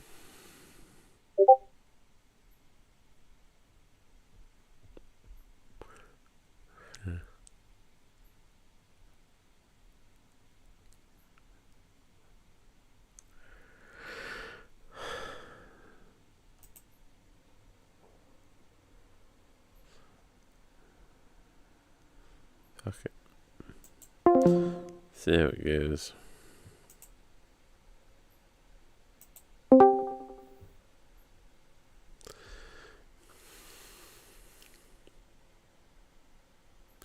Okay. Harrogate and Knaresborough. Have we anything in Scotland yet? No, we haven't. That's a shame.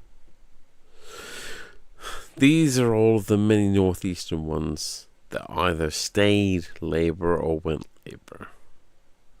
No one's going to be surprised by that.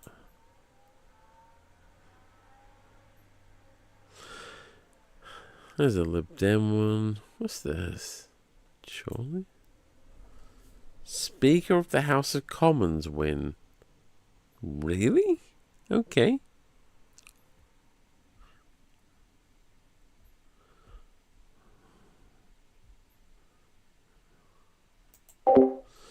Okay. So we'll... Apparently the Speaker's seat came up.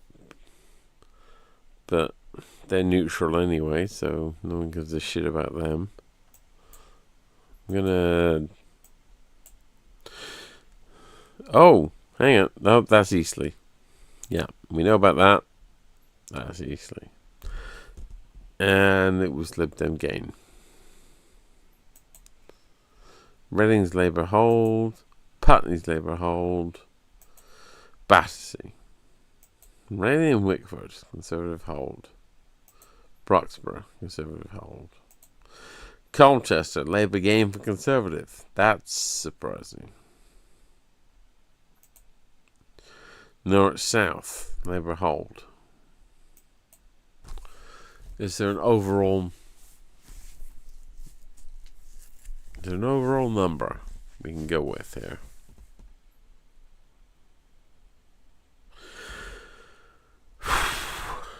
What do we think? Okay, you know what? In the absence of Wrexham. Wrexham? That's... Holy shit. Wrexham's in Wales.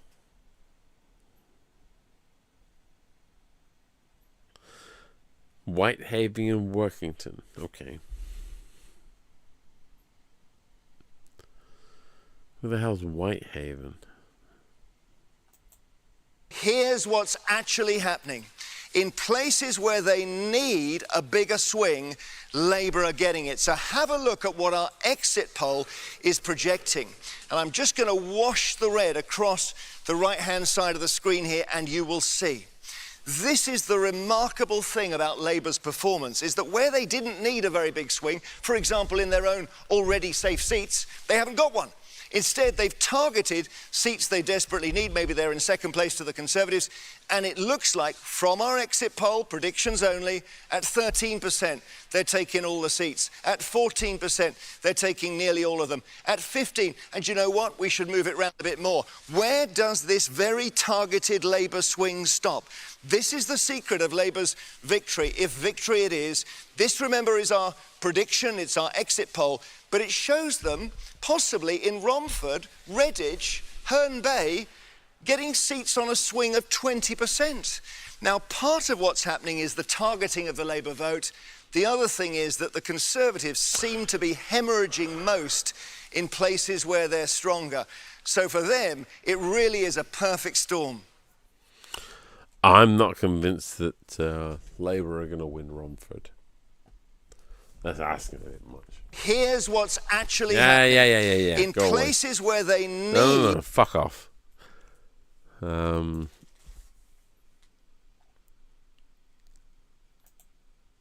Cowie, Scottish Conservative and Unionist, 3,527. Where's this?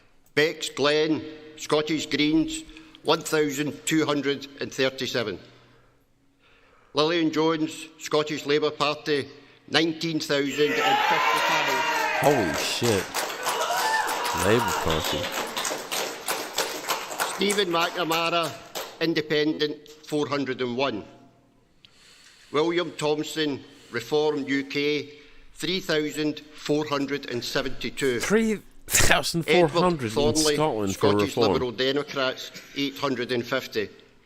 And that the said Lillian Jones has been duly elected to serve as Member of Parliament for the Kilmarnock and Loudon constituency. Kilmarnock was Labour. Holy shit. So, Labour taking that seat, Kilmarnock and Loudon, our first seat and declaration in Scotland with a majority of over 5,000 from the Scottish National Party. Is that, Chris Mason, something that obviously Labour will cheer? But it is, and it's damn one right of many seats, particularly in Scotland's central belt, those towns and cities in and around Glasgow and Edinburgh that Labour have been eyeing for at least the last couple of years. It is absolutely crucial to them, not just in assembling a majority, perhaps less crucial given their performance in England, but being able to make an argument that says that they can govern for the whole of the UK because they can point to representation in England, Scotland and Wales in sizable number if results like that are replicated. I think also the psychological impact, Neil Kinnock, of Labour taking its first seat in Scotland, going from third to first place in that constituency, so leapfrogging. I mean, they've done that. Imagine what the scene will be like, Kinnock, of Labour taking its first seat in Scotland. That's not me. Shit. Fuck. Scotland, going from third. Under a terrific young leader. He's young, but he's very experienced. And the quality of the candidates that we've got, the absolute eradication of complacency and condescension, and the fact that there's a freshness that appeals to people in Scotland, and that's why we're making gains of this kind. I'm just going to show our viewers, explain we're seeing Richard Holden, because he's not necessarily the most recognisable politician in the country. Right. He is the Conservative Party chairman, staring down at his phone. We know there is a recount in his seat, which should be solid, true blue, rock-solid Conservative voter. He is in trouble there, and it is written all over his face. I don't know if that's a hug of consolation. Maybe that's a hug of consolation, and he might have lost his seat. That would be a huge humiliation for the Conservative Party chairman, somebody who attends cabinets. There's another declaration coming in. Let's go straight there. Ed Davies' seat. Ed Davies? I, Councillor Liz Green, being the returning officer for the Kingston and Surbiton constituency election Kingston. Hey, held on the 4th of July 2024, do hereby give notice that the number of votes recorded for each candidate is as follows. Can you not hear me? Ali Abdizai Abdullah, Workers' Party, 395. Why can't you hear me? Jason Chinnery. Big Ron, I don't know if you're going to hear me or not, but your icon on here has a muted mic. icon under it. You might need to go unmute your mic in Discord. Das the Green Party, 3009. Edward Jonathan Davey, Liberal Democrat. That's much better. 25,807. Also, if you do not mute your mic. Yeah, sorry, I didn't mean to. It's just one of those things. No, it happened. Yeah, Helen Margaret Edward, I the don't know how Conservative much Party you're aware, candidate, but we're actually in the middle of the general election at the moment here in the UK. Mark David Fox, Reform UK. Okay. And I saw somebody mention. I saw something earlier, where somebody was saying, "Have a good election day" or whatever. Yeah, 6,561. Is that happening today or? This evening, literally. You okay. You have now literally made yourself Kingston part Independent of it. Residents Justice for Sub Postmasters. How so? Because I am live streaming this.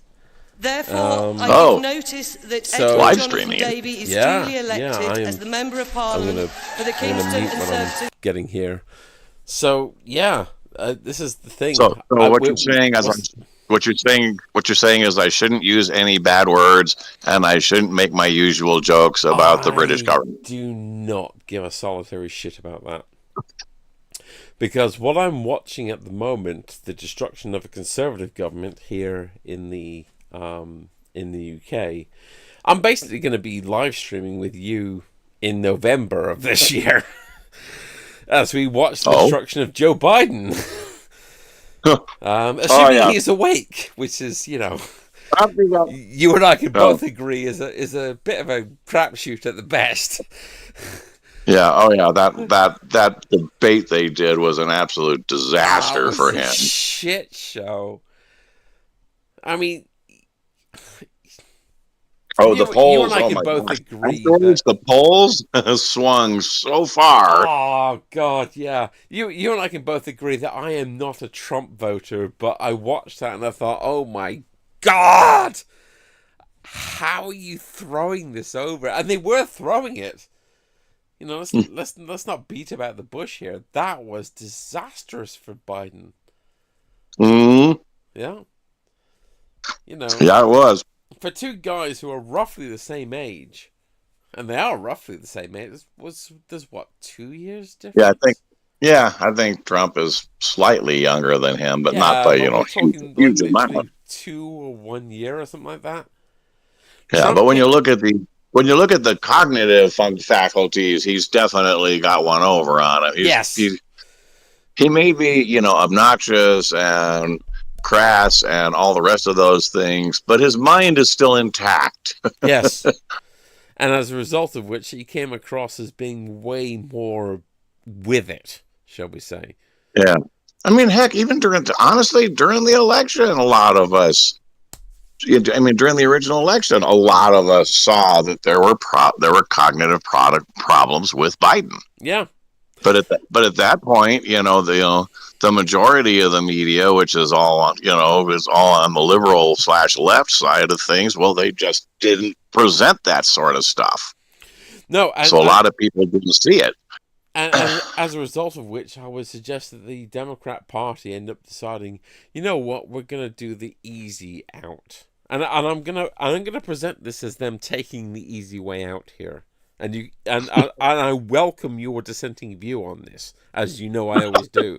But I would suggest that they took the easy way out of saying, you know what, he's been president for 4 years, we're just going to let him kind of just muddle his way through to the next 4 years, rather than actually presenting somebody who's young and energetic. And as a result of that, or maybe as a result of the lack of talent puddle in the Democrat Party, it's one or the other. They're going into this election with somebody who they really shouldn't be going into the election with. Yeah, well, the thing too, over here, if you got somebody who isn't doing debates and so on, that goes against them too. It's like, okay, what are they hiding from? Yeah, they're unwilling to debate. Well, if they can't debate against a person of another party, how the heck are they going to, toe the line against a, foreign adversary? Yeah, exactly. And they're screwed either way. It's like, I seriously believe if they stick with him and run him, they will be handing the election to Trump. Yeah, they'll get absolutely fucking hammered. There's people outside. There's people outside of your country that think that. Hell, there's people here in the UK who are watching this, who are on both sides of the divide, who are like, honestly, if the Democrats stick with him, then curtains. Curtain. They're not going to win it. And some people are happy about that, and some people are not happy about that, but everyone agrees on it. That's the point. We've had the same. In this country, with the election we're having now, Sunak, the Conservative Party leader, called the election now. I think I explained. So you can correct me if I'm wrong here. I'm sure I explained to you that we don't have a fixed term. We have a I remember you saying you don't have a fixed day. It's just like, okay, we're doing the election now. Yeah. It's within limits. They do have a 5-year limit. They can't just string it out forever. Obviously, they have a limit within 5 years where they have to say, okay, we're calling the election within this period of time. They have to, right? Whereas over here we have a 4-year cycle. You literally have a 4-year cycle, which is written in your constitution. Whereas in our constitution, it's basically down to and despite what a lot of people may think, we do have our constitution here in the UK. They talk about a written constitution. Actually, a lot of election stuff runs on a 2-year cycle over here because the House of Representatives. That's the House of Representatives, though, isn't it? Yeah, for the House, because though they serve on a 2-year cycle, and the Senate is 6. Have I got that correct? I believe so. Yeah. Yeah. No, actually, no. I think actually Senate is. Yeah, I mean, actually, the House I think is 4. The Senate is 6, but they stagger the positions so that every 2 years. Now, presidential elections are absolutely okay every 4 years. Dun, dun, dun, poof. Correct. Yes. But we will have an election of some sort or another every 2 years because it's staggered. It's the voting for all the positions are staggered. There's only a certain number of seats up for a vote each election cycle. Yeah, I thought that was the case. Whereas in this country we have. We have elections every any period that the incumbent whenever they feel like it within 5 years. Is that right? Basically, yeah. But with the hang on.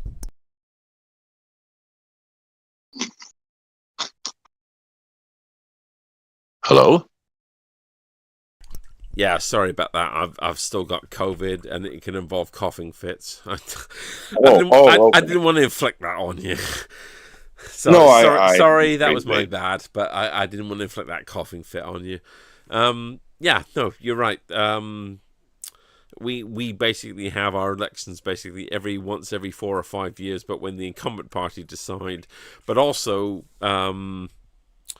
by-elections. Which a by-election is basically when a position comes up due to the incumbent sitting politician either leaves or for whatever reason has to put themselves up again.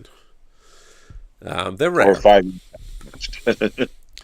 5.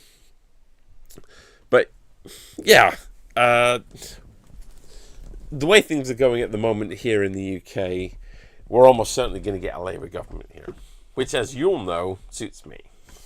Almost certainly what? You faded out. Yeah, sorry, I was shifting position. We're almost certainly going to get a Labour government. Okay. Is that the equivalent of the liberal or conservative over here? Labour government will be the equivalent of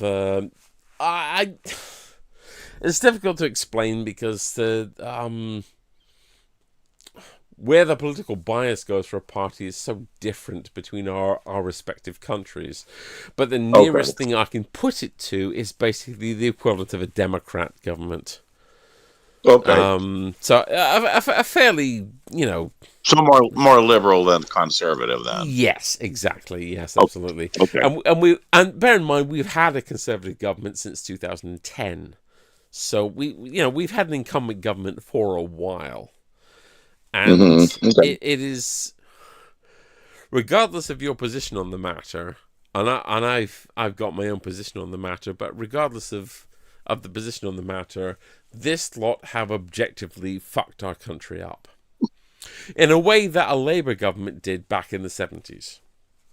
You know? Yeah, and I'm not going to shy away against that either. As somebody who is a Labour voter, if somebody were to say to me, "But Labour really wrecked the country in the 70s," yes, they did. They did. They absolutely fucked us up back in the 70s. I'm not going to deny that, and fuck them for that. They, I'm not going to stand by that record.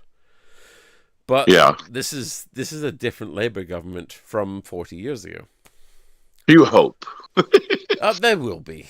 They will be. This is me. This is me playing. People. This is me playing devil's advocate. I know you are, and I love you for it. But but they're gonna be different. A lot of the people who are in this government weren't even alive when that lot fucked the country up back in the 70s. You could probably make the same argument about the Carter government. Because, when did Carter get voted out? Was it the 1980 election? I think so. I know Carter was 80. I'll have to look it up. 4 years of him, and we had 4 years of him. Yeah, he was a one-term government. In the 70s. Actually, I think Reagan. Reagan was 2 terms, definitely. Yeah, but I can't remember. Well, let me look it up. I'm pretty sure Carter was a one-term president. 70s. I know we had Carter in the 70s because I remember him being there, and at that point, I was still too young to vote. You have to be 18 to vote over here. Oh, you're not that much older than me, then. I mean, I couldn't vote in the 70s either, but I was still in Canada in the 70s. Shit, we still had Pierre Trudeau as our prime minister back in the 70s. Holy shit. It's like, Canada, what age limit? Don't they let you vote if you can write? No, sadly not. Otherwise, I would have voted in the 70s. But I was way too young. Sorry. Sorry. I honestly, I laughed. It was funny. I mean, I love Canada. I love Canadians, but that doesn't mean I can't have a little fun every once in a while. And the good thing about Canadians is that they will take that fun in the spirit in which it is intended, because they're Canadians. Let's see here. 2024 is going to be an important year. We've got an election here. There's an election in France. There will be an election in Germany shortly after that, and then we've got your mob in November of this year. He was very important elections. Carter was 77 to 81. Okay, so January. I know, presumably January. Reagan is the one that took him out. So he was. So Reagan was voted in 81. Yeah. That sounds about right. Yeah. Carter was in for 1 term only. Reagan was in for 2 terms. He was such a bad president. He was weak. He was ineffective, and of course the whole, what was it, Iran-Contra thing went down, and he didn't. I don't know about the Contra thing, but Operation Eagle Claw in Iran, that was. That was a fucking disaster. But yeah, that was on. It didn't even free a single American from Iran. Let's be honest here. Let's judge him by results here, shall we? Let's go by results. Did Eagle Claw get a single American out of Iran? No, it didn't. It didn't. So anyhow, they did all that. They never did manage to get any of the hostages released. And then Reagan showed up, and they were like, "Okay, you can have your hostages back now." Yeah, that was it. There's a number of reasons why that happened. Principle of which, it may have simply been a fluke. It may have simply been a fluke of timing or whatever, but you got to admit that's a really great way to start out your presidency.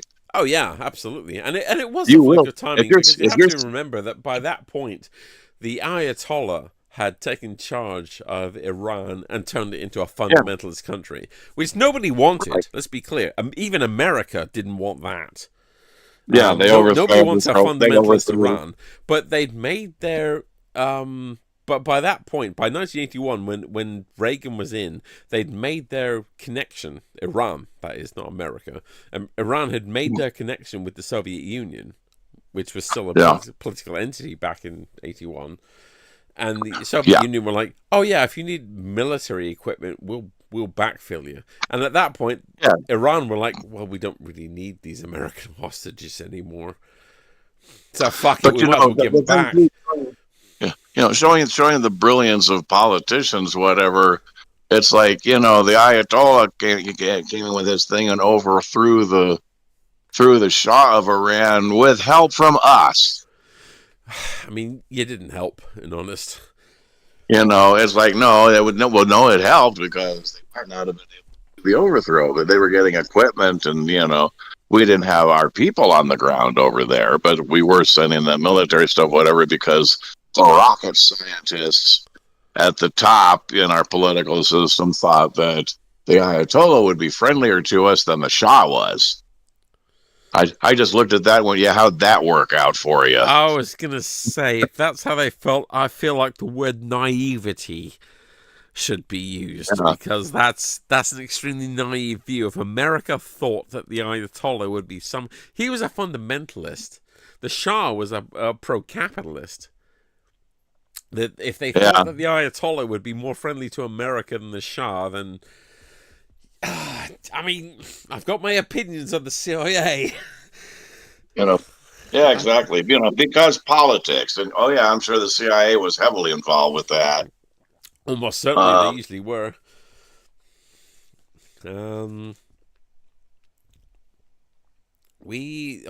So Labour just lost another. Okay, fair enough.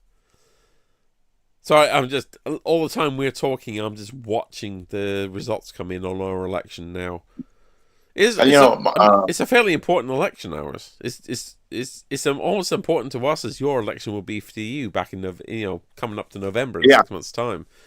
So I am keeping an eye on it. It's the reason I'm live streaming it. Basically, I'm keeping an eye on it, and it's the reason why I'm kind of fascinated to a lesser extent as what an American thinks of what we're doing. No, you're live. Okay, by live streaming it, you mean you're just watching the stream. You're not broadcasting a stream.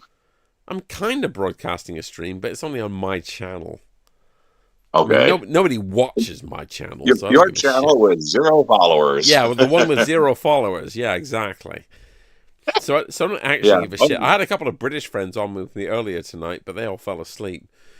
I'm not joking. So when you're dredging the bottom of the barrel, you bring in me. Got it. No, actually, I was bringing in you because I was fascinated to see what an American, particularly a conservative American's view was of Britain going to the left, which is what's going to happen. Yeah, let's not be honest here. This is what's going to happen. In a period of time when, and I'm saying this during a period of time when in 6 months' time, after Britain goes left, Trump could well end up being the next president of the United States. Let's not beat about the bush. That could happen. I can like that or dislike that to my heart's content. I don't get a vote in American politics, as it should be. By the way, I'm British. Yeah, I should not. The thing is, though, unless they manage to, flip the Senate, it's not like there's, you're not going to sit there and go, oh my God, they're going to go uber conservative. No. Our government system doesn't work that way. No, I realize that. You're going to love this, actually. I'm going to tell you this. This is something that's come up recently in British politics. And I'm going to explain to you why it's complete horseshit. They've tried to bring out the whole thing as like, and this is the right wing in Britain that have brought this out. They've basically said, we need to try not to vote too much for the Labour government because we don't want them to have a supermajority. Now, a supermajority means a great deal to an American like yourself. Oh, yeah. We don't have your system, though. We don't have your system of the House, the Senate, and the President. It isn't needed to get something through. No, but it helped, basically. I mean, having a supermajority basically means having a majority in the House, a 2/3 majority in the Senate, and the President. Yeah, well, no, it doesn't. Supermajority is 2/3. Yes, 2/3. But what I'm saying is, to get something to vote, the only way a supermajority comes up, because a supermajority makes you makes you filibuster proof. Yes, exactly. You could literally, you could put forward an amendment to the Constitution, and you could probably put it through. No, the Constitution is not amended in that fashion here. Okay, now I stand to be educated. Then how? So not at the federal level. Majority do you need? Not at the federal level. At the state levels have ways of doing it that are a lot easier. I mean, but I'm not referring to state constitutions. I'm talking about the federal constitution here. Yeah, the federal constitution. The federal constitution. I don't know all of the specifics because we haven't really had to deal with it. But, you've heard people, on TV, I plead the Fifth, referring to Article 5. Article 5 of the Fifth Amendment. Yeah, I know what the Fifth Amendment stands for. You're not allowed to, you don't have to incriminate yourself in the event of a federal, I know what the Fifth Amendment involves. Right. Anyway, the thing is, that's not the only thing Article 5 of the Constitution covers. Oh. One of the sections on it involves the ways, an Article 5 constitutional convention would have to be called, which is what would be necessary to, now open the Constitution for the amendment process. Yes. That it can be done. I'm pretty sure that a supermajority is necessary. Yeah. In other words, the House, the Senate, and the President. That's the state. I think that's something that allows the states to call for a convention to amend the Constitution. Sorry, it's been a while since I've had to be aware of this stuff, so some of this is a little vague, some of it may be wrong. Well, at least they teach civics in your country, for God's sake. Yeah. They don't teach it in mine. Well, I don't think they do now anymore either. They're better. They're concentrating on it in inducting children into DEI crap and things like that. Let's not go there. I know what you mean, but let's not go there. Yeah. Yeah. But a lot of or trying to revise history to make it sound like this country was founded on slavery. No, it wasn't. Slavery was happening, but that wasn't a founding principle of the country. I mean, right. I'm going to make a comment on the idea of your country being founded on slavery, but I will qualify it. All right. So here it goes. Okay. I'm going to go with it. Yes, I am of the opinion that your country was actually founded on the concept of slavery as a means of mass manual labor. Bear in mind that your country was formed in 1776, and here's where my qualifier comes in. Every fucking country that was a colonial country in 1776 used slavery. And I mean everyone. Mine, to its shame, yes, our eternal shame, we too had slavery here in the UK. True. France, the Netherlands, Belgium, Spain, Portugal. I don't want to hear it. Oh, America was the only country that had slavery in 1776. No, you weren't. Yeah.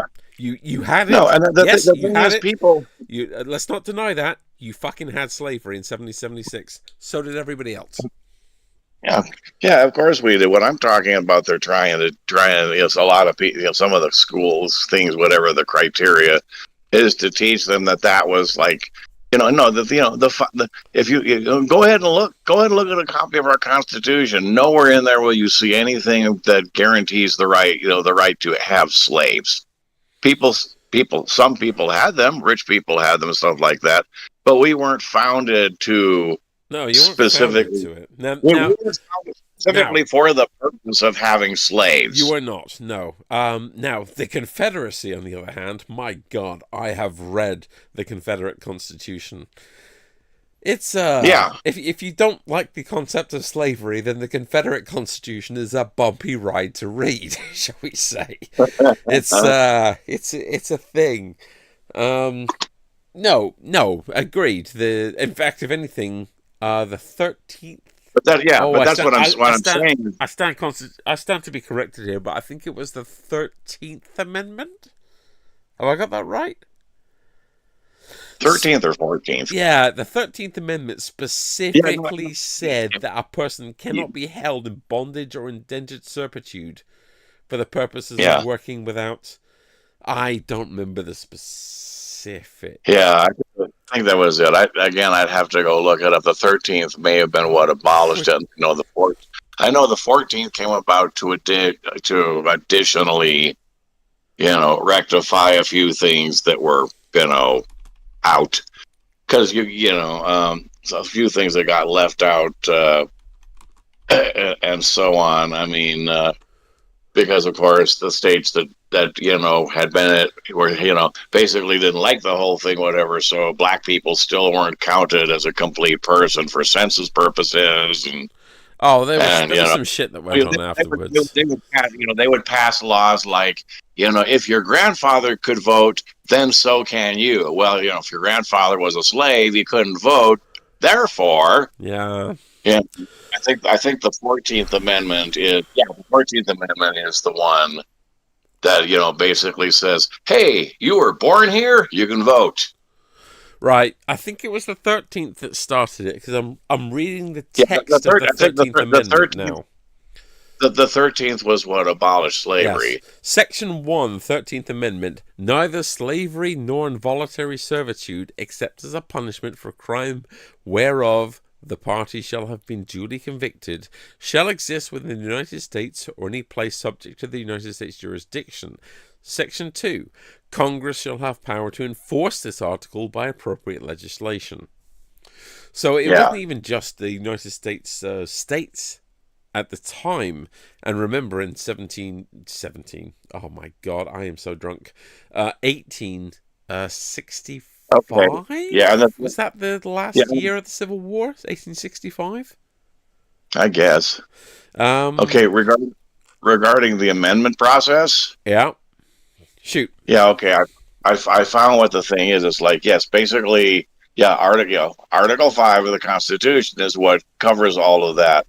A proposed amendment becomes part of the Constitution as soon as it is ratified by 3/4 of the states, which means 38 out of 50 states must ratify it. That's interesting. Amongst other things, there wouldn't have been 50 states when that first came out.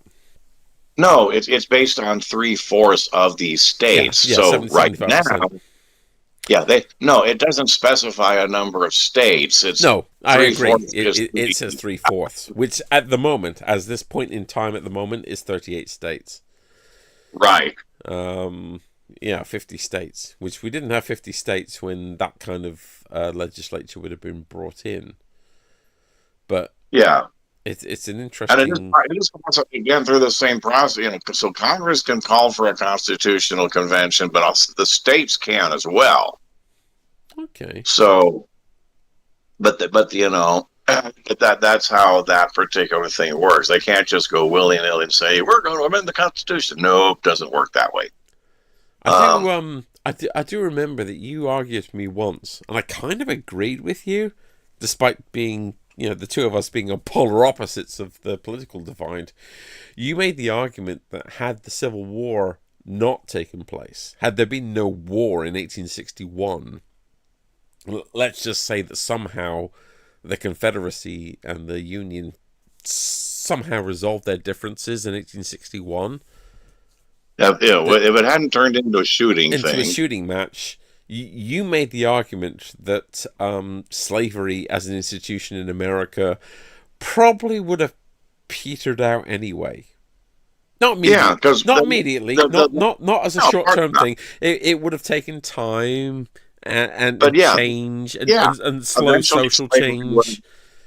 But eventually slavery wouldn't have been necessary because more, industrial stuff was happening. The cotton gin had just been invented, which meant you needed a lot less people to go out there and pick your cotton.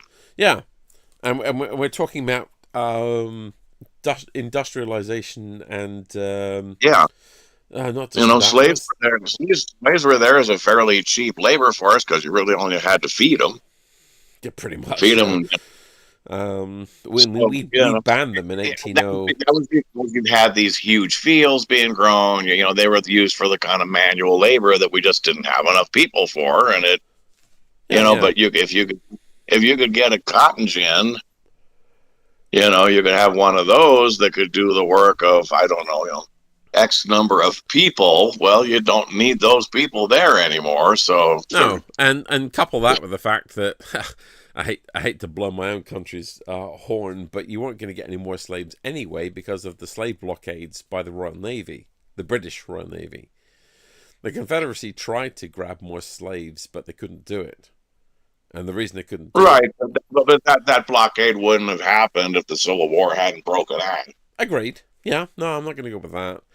I mean, the Civil War was a piece of particular shame to our country anyway, because at the one hand, we'd legislated against slavery correctly, morally. Yeah. We'd done it back in 1805. But then when the Civil War broke out, because our country was so fucking bitter about the Union and the War of Independence, that we started supplying arms to the South. The ones that were still doing slavery. Yeah. To which we should hang our heads in shame over here on the island, to be honest. Oh yeah, we're against slavery, but we're gonna arm these guys because we just don't like the fact that they declared their independence. I'm like, fuck you, really? We that bloody petty? Why don't you just... Yeah. Well, that was the case. You'd think that they would be trying to supply the South because they'd much rather have the country break apart. They did. I'm probably for that reason, but it was an embarrassing part of our history, nevertheless. And bear in mind, I'm talking about Britain. We don't actually have the best history in the world anyway, when it comes to how we treat other people. We were an empire at one time. That never goes well for anybody. Yeah. And then the French basically turned around and said, hey, if you guys, want to have your own liberty, we're in favor of it. Here, have a statue in front of New York. That happened before the Civil War. It was before the Civil War, but even so, you can't blame them for that. And that's from a Brit who can, culturally, I have to hate the French, Yeah, I simply have to. It's part of my DNA. But even so, for them to turn around and give you that statue, it's like I can't really hate them for that.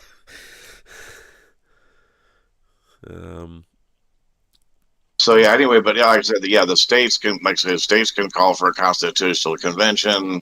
None of the amendments we have in place, the 27 of them, have been proposed by constitutional convention. The Congress proposes an amendment in the form of a joint resolution.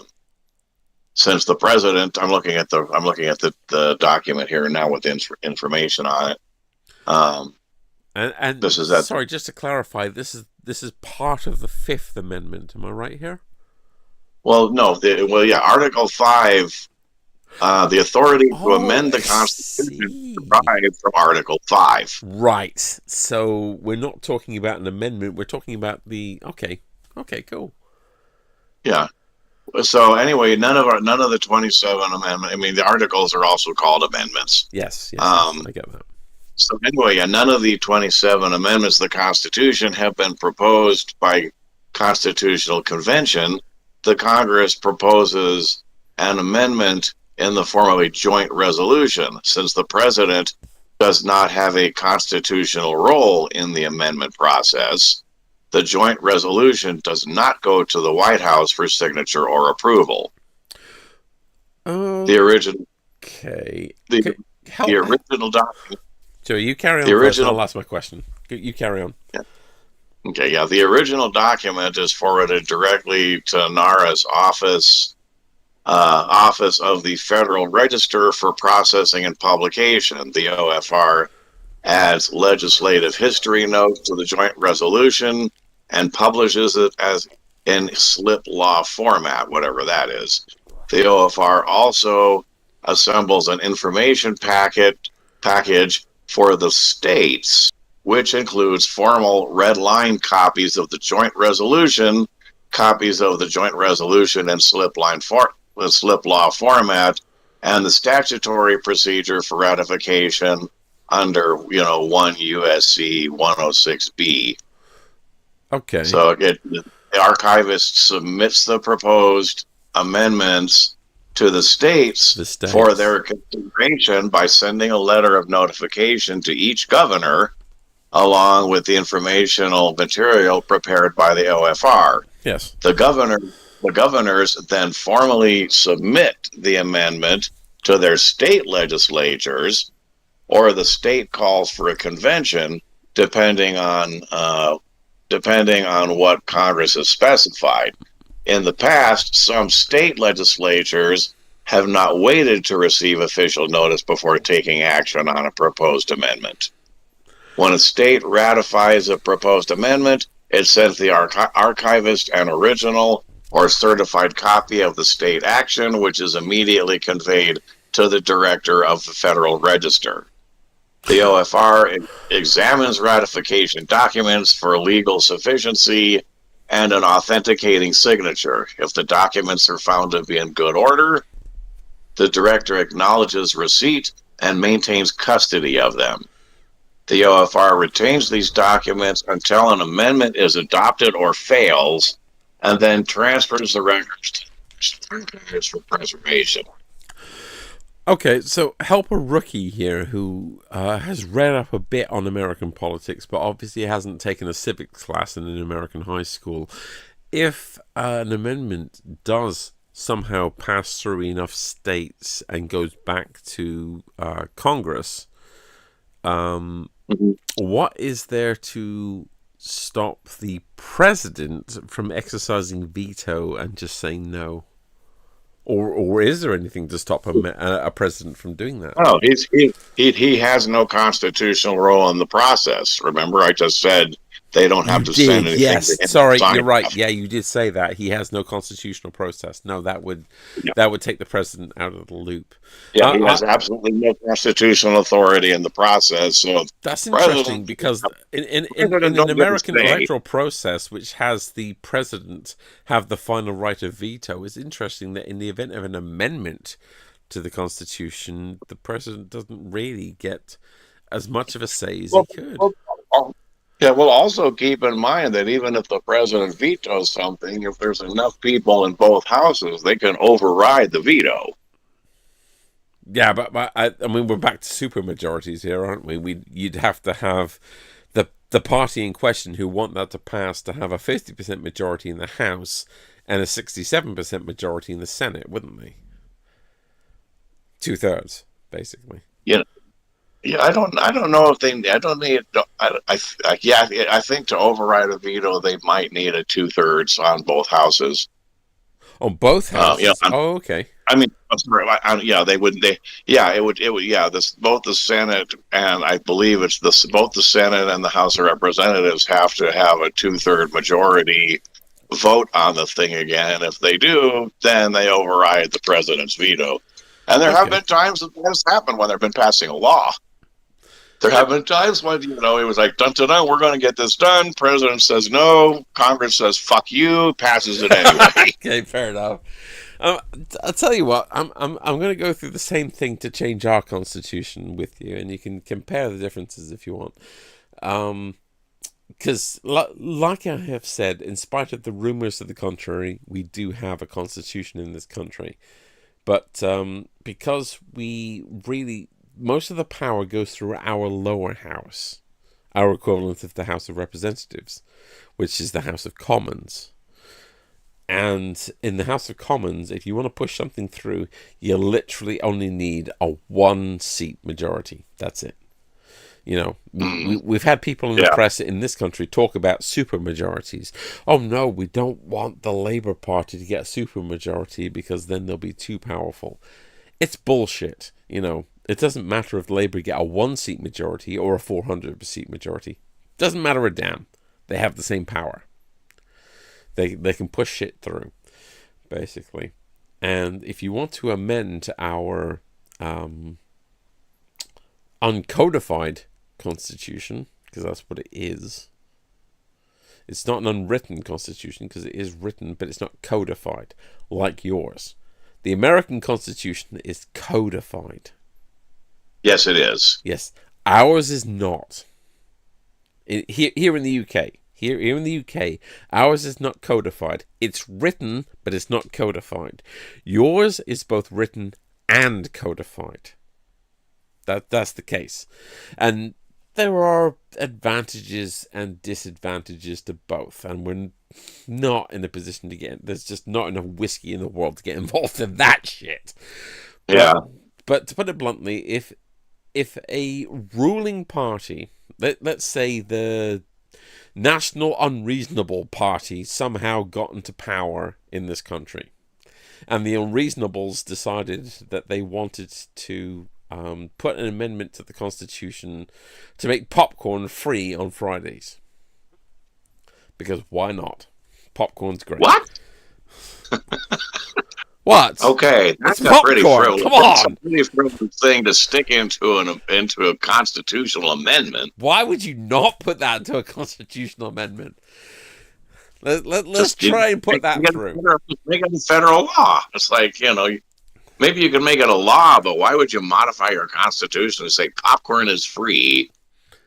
Why would you not amend your constitution to say popcorn's free? But let's say we decide to do that. And I had a 1-seat majority in the British lower house, the House of Commons. Our equivalent of the representatives, basically. And through that 1-seat majority that I had, I was able to say, you know what? I'm going to get my entire party to vote in favor of this. We're going to have free popcorn on Fridays. That would then go to the House of the House of Lords, which is our equivalent of the upper house, the Senate. Okay. Basically. Now the Senate would look at this, and obviously they would say, They would look at it from a much more realistic standpoint and say, why are you worrying your arse about fucking popcorn? There's more important things to do with the country. No, we reject this. We're going to push it back for you to reconsider. And it would it would push back to the lower house. And I would say, well, look, I'm sorry, but I'm very dedicated to this. I want there to be free popcorn on Fridays. I'm going to push it through again with my 1-seat majority and push it back to the upper house. And the upper house, in America, the upper house have to ratify something before it changes the Constitution. In this country, they're very much an advisory role, which is why the current Conservative government, the ones who are being reamed literally as you and I talk, as you and I are speaking to each other, the current Conservative Party are being fucking hammered in this country, quite correctly, as a result of what they're doing. I approve of this just as much as the Labour government were reamed back in the 70s. They, in both cases, we're talking about governments that ruin the country that need to be put out. Whether it's a Labour government in the 70s or a Conservative government in the 2020s, they need to be put out. Sorry, I need to backtrack for a second because this kind of finishes. This kind of gives you a little additional, answer to your other question. Shoot. I didn't read the rest of the paragraph right after the thing where I said, okay, national records for preservation. And then the following thing I did read you at the beginning of all this, proposed amendment becomes part of the Constitution as soon as it's ratified by 3/4 of the states. What it continues from there, it says, when the OFR verifies that it has received the required number of authenticated ratification documents, it drafts a formal proclamation for the archivist to certify that the amendment is valid and has become part of the Constitution. This certification is published at the Federal Register and the U.S. statutes at large and serves as official notice to the Congress and to the nation that the amendment process has been completed. Interesting. So as you see, the president ain't involved. Heck, at that point, the Congress isn't involved. No, yeah, that's it. It's interesting because they started the process. But yeah, the Constitutional Convention thing I was telling you about, that's an Article 5 convention is something where the states basically don't wait for Congress to decide they want to do it. They go through a procedure that I don't know all the steps to. No, I get that, yeah, and you don't. We're going to do this now. The point I was trying to make was that changing our constitution here in the UK, our written but non-codified constitution, is easier, frivolously easy. Yeah, easier than changing a very much codified constitution over 2,500 miles away across the pond. And I'm pretty sure that's on purpose because it was on purpose. Yeah, it was absolutely. They did not want to make it easy for the government to just suddenly, dick around with your constitution. To the government that they fought a war to get away from. Yeah, and you know what? It's. Well, actually, in my country, it's no longer your Independence Day. But in your country, I think it still is your Independence Day, even in your time zone. Yeah, 4th of July, that's Independence Day. Yeah, yeah. And you which really isn't when we won our freedom. That's just when we declared our independence. When you declared it, which is as good a time as any, in fairness. A lot of people sit there and say, well, that's not when America actually won its independence. No, but it's when they declared it. So let's just call it that, shall we? We needed well, that's like I said, that's considered the birthday of the nation. So yeah, we just took a few years. We just had a few years of rather pointed discussion to convince the Brits that they're going to let us go. And the Brits were too busy fighting the French to really give much of an argument. In fairness. As was often the case in the 18th century. I remember people like Ben Franklin and so on ahead of time because they knew they were going to need help. So that's how they got both the French and Spanish to declare war on England. Because face it, if England had one of the most powerful navies in the world at that time, if they had been allowed to focus on us, we'd still be taking afternoon tea. And trumpets. You would. And you wouldn't be throwing that afternoon tea in Boston Harbor either. No, I mean, it's absolutely true. The Boston Tea Party happened long before the Declaration. Oh, yeah, I know that. Okay. But, I'm aware of the history of the things. But I've always been of the opinion that when it comes to great Americans, I've always put Ben Franklin on a higher pedestal than George Washington. And let's face it, George Washington is the founder of your country. He was. There's no getting around it. People can talk about the fact that he kept slaves and he had his faults and things like that. That's fair enough. He did. He had his faults. He was of his time. George Washington. I still think Ben Franklin was a better American. The thing is, anybody with a certain amount of wealth and whatever at that time generally had slaves. Yeah, a couple of slaves is servants from the household. You and I can both sit here and look back on time, 300 years in the past, and say that's reprehensible. You shouldn't own slaves. Yeah, no, it's easy for us to do that. We can sit here and say that's wrong. And you and I are both right. Owning slaves is wrong, but that was what was of the time. Yeah, that was the social norm at the time. Of the time, we can't judge that. The thing, the problem. I'd like to judge that. I'd love to sit here as a modern liberal, as a 21st century liberal, and say, well, no, that guy George Washington, he's wrong. He's an evil person for owning other human beings. But I wasn't a human being in the 18th century, was I? Yeah. And the thing is, you get people, they're going on about how horrible that was back then, or they're bad people. Like, it's like, guys, you have a terminal case of presentism. Yes. You cannot judge the actions of the past by present day standards. Yes. I mean, it's like you people that are over here. You people that are here. I'll qualify that. You can. Well, but can I finish my statement? Sorry. Yeah. No. What? I'll shut up. You finish your point. Okay. You finish. Let me finish my statement, and then it's real quick. It's very quick, and then you can do your thing. You do it. Yeah, and then I guess by all means do your qualification. I do want to hear it. It's just, they're going on about this, and it's like, you people that are running around saying that, you're absolutely no better than the people back then. You were just born later. Shit, oh my God. Lex, you bastard, I actually find myself agreeing with you. Damn it.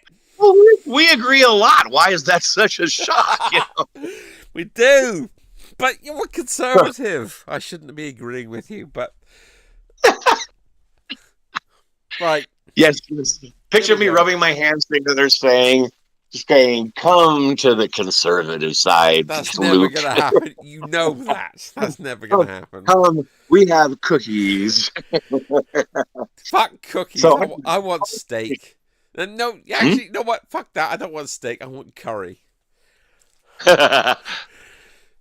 So what was you said you had a qualification that you wanted to throw out. I mean, most of the qualification was there already, basically. It was a case of the fact that a lot of people judge 18th century people on the strength of modern 21st century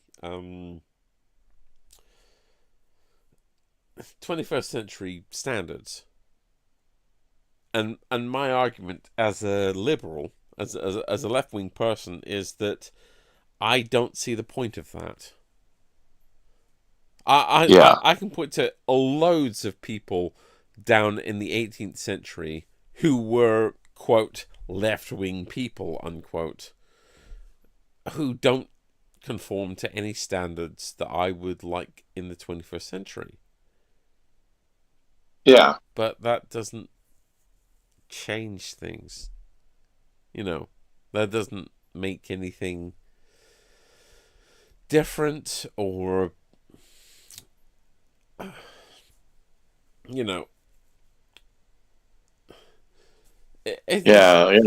it's tricky to judge, because I've been watching in the last 4 years a lot of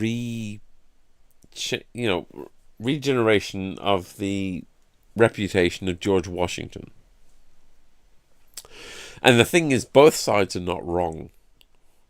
Did George Washington own his slaves? Yes, he did. Yes, but then again, so did anybody who was wealthy. He was no different than anyone else. He's brought up from a wealthy family. Was George Washington also the founder of your nation? Founder of America? Yeah. He was certainly a big part of it. Yeah, he was our first person. I mean, despite the fact that, let's be honest here, George Washington fought 9 battles against the British, and he won, 3 or 4 of them? Something like that. Wasn't a huge amount. And heck, when we were done over here, they wanted to make him king, and he was like, I didn't just fight a bloody war to get rid of a tyrant to become one myself. Yes. And you know what? Thank bloody God for your country that Washington, if Washington contributed one thing to your country, it was that. Yeah. Because you lot fought a bloody and nasty war, one in which a lot of people died. It was by any stretch of the imagination. And, people tend to gloss it over, but if you look into it, it was war. It was bloody. It was nasty. It was ugly. The AWI was a nasty war. A lot of people. Yeah, probably the only American, war, whatever that was even uglier was the Civil War. You had let's not get into that. Families later, on opposite side of the line shooting at each other. Yeah. The American Civil War is a separate war, but yeah. So the War of Independence, he fought the War of Independence, hardly won a battle, but still managed to push the British away. And he was basically told, "Oh yeah, no, we're gonna make you the king of our country." And Washington, to his credit, the man was a slave owner, the man was a bastard, but he turned around and said, "I no, that's not what I didn't fight this war for that. I didn't fight to free us from something just to become that thing, you know." And it was him that actually set the precedent, which didn't become codified in your constitution until fucking centuries later. Because well, not centuries plural. We've only been around for 2 centuries. Well, no. What ended up happening was, No, I know about it. America became independent. They'd serve 2 terms. Yeah, presidents, but not Congress, sadly. Serving 2 terms of president was something that Washington set, but wasn't codified. 2 terms, they just did it, and then Roosevelt came along, and he was really, he was very popular, and he liked being in there. So he's the only president we had that served 3 terms. 3 1/4. He got voted in for 4 terms, but it's not like he lasted 4 terms. He fell over dead. He had like polio or something. I don't rightly remember, but I believe he died in office. He died in office, and Truman, a man who was told categorically he'd never become president, became president. Yeah, and of course they're still fighting a war against the Japanese at the time, and somebody came to him and said, I can't remember, was he the vice president at the time? Truman, yeah, he was vice. Yeah, okay. Right, so when president dies in office, it's like, and he was told categorically, "Hey, we've got a bomb that can incinerate entire cities. Would you drop it on the Japanese?" And he was like, "Yeah, drop that fucker twice." So that's a separate thing, but Washington, for all of his faults, left in your country will post all the faults about Washington, and I'll agree with all those faults. But Washington was the one who said, "Whoever runs your country should never become a tyrant." Yeah, and he was right. He was absolutely right. Whoever runs your country should never become a tyrant. You fought a war against tyrants. And I say that as a resident of the country who was your tyrant. We ran your country as an absolute autocrat. Yeah, after Roosevelt left, and that was one of those times when Congress said, "Yes, we need to do something about this." So that was when we got the constitutional amendment that said 2 terms. It's a shame they didn't think to limit themselves to as well, but no, you're never going to get a body of politicians that are going to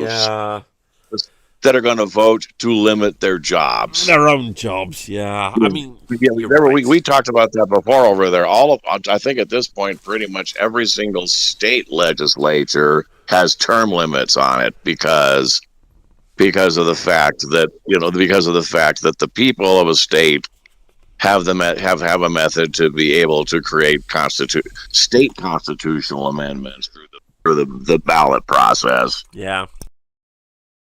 So, because you can bet if it was reliant on the state legislature doing it, it'd never get done because, politicians don't want to limit their jobs.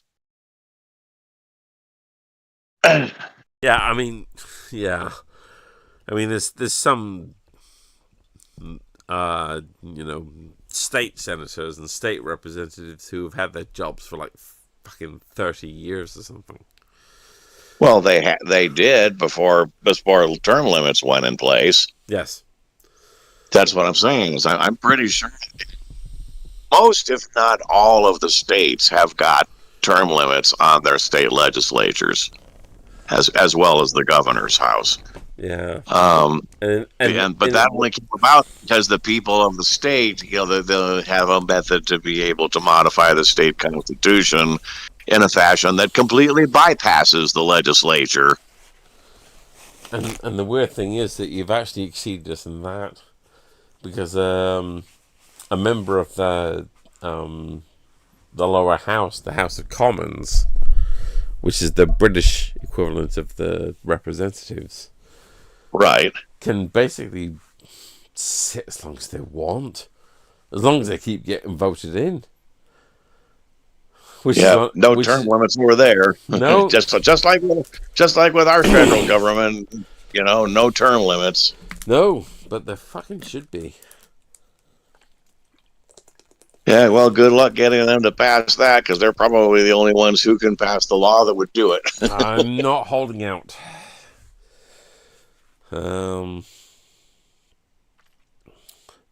Bar chart showing the election turnout could be the lowest turnout on record. That's incredible in view of the fact that we have a large number of the electorate wanting to vote out the incumbent government, and yet we're heading for the lowest election turnout. Now, your last election in your country, November 2020, your last election. Yeah, the 2020 election where Biden stole the election. Yes. We can agree to disagree on that. There was some serious election fraud that took place. They go, oh no, there really wasn't anything. I saw a completely independent thing, a couple of years later where someone had done the research and he went, okay, here's the total number of votes for Biden, which was, number A. And then here's the total number of votes for Trump, okay, which is number B. And then here's, and if you add A and B together, you get the votes that were received, which, is now in variable C. Well, they also provided a tally on the total, on the total number of registered voters in the country who would have been eligible to vote, and the value for C was considerably larger. By a really big amount. So, yeah, there was voter fraud. There was plenty of voter fraud in that election. This is why I'm so pleased to have you on this live stream. Why is that? For your audience of nobody?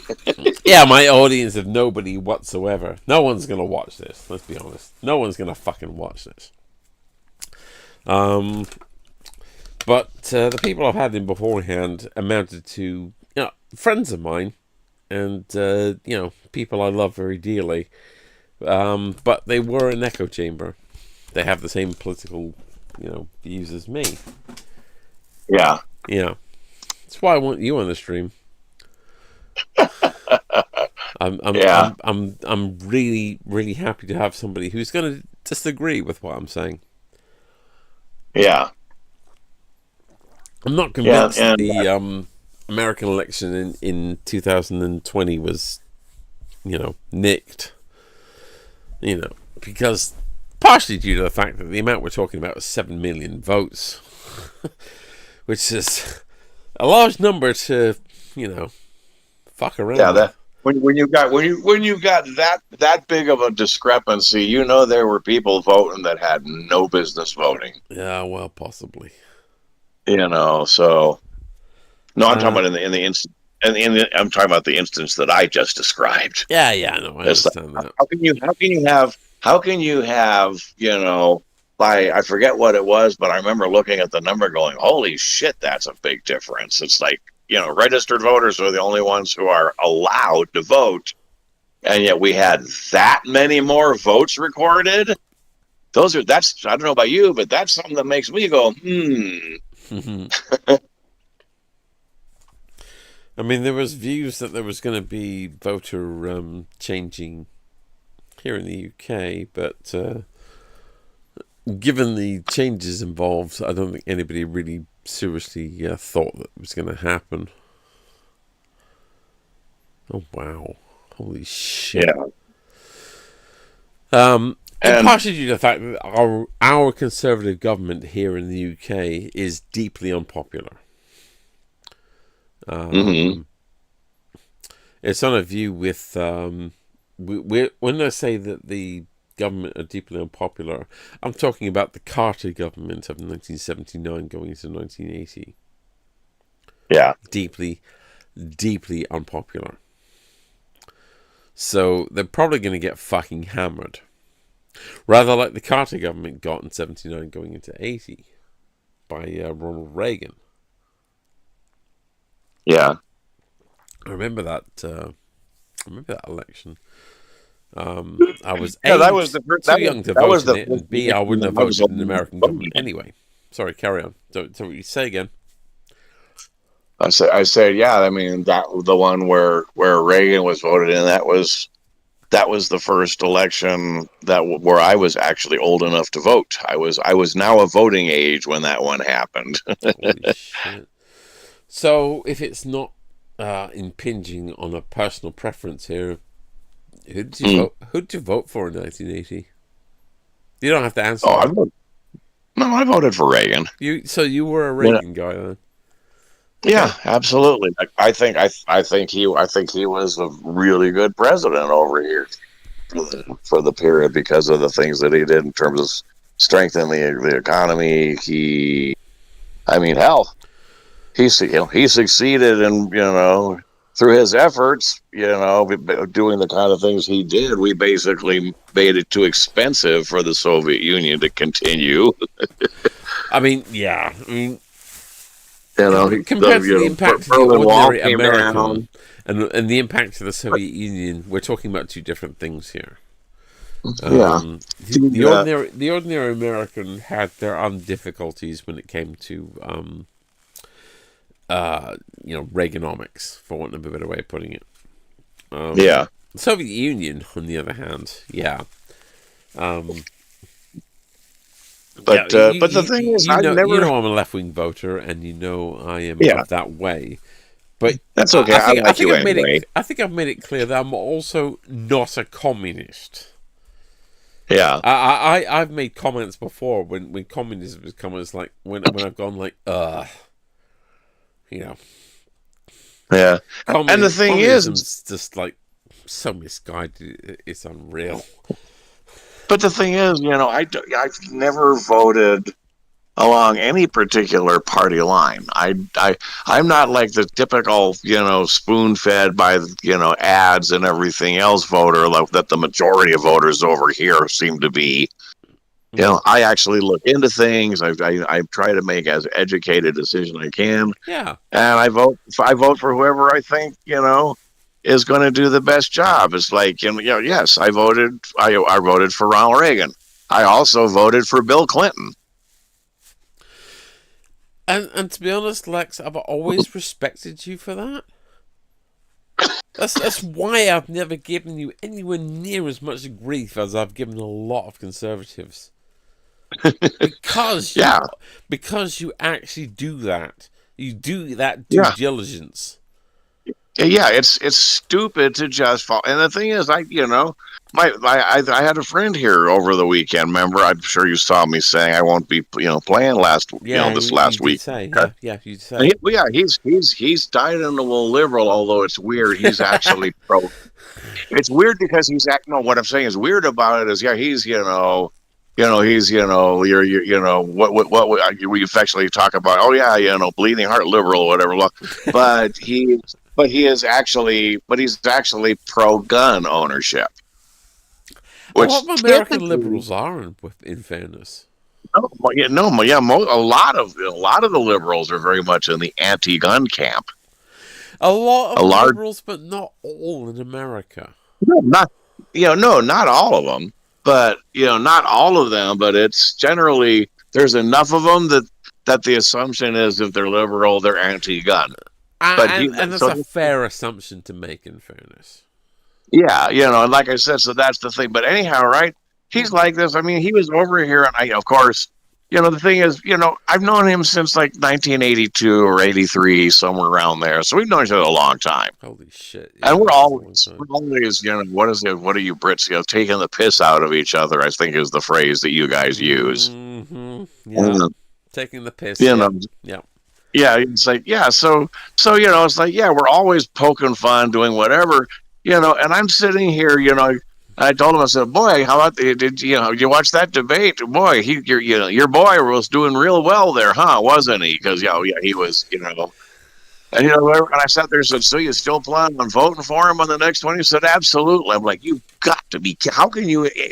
I mean, even people in the upper echelons of the Democrat Party are like going, how can we run somebody other than him? I mean, traditionally, whoever the president is, well, they're the leader of that party. How the hell do you, unless you can convince him voluntarily, how do you replace him?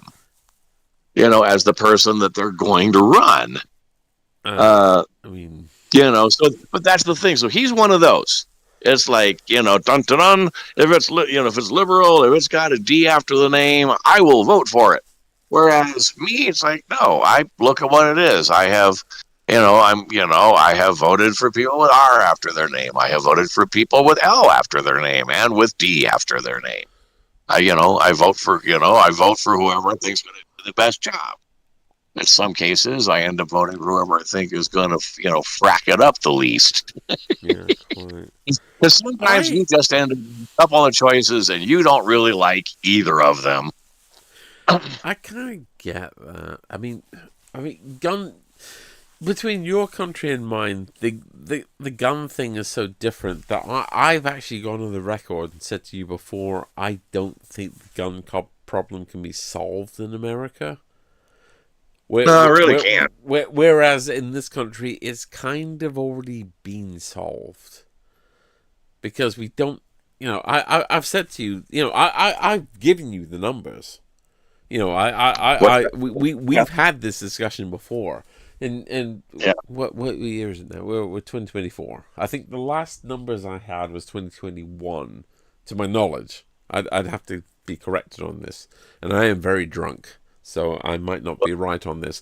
But I think it was 2021 when I had my last numbers, and 2021 in this country, we lost 60 people to gunfire related deaths in here in the UK, England, Wales, Scotland, Northern Ireland.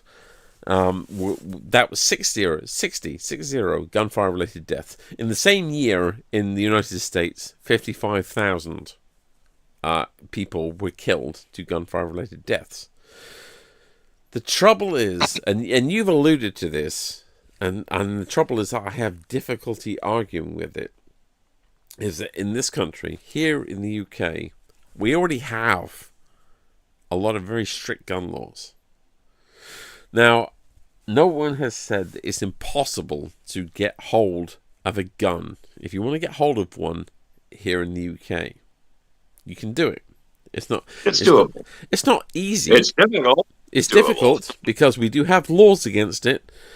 But we've had laws against guns for going back to the 20th century, the early part of the 20th century. It's difficult to get hold of guns. If you desperately, really, absolutely, in your heart want to get hold of a gun here in the UK, you could do it, and you could use it once, and then the police will catch you. Yeah. Not so much in the United States. And a lot of people in my country will criticize you for that. And they're not necessarily wrong, but they need to take into account the history in the US. Yeah. There's a lot of things going on in the US that haven't happened, or have happened, but have already been resolved here in the UK. You can't just... For a start, the UK is a much smaller island. You know. Yeah. Less than the size of Texas. Island. You got to take a boat to get there. Yeah. You know? Or the more important point regarding the point we're making is you need to take a boat to get guns across to it. Yeah. And the British Customs are very likely to say, okay, what are you carrying? Oh, you're carrying wheat, are you? Okay, cool. We're just going to take a little bit of look and... So what's this case of guns here?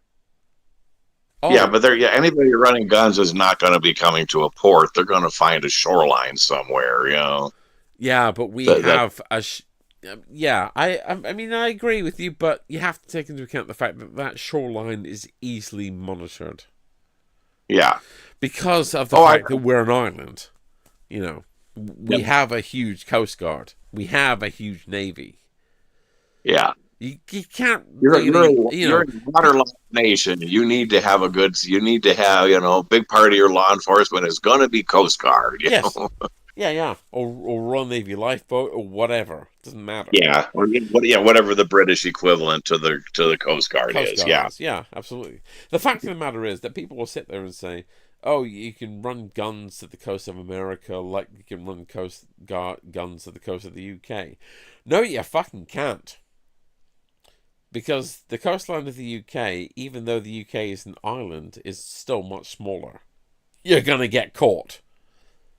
Yeah. America's bigger.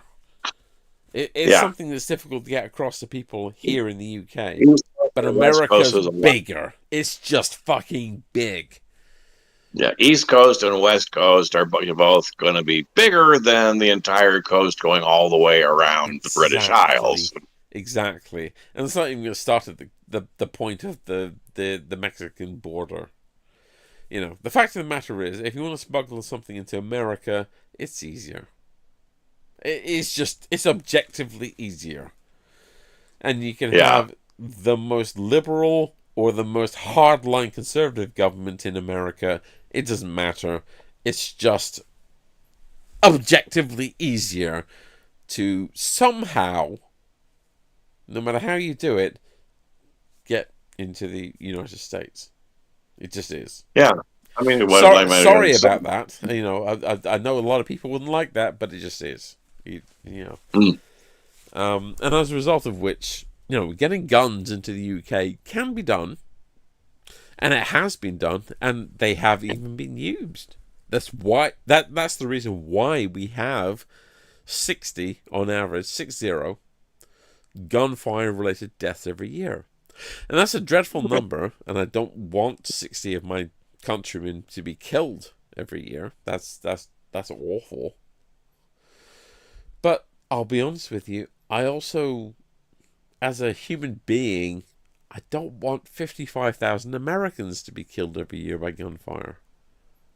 I just don't. I don't want any of your countrymen to be killed by gunfire every year. I'd rather they lived.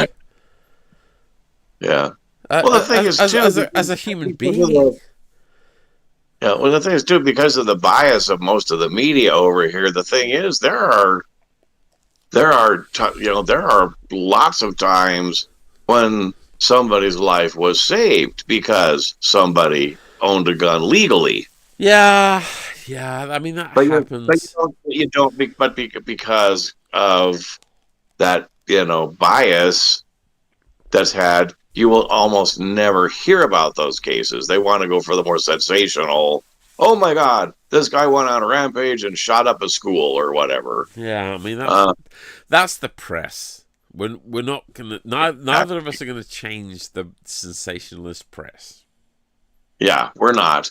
And it's like, it's like the thing, similar vein, not related to that, but similar vein is like, pit bulls, by and large, have this really bad reputation because they got a really bad reputation over here in the UK. Yes. They have this really bad reputation because it's the sensational thing. When a pit bull goes crazy and maims or kills somebody, well, we're going to put it on page 1. It's going to be our leading story in the evening news, and but the thing is, those incidents are so in the minority.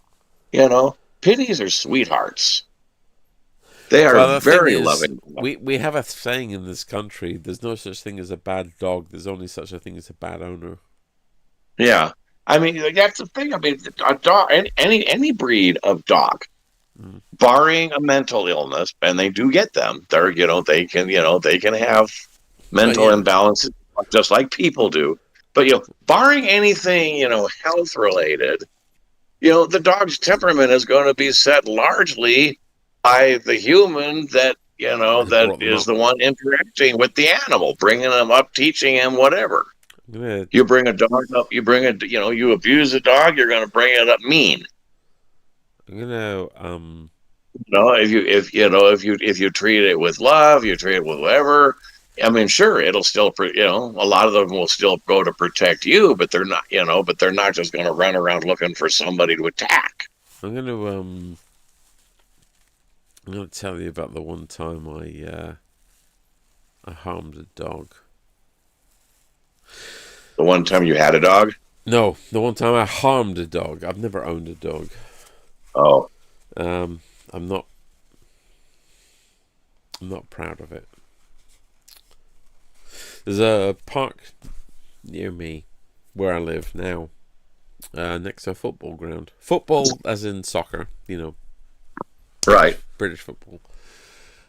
Right. It's a decent shortcut for me to go to the nearest supermarket near me. And I was just walking through it on my way to the supermarket, as you would. And it's a park, a lot of people there, including this young, fairly young mother and her 3-4-year-old son, I think he was. I never really found out. Okay. And there was a dude walking through there with his dog. It was a German Shepherd, and he wasn't keeping it in a particularly good discipline, as it were. And it broke away from him and ran straight towards this very young mother, this woman, and her young child. The mother panicked. The child was distraught, and the dog was slavering and barking as it ran towards them, and it jumped up at them. Now, thankfully, it didn't do any harm to them on its first jump. I was walking through, and I was not prepared to let this dog do any harm to them. So I jumped on the back of the dog.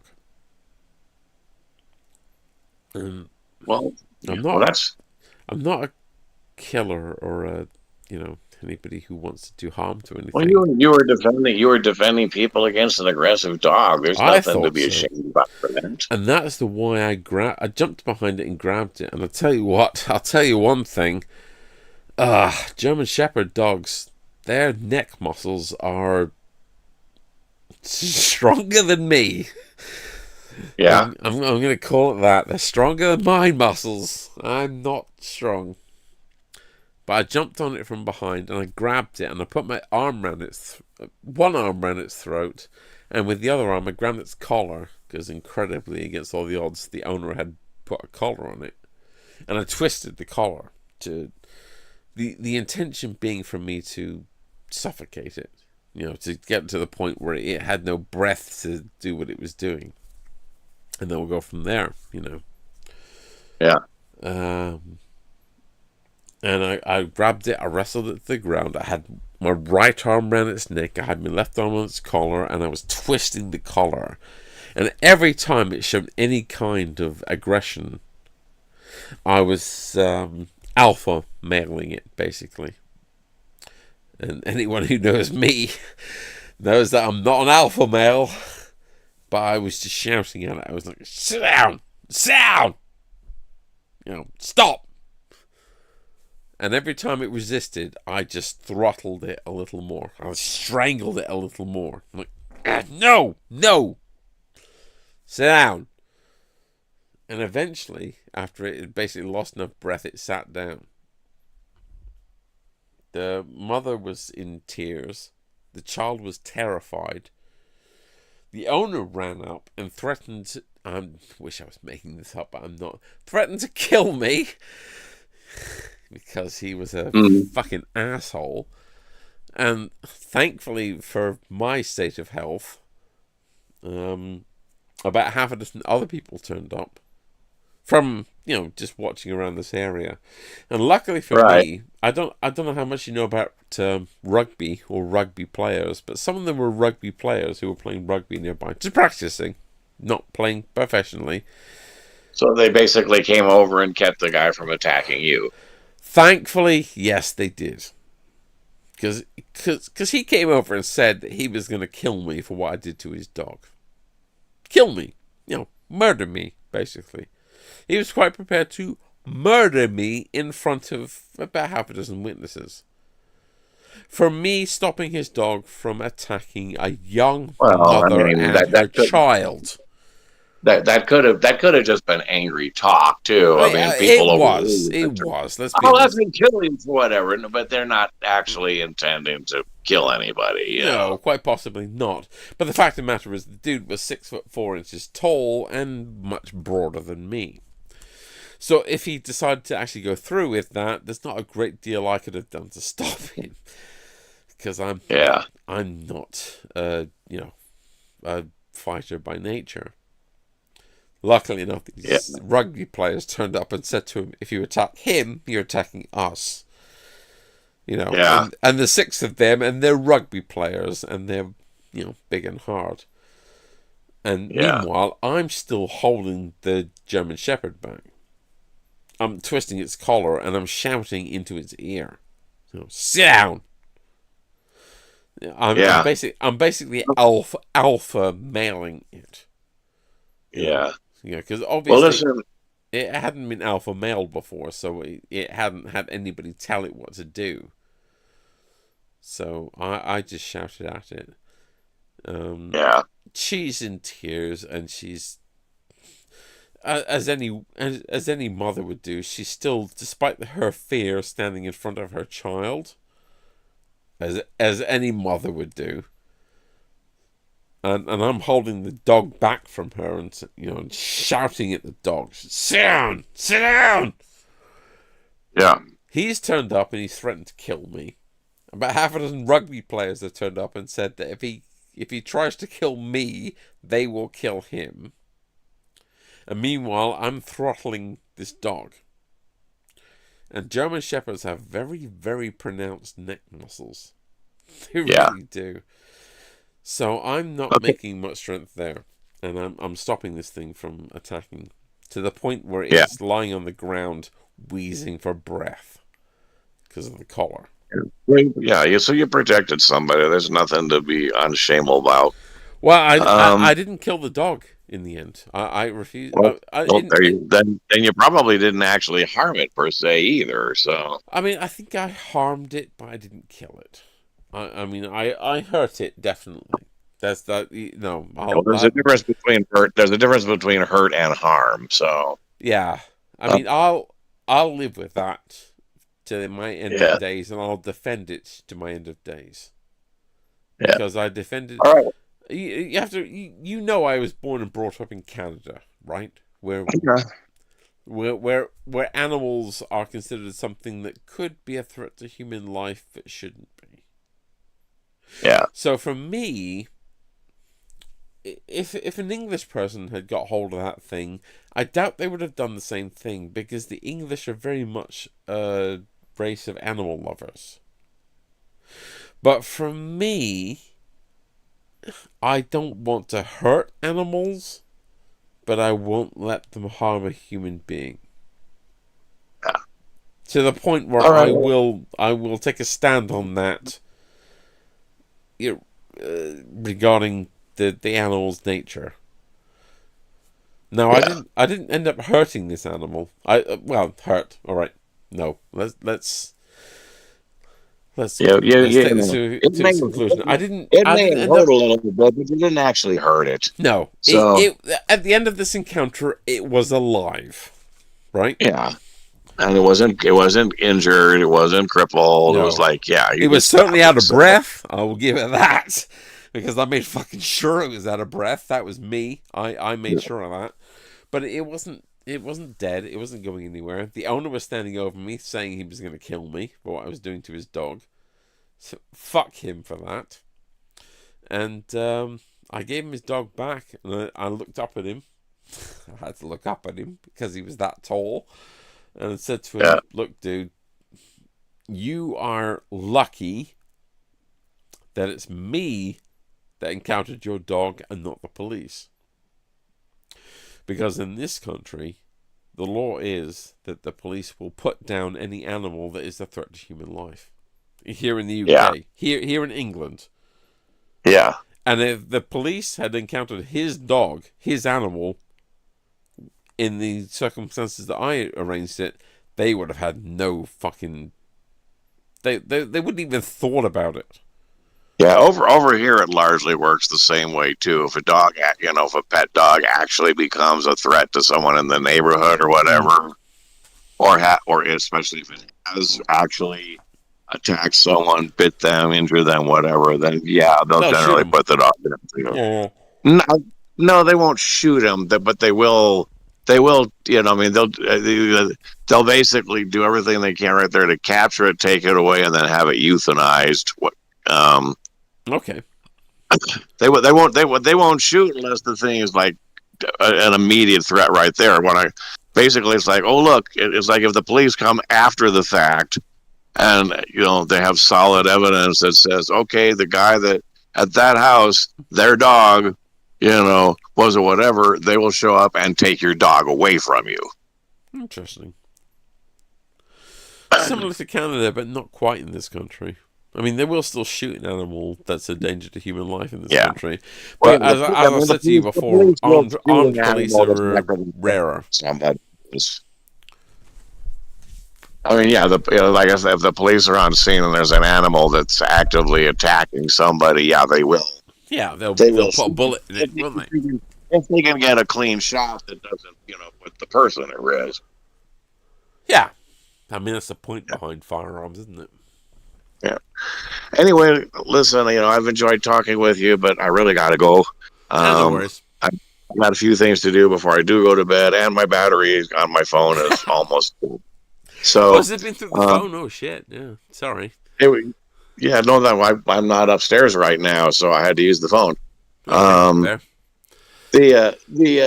Anyway, though, but I'm glad I had a chance to chat with you for a bit, and it sounds like you're getting better, so that's good. Oh, God, yeah. Last week I wouldn't have been able to do this. I was so full of COVID, it was unreal. Yeah, well, I wasn't able to do it I wasn't able to do it just last weekend because I had a friend here, so. Yeah, you said. It would be very rude to have a guest from out of state who's here for a few days. Well, I'm just going to sit here in front of my computer playing. Hey, bring them on as well. Yeah, no, this guy is so not a gamer. Anyway, so, all right, I will, catch you later. Have a good evening and enjoy your elections. And I guess we'll probably see you on Saturday then. I'll probably talk on Saturday. What's that? I'll probably talk on Saturday. I mean, I originally intended to be in Yeovil this weekend, but I didn't want to go up there if I still had any COVID. So it looks like I'm still going to be here in the south rather than up in Yeovil. So well, you can hang out and chat with us, or if you're feeling up to it, hop in the game. Yeah, either way, probably do that. Either way, we'll talk to you then. You have a good next couple of days. Yep, and you take care, Lex. All right, you too. Bye. Bye.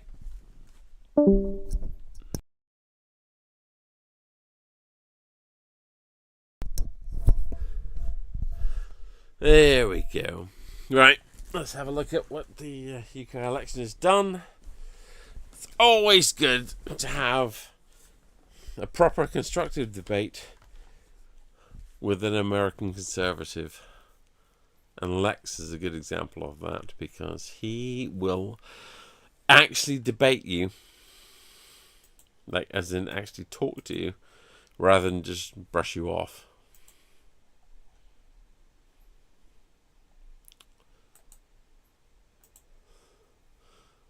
It's so rare to actually have an American conservative who will actually talk to you.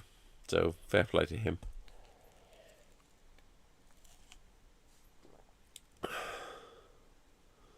Labour gain Plymouth Moor from the Conservatives. Labour gain Gloucester from the Conservatives. Is there a map? Please.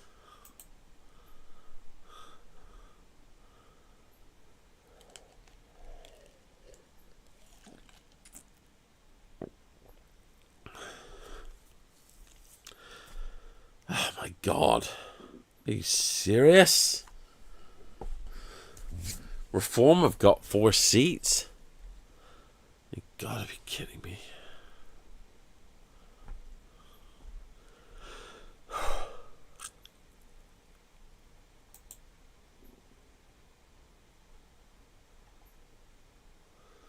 You know,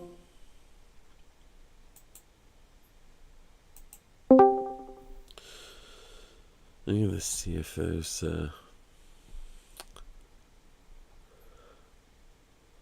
anybody else in.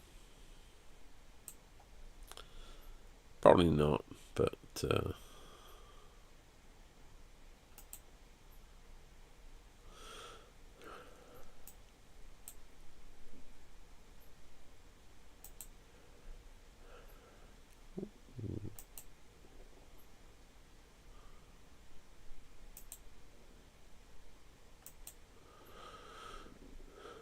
I might call my brother, actually.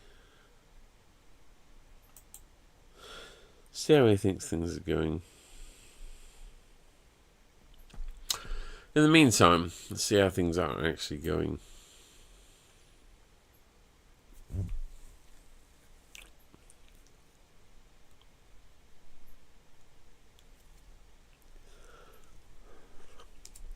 Oh.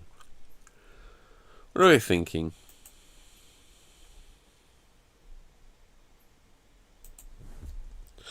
You know what?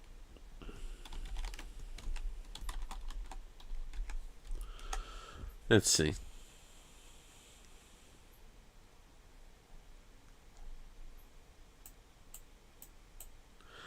Maybe?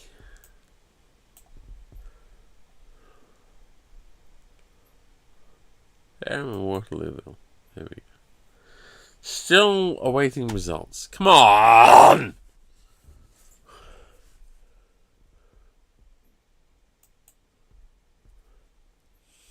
There's Eastleigh. Come on. How? I mean, I cast my vote back in the daytime. I'm going to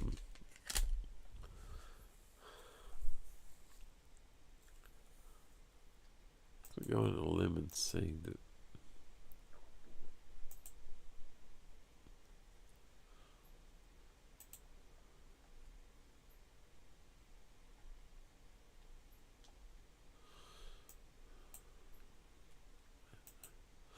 go back to the BBC home map. Starmer says time for us to deliver as Farage becomes MP. Yes, Nigel Farage is now an MP after 7 attempts. Grant Shapps lost his seat. Really?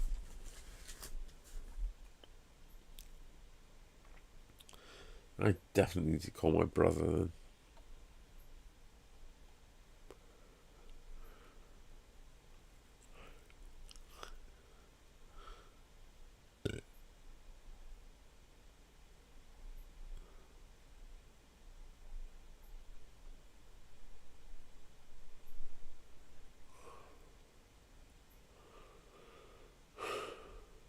Okay. How do I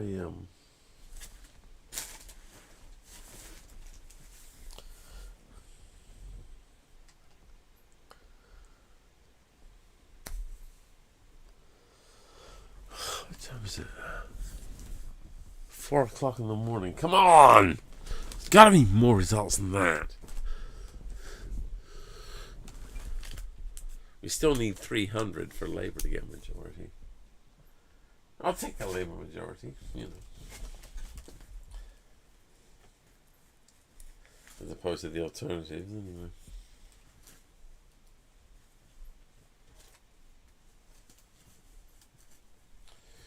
Really?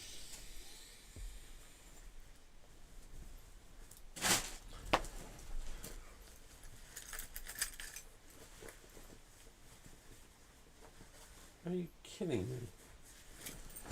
Oh, for God's sake. No. No, please don't.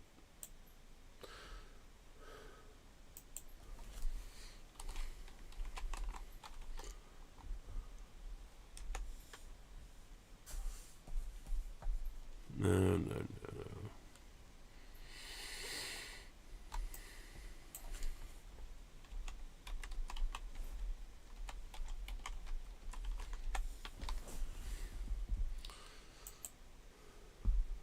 Ah, for God's sake.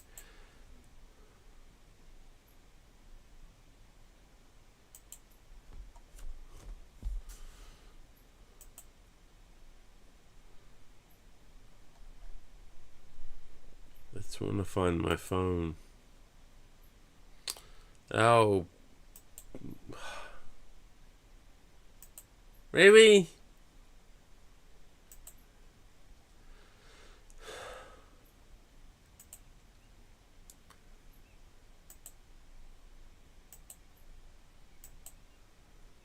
Oh my God, I just want to find my bloody phone.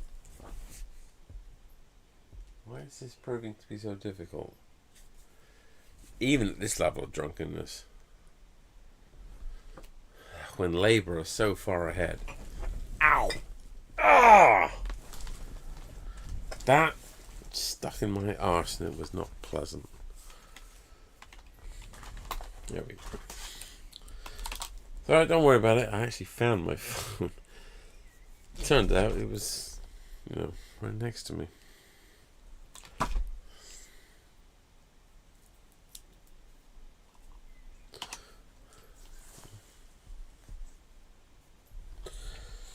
Well, let's give it a go.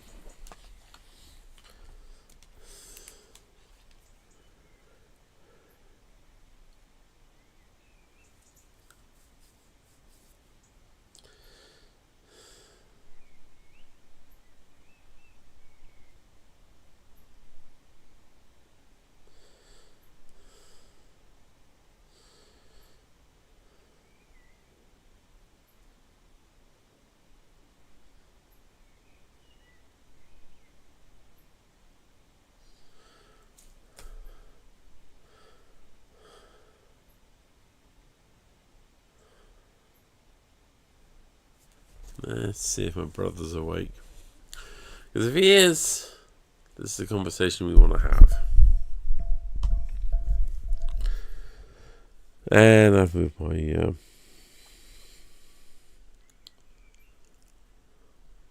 He should be. He should be. Paul should be awake.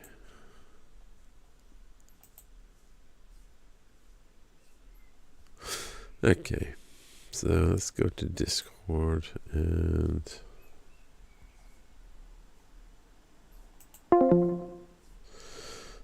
let's actually get rid of Discord.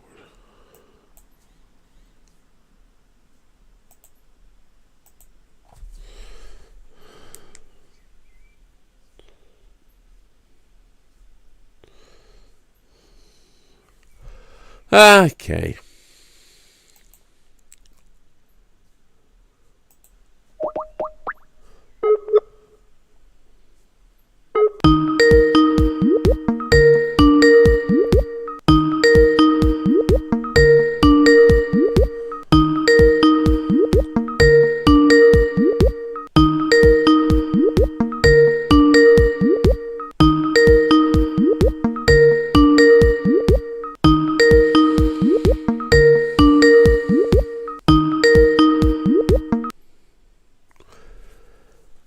Hey!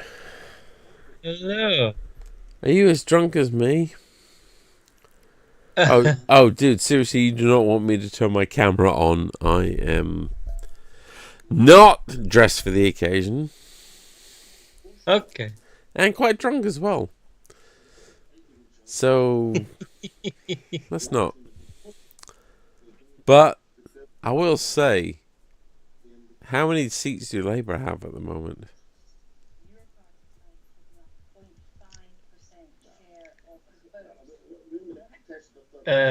Yeah, a lot.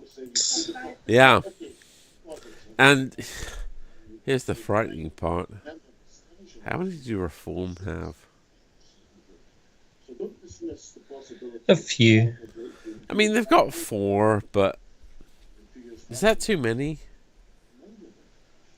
For a party that's basically the BNP? If these results pan out, yeah, it's the far right. Well, we already had the far right, didn't we? We had the Tories. They already had a fraction. They already, like, some of them were far right. I'm more. Oh my God! Wow. So you're still watching the wows, are you? Well, no. So I had just, as you rang, I just found out that Yeovil had gone Lib Dem. Yeovil had gone Lib. Shit! How did I miss that? Yeah, but not just by a squeak, but he's got about 12,000 over Fish. Oh, I need to see this. Huge swing to the Lib Dems. I need to see this. It's massive. I thought it was going to be tight. I did think it was going to be close. But it wasn't close. It was a thrashing. You were very close to Nicola Sturgeon once upon a time. She, of course, went. Then Hamza Yusuf had to go before. Brilliant. I did not know that. I'm still fully expecting massive disappointment here in Fareham. That means Emma's mate, Mel, in South Petherton needs a new gardener. Okay, fair enough. Because that's what he was. Oh no! Yeah. Oh shit! Oh god! Damn! I'm live streaming this. Holy shit! Everybody else has fallen asleep. But then they all live in fucking Labour or Lib Dem areas. We're still waiting for Fareham to declare. No, Fareham declared a little while ago. She gave a speech. Seriously? How did I miss that? Yeah. Yep. What we think is going to be happening with the BBC forecast, which is a Labour landslide, and that's what we're suggesting. Labour on 410 seats. Oh, there we go. Adam Dance. Yeah, Liv declared about half an hour ago. Yeah. Adam Dance, 23,765. Marcus Fish, 11,497. Is that a 12,500 majority for your Lib Dem guy? Oh, yeah. Fair enough. And then Reform got another 17,000. Have you noticed how many votes Reform are getting? Oh, yeah. When the first one's declared up in the northeast, in like Sunderland and they're coming second every time. Yeah, it's actually quite frightening, really.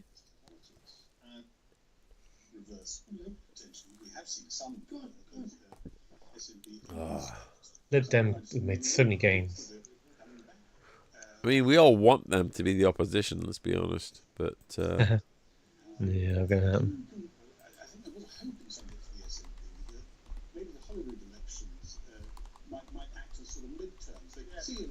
Labour have won Western Supermare. What do they have? General election 2024 full results. The Dems hold Bath.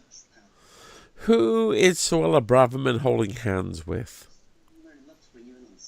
That's frightening.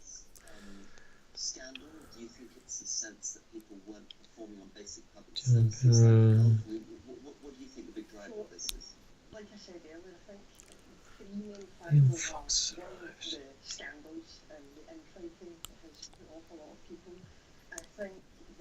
Right, they keep going back to the national thing. Can we not Can we not do the national thing? I don't want that.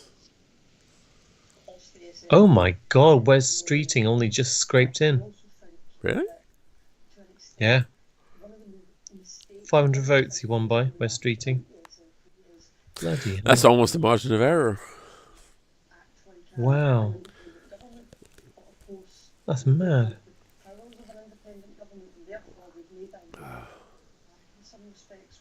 Swella Braverman, 17,561. Gemma Fervenal, 11,482. One of which is one of my votes. Oh, God damn it! Fareham, right? This is why they should have worked together better. I've just made my hand wet by slamming my cup down. Braverman, 17,561. Labour, 11,482. Lib Dem, 9,533. Couldn't they have just worked together? Yeah. That would have pushed Braverman out of Fareham. That would have been great. That is one of the Portillo moments I was waiting for, which didn't happen. The Labour and Lib Dem votes split themselves here in Labour, in Fareham. Fuck. Yeah. Have we heard Rees Mogg yet? Is he gone, at least? We don't know yet. That would be a Portillo moment because I fucking hate him.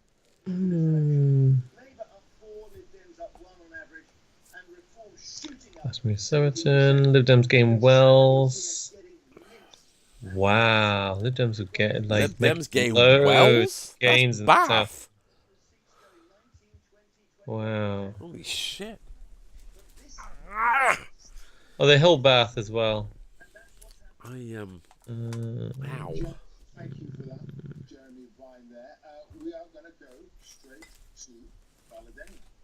Me too. Hang on a sec. Oh, Carnadenia, yeah. Well done, Carnadenia. Labour are going to need a reshuffle already.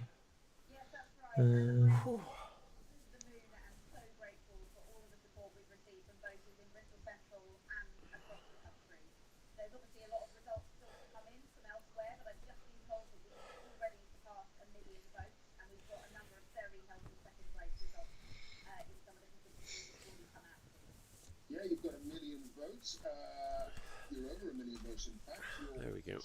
Right, hang on. This is even something I can actually turn the camera on for. Apparently not.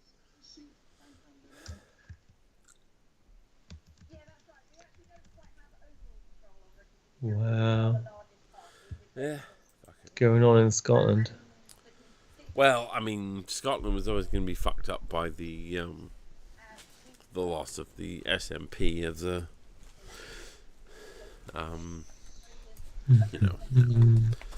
vanguard of Scottish independence. I mean, I don't know if you remember this, but I remember it when we were up in Scotland back in the 90s, a couple of times, and we spoke to, I don't know, we're on a live stream, so I'll call them Scottish family members, and they basically said, "Oh yeah, no, not interested in the the SNP. They're a bunch of thieves and whatnot."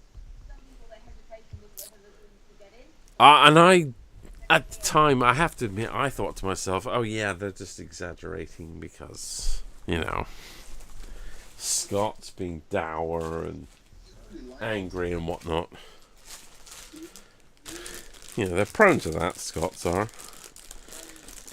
But in hindsight, I have to look back and think to myself, well, actually, you know what? They were right. The Scottish Nationalist Party have turned out to be,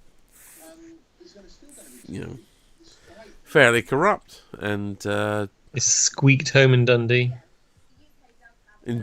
Really? In Dundee? Oh, it was all no. I mean, Dundee's been an SNP stronghold for a while. I was surprised that they it was that close. I mean, it was wow. I mean, their votes collapsed in Dundee, but they've managed to hold on. But yeah, no, it's been strong SNP for a while. Do you remember what Granny used to say about them, though? No. She used to always say, "Oh, they're a bunch of thieves. You should never trust them." And I always assumed that she was just like, you know, being the dour Scot and angry and, you know, oh no, you know, you should never trust the SNP. And I was like, oh, yeah, all right, fair enough, whatever. But in hindsight, I have to look back and think to myself, well, she was right. You know. Bob Seeley lost on the island. The Isle of Wight? Yeah. It finally split into two constituencies. Bob Seeley defended Isle of Wight West, and he's lost. He's gone Labour. Isle of Wight.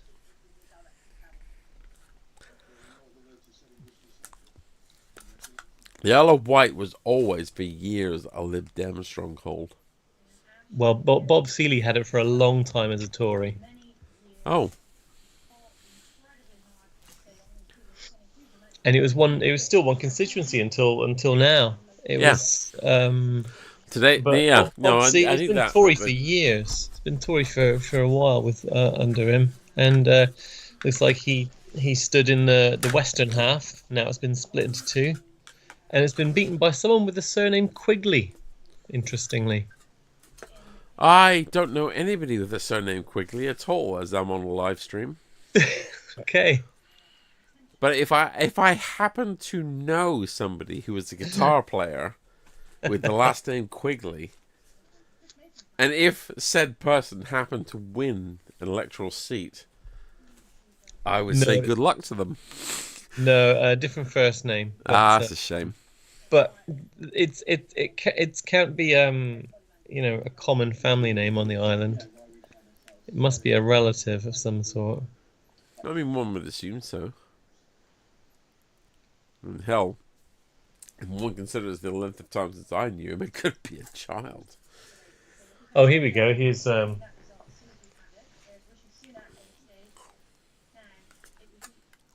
Northallerton. Northallerton's up. Yeah, I think they're about to read it out. Listen in. Oh, here's my. I'm sure he's held on. Phone's on. Chris, looking at all these big Tory names going tonight, you can see Jeremy Hunt looking pretty ashen-faced, and remind viewers that the candidates know the results by this point. They get told quietly in a corner before they go on stage, which is why we watch their body language so closely. They do, which is, why we find ourselves staring at a screen trying to read their respective body language. And here it comes. Well, that's right. Oh, we're interrupting is that Jeremy Count Hunt because it's the Binface? Prime Minister's declaration. So keep an eye on Jeremy Hunt. We'll bring you that result as soon as we have it. But Count Rishi Binface's Sunak on manifesto stage. was amazing. Now, I'd it vote would for be him. Extraordinary, and the first time in history, if he were to lose his seat. It's an incredibly safe seat, Richmond, in a beautiful part of North Yorkshire.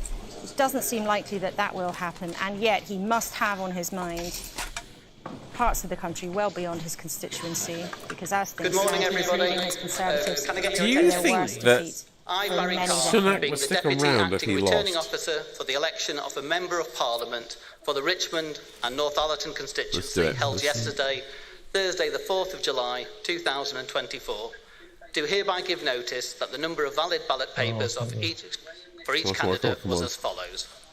Jason Barnett, Independent, 27. Daniel George Callaghan, Liberal Democrat, 4,300. 4,000 for the Liberal Democrat. Angela Holy shit. Eileen Campion, commonly known as Angie Campion, Independent, 33. Louise Ann Dickens, Workers' Party of Britain, 90. Kevin Foster, the Green Party, he's safe. 2,058. Yeah. Rio Sebastian no, I think Justin you'll bugger for California. He's probably got a commonly flight known booked as already. Rio Goldhammer, Yorkshire Party, Well, he'll say now, 132. Jonathan David Harvey, commonly known as Count Binface Party, 308. 308 Graham for the Nichols, Binface. commonly known as Sir Archibald Stanton, the official monster raving loony party, 99. Nicholas Omalana, commonly known as Nico Omalana, 160. Oh no, really? He was forecast to lose it. Brian Neil Richmond. Oh, Jeremy Hunt's held on. 222. Jeremy Hunt held on. Are you serious? He was forecast to lose to the Lib Dems. Ah. I really wanted Martin Hunt to Taylor, lose. Reform UK, That would have been 7,142. Thomas James Wilson, commonly known as Tom Wilson, Labour Party, 10,874.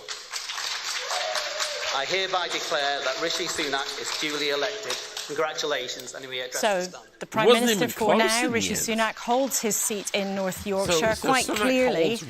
What's happened at the same time is Jeremy Hunt, the Chancellor, has held his seat too in Surrey, but we're going to give you Rishi Sunak on the stage. After this disastrous and all the election. team who've been working here at the count and at the polling stations today. I don't want to hear his bullshit. I'd also like to thank the police who have ensured that we can conduct this ballot here in North Yorkshire, but also across the country in safety. On this difficult night, he might I'd like hang to on for a express little my while gratitude to the people of the Richmond and Northallerton constituency for your continued support. Since I moved here a decade ago, 48%. you have made me and my family feel so at home. I can't listen to him anymore. I'm going to cut him off. But,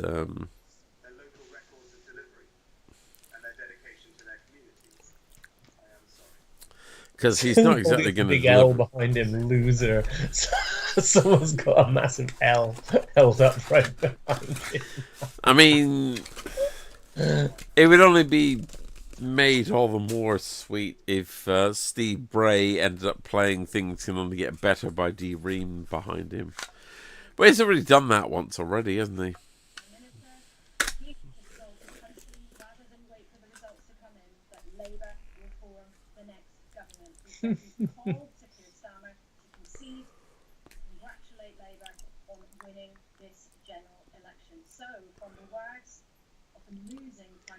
Gillingham gone Labour. Yeah, I mean, I'll tell you one thing that annoyed me. Farage won.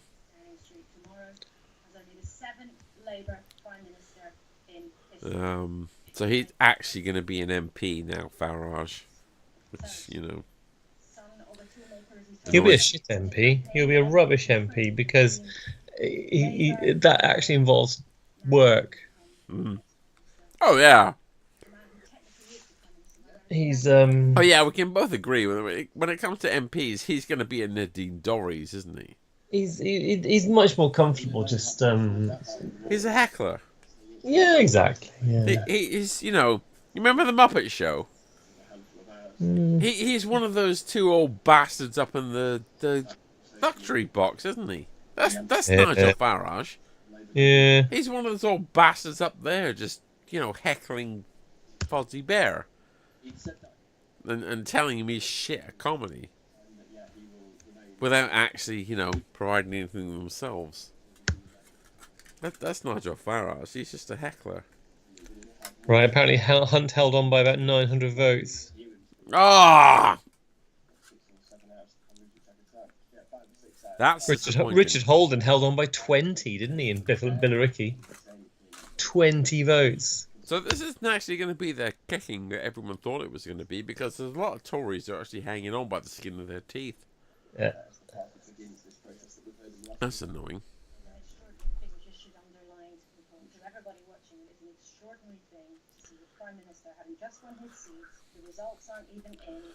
Let's South Devon on Lib Dem. Yellow tab, come on. There it is, 301. Labour 300, Conservative 60, Lib Dem 38. They just ticked over to 301. That's the majority. Yeah. Well, technically the majority is not 301. It's 300 and something. For the full majority, the real McCoy. That's it. That's the majority. Are you sure? Yeah, because there's only 600 MPs now. Oh, it's gone down, is it? After the boundary changes, yeah, it's gone from 650 to 600. 301's a majority. Well, the page I currently have up says 300, so I'm still waiting. The beep flicked over to 301. Oh, there it is, 301. Yep. Okay, so the fact that women aren't having enough children over the last 20 years is the reason why the Conservatives... Okay. Tiverton and Minehead has gone Lib Dem as well. It's been Conservative since 1950 and Lib Dems have won it. Reform of 1-4. Yeah, whatever. Yeah, fuck reform. I'd take it as a kindness if they didn't. In Europe, not in the world.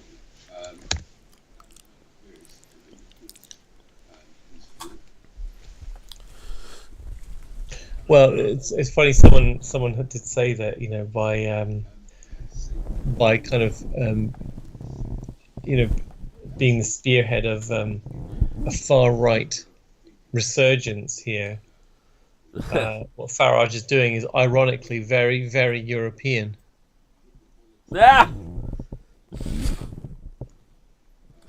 Was whoever said that thinking of Germany and France? Well, the whole continent. I mean, there's Vox in Spain. There's the Fratelli in Italy, and yeah. There we go in there.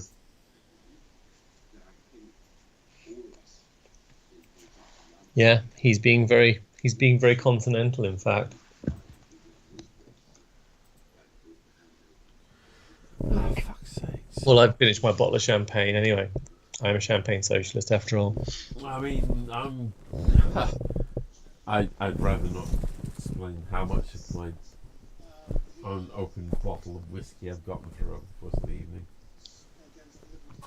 I don't want to, I don't want to. Why can't I get my camera working? Fuck this. How are we doing? Right. Labour 301. Conservatives 61. The Conservatives did one another one. Can we not? I was rather hoping they'd get wiped out in this parliament, but it's obviously not going to be the case.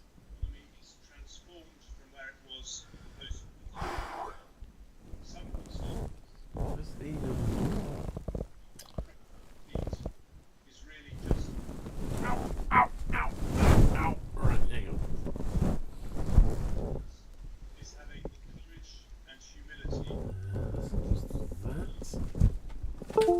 Yeah.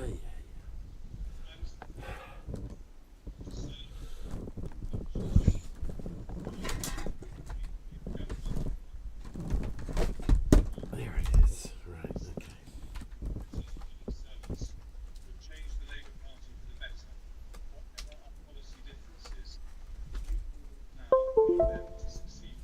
Right. Let's try that. See if it works. Oh, fuck you, camera! Fuck's sake, just sit where I want you to sit. Why is... Oh, my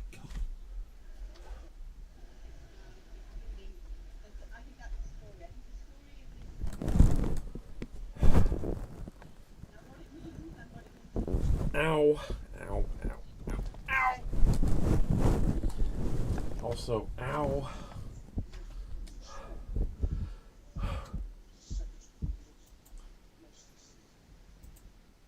This is tough. It's tough for me personally. I'm passionate about public service and for our country. So this is a really good time. But you can't only love democracy when you win. It's really tough. It's a very bleak result. But I do hope. Oh, there we go. I should be on the fucking camera now. Oh, yeah. Hey. Hello. Hello. I am both COVID-ridden and drunk. In that order. I have had debates so far this evening on my live stream with British socialists and American conservatives. That's true. That's happened. Mm-hmm. And I'm still enjoying the result. I just wish the Conservatives were being battered a lot more.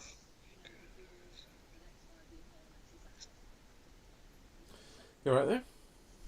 Yeah, I was looking at the What? Pfizer Behind Shaheen. me? Jesus. I mean, there's a spaceship near me which has my Wi-Fi, which is the only way I get, internet around here. If I'm not near a spaceship, then I don't get Wi-Fi. You know what that's like.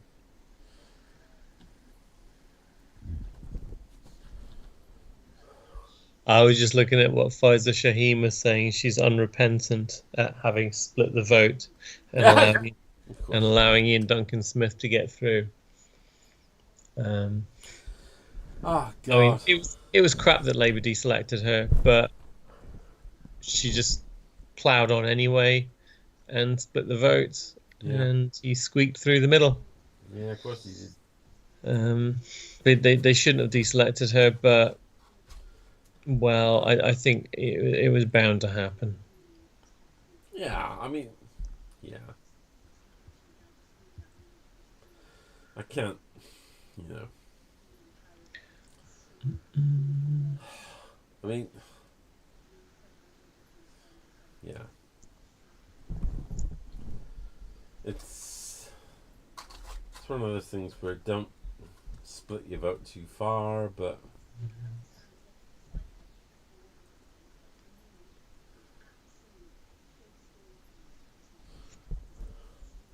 hang on a sec, let's 39%, 33%, 37%.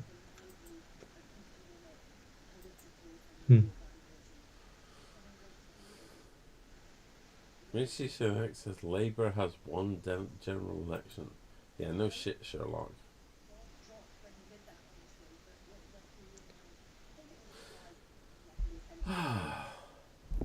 Wow.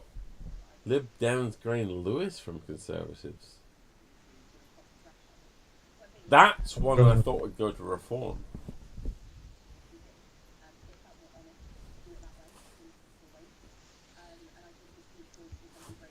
Now I've got a sort of headline saying, Sunak, a sobering verdict. There is much to learn. I am sorry.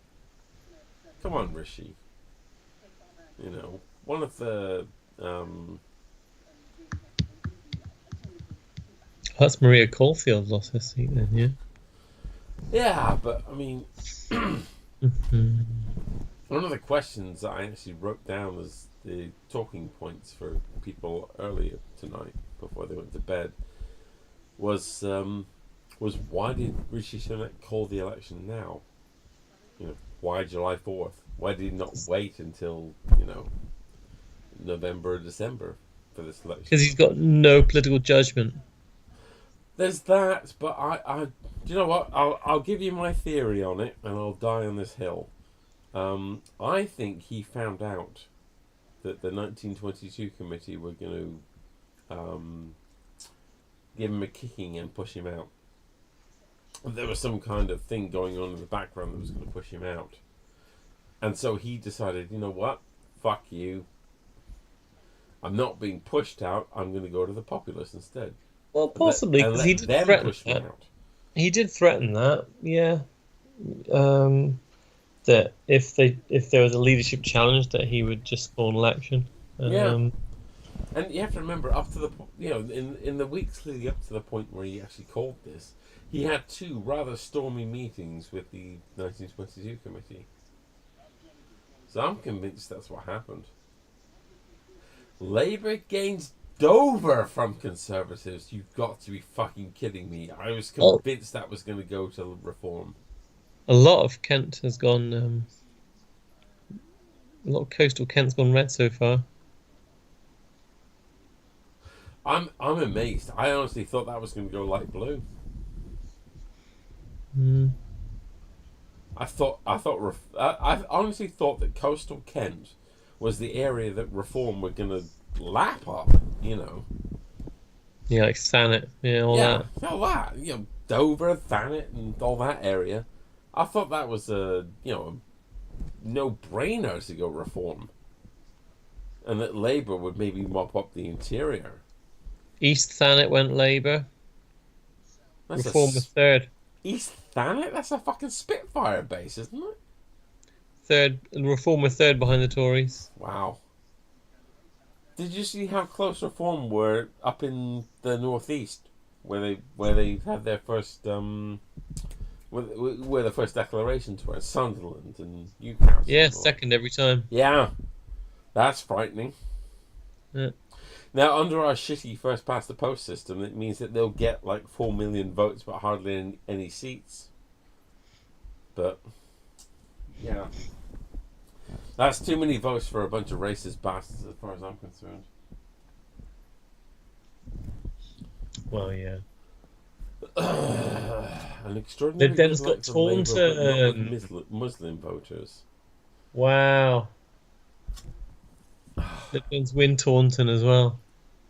Taunton? Yeah. Who? Sorry, I missed. Who won Taunton? Lib Dems. Taunton. Labour gained Peterborough, South Norfolk, Chatham. Coastal Somerset. They won Taunton. Holy shit. Wow.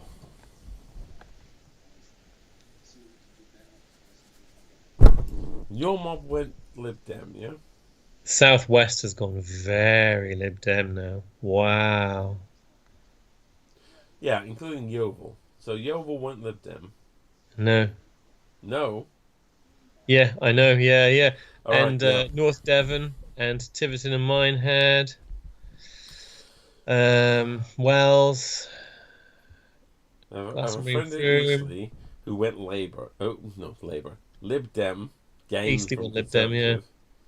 Another friend who's in Southampton West, which went Labour, but that was a Labour hold.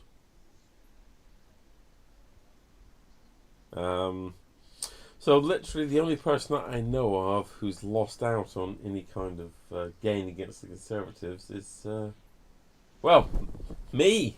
Yeah, Fairham. They still have Suella Braverman. Great. That was always going to be a... It was. That's quite true, actually. Big ass. Oh, North Somerset. Right, here we go. Rees-Mogg. Oh, Rees-Mogg. This is one of my... hang on. I want to see this. Let's see. This is one of my Portillo moments. I really fucking hate Rees-Mogg. 3,878.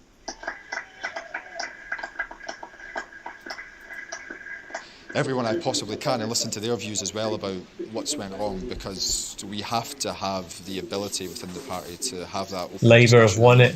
He's out. We're going to be able to do that. Labour have won Rees-Mogg seat. Time is against us. Yeah. The Scottish Parliament elections are 18 months to 2 years away, and we need to be in a position. Okay, we're going to cut in there. We've got a declaration in North Somerset. Sorry about that. Losing his seat there, and it is coming up to 5 o'clock in the morning. Jacob William Rees-Mogg, Conservative Party candidate, 15,420. Dina Romero, Liberal Democrats, 3,878.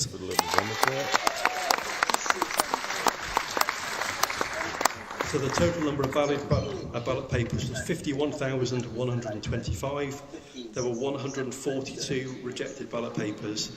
And I hereby declare that Dan Norris is duly elected to serve as Member of Parliament for North East Somerset. North East Somerset, yeah. I literally just watched it myself. Holy shit.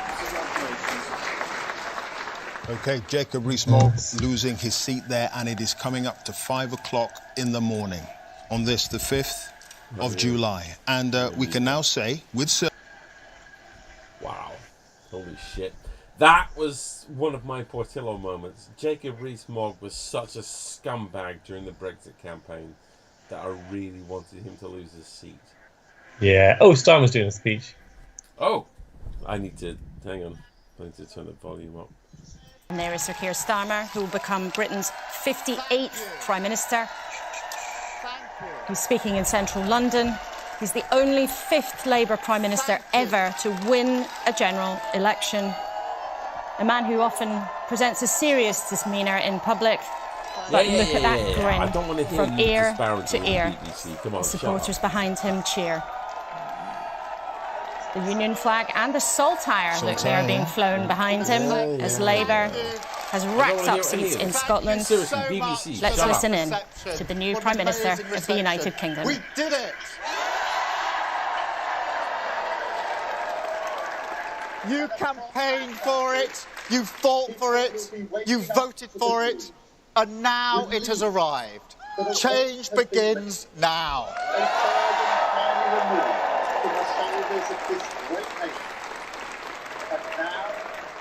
And it feels good, I have to be honest. 4.5 years of work changing the party. This is what it is for. Changing the party. A Yeah, what? changed Kicking Labour Starmer Party. out. Ready to serve our country, ready to restore Britain to the service of working people. Holy shit, yeah.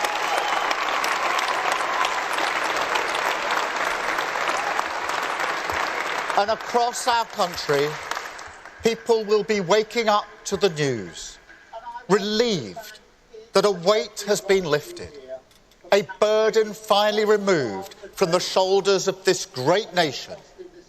And now we can look forward again, walk into the morning, the sunlight of hope, pale at first, but getting stronger through the day, shining once again on a country with the opportunity, after 14 years, to get its future back.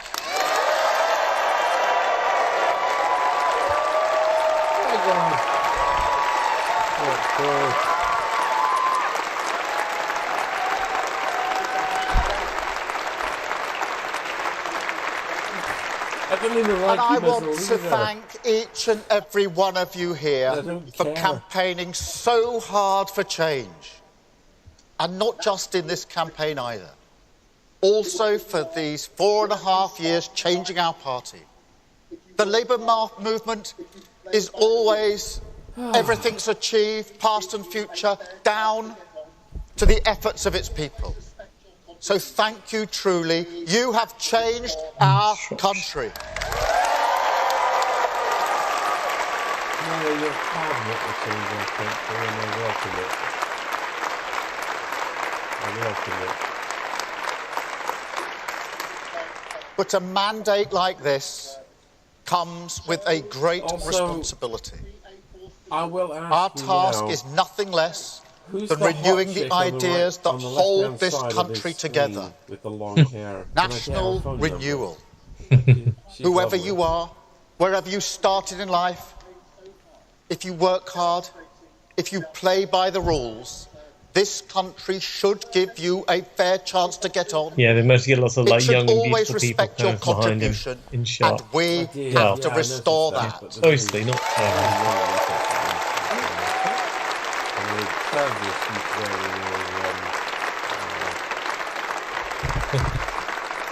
And alongside that, we have to return politics to public service. Yes. Show that politics can be a force for good. Return politics to the Make no area of public mistake, service where it that belongs. is the great test of politics in this era. The fight for trust is the battle that defines our age. It is why we've campaigned so hard on demonstrating we are fit for public service. Service is the precondition for hope. Respect, the bond that can unite a country. Together, the values of this changed Labour Party are the guiding principle for a new government. Country first, party second.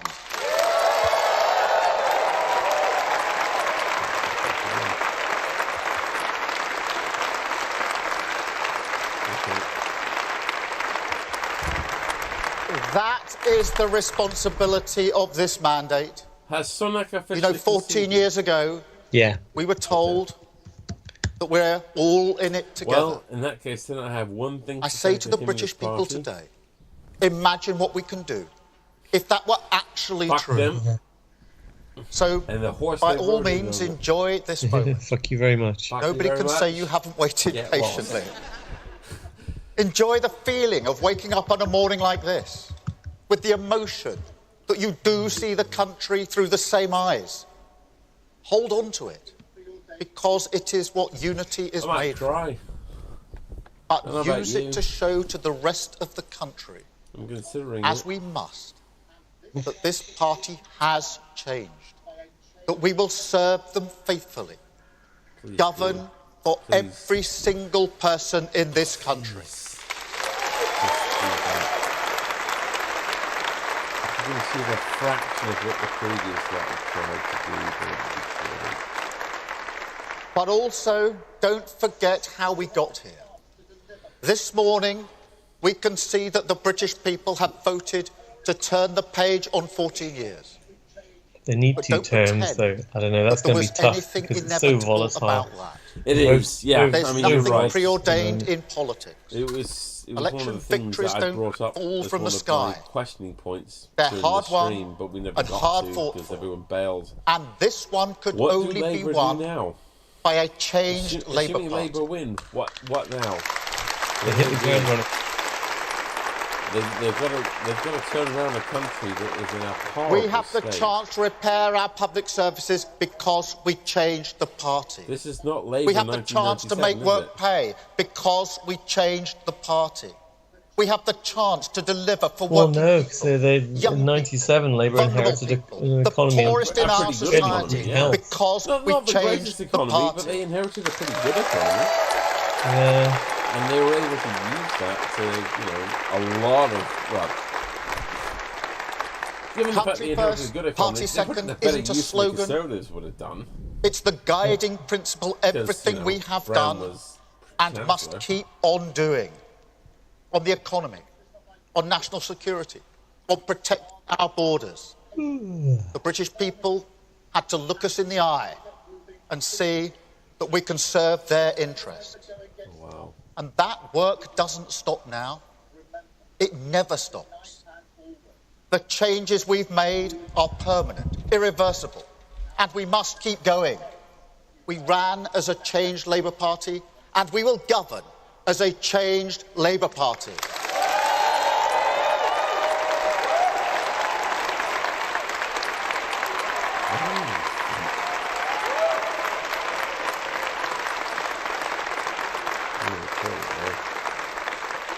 I don't promise you it will be easy. Changing a country is not like flicking a switch. It's hard work, patient work, determined work. And we will have to get moving immediately. But even when the going gets tough, and it will, remember, tonight and always, what this is all about. Now, I may have mentioned my parents a few times in this campaign, once or twice. But the sense of security we had, the comfort they took from believing that Britain would always be better for their children. The hope, not high-minded, not idealistic, but a hope that working-class families like mine could build their lives around.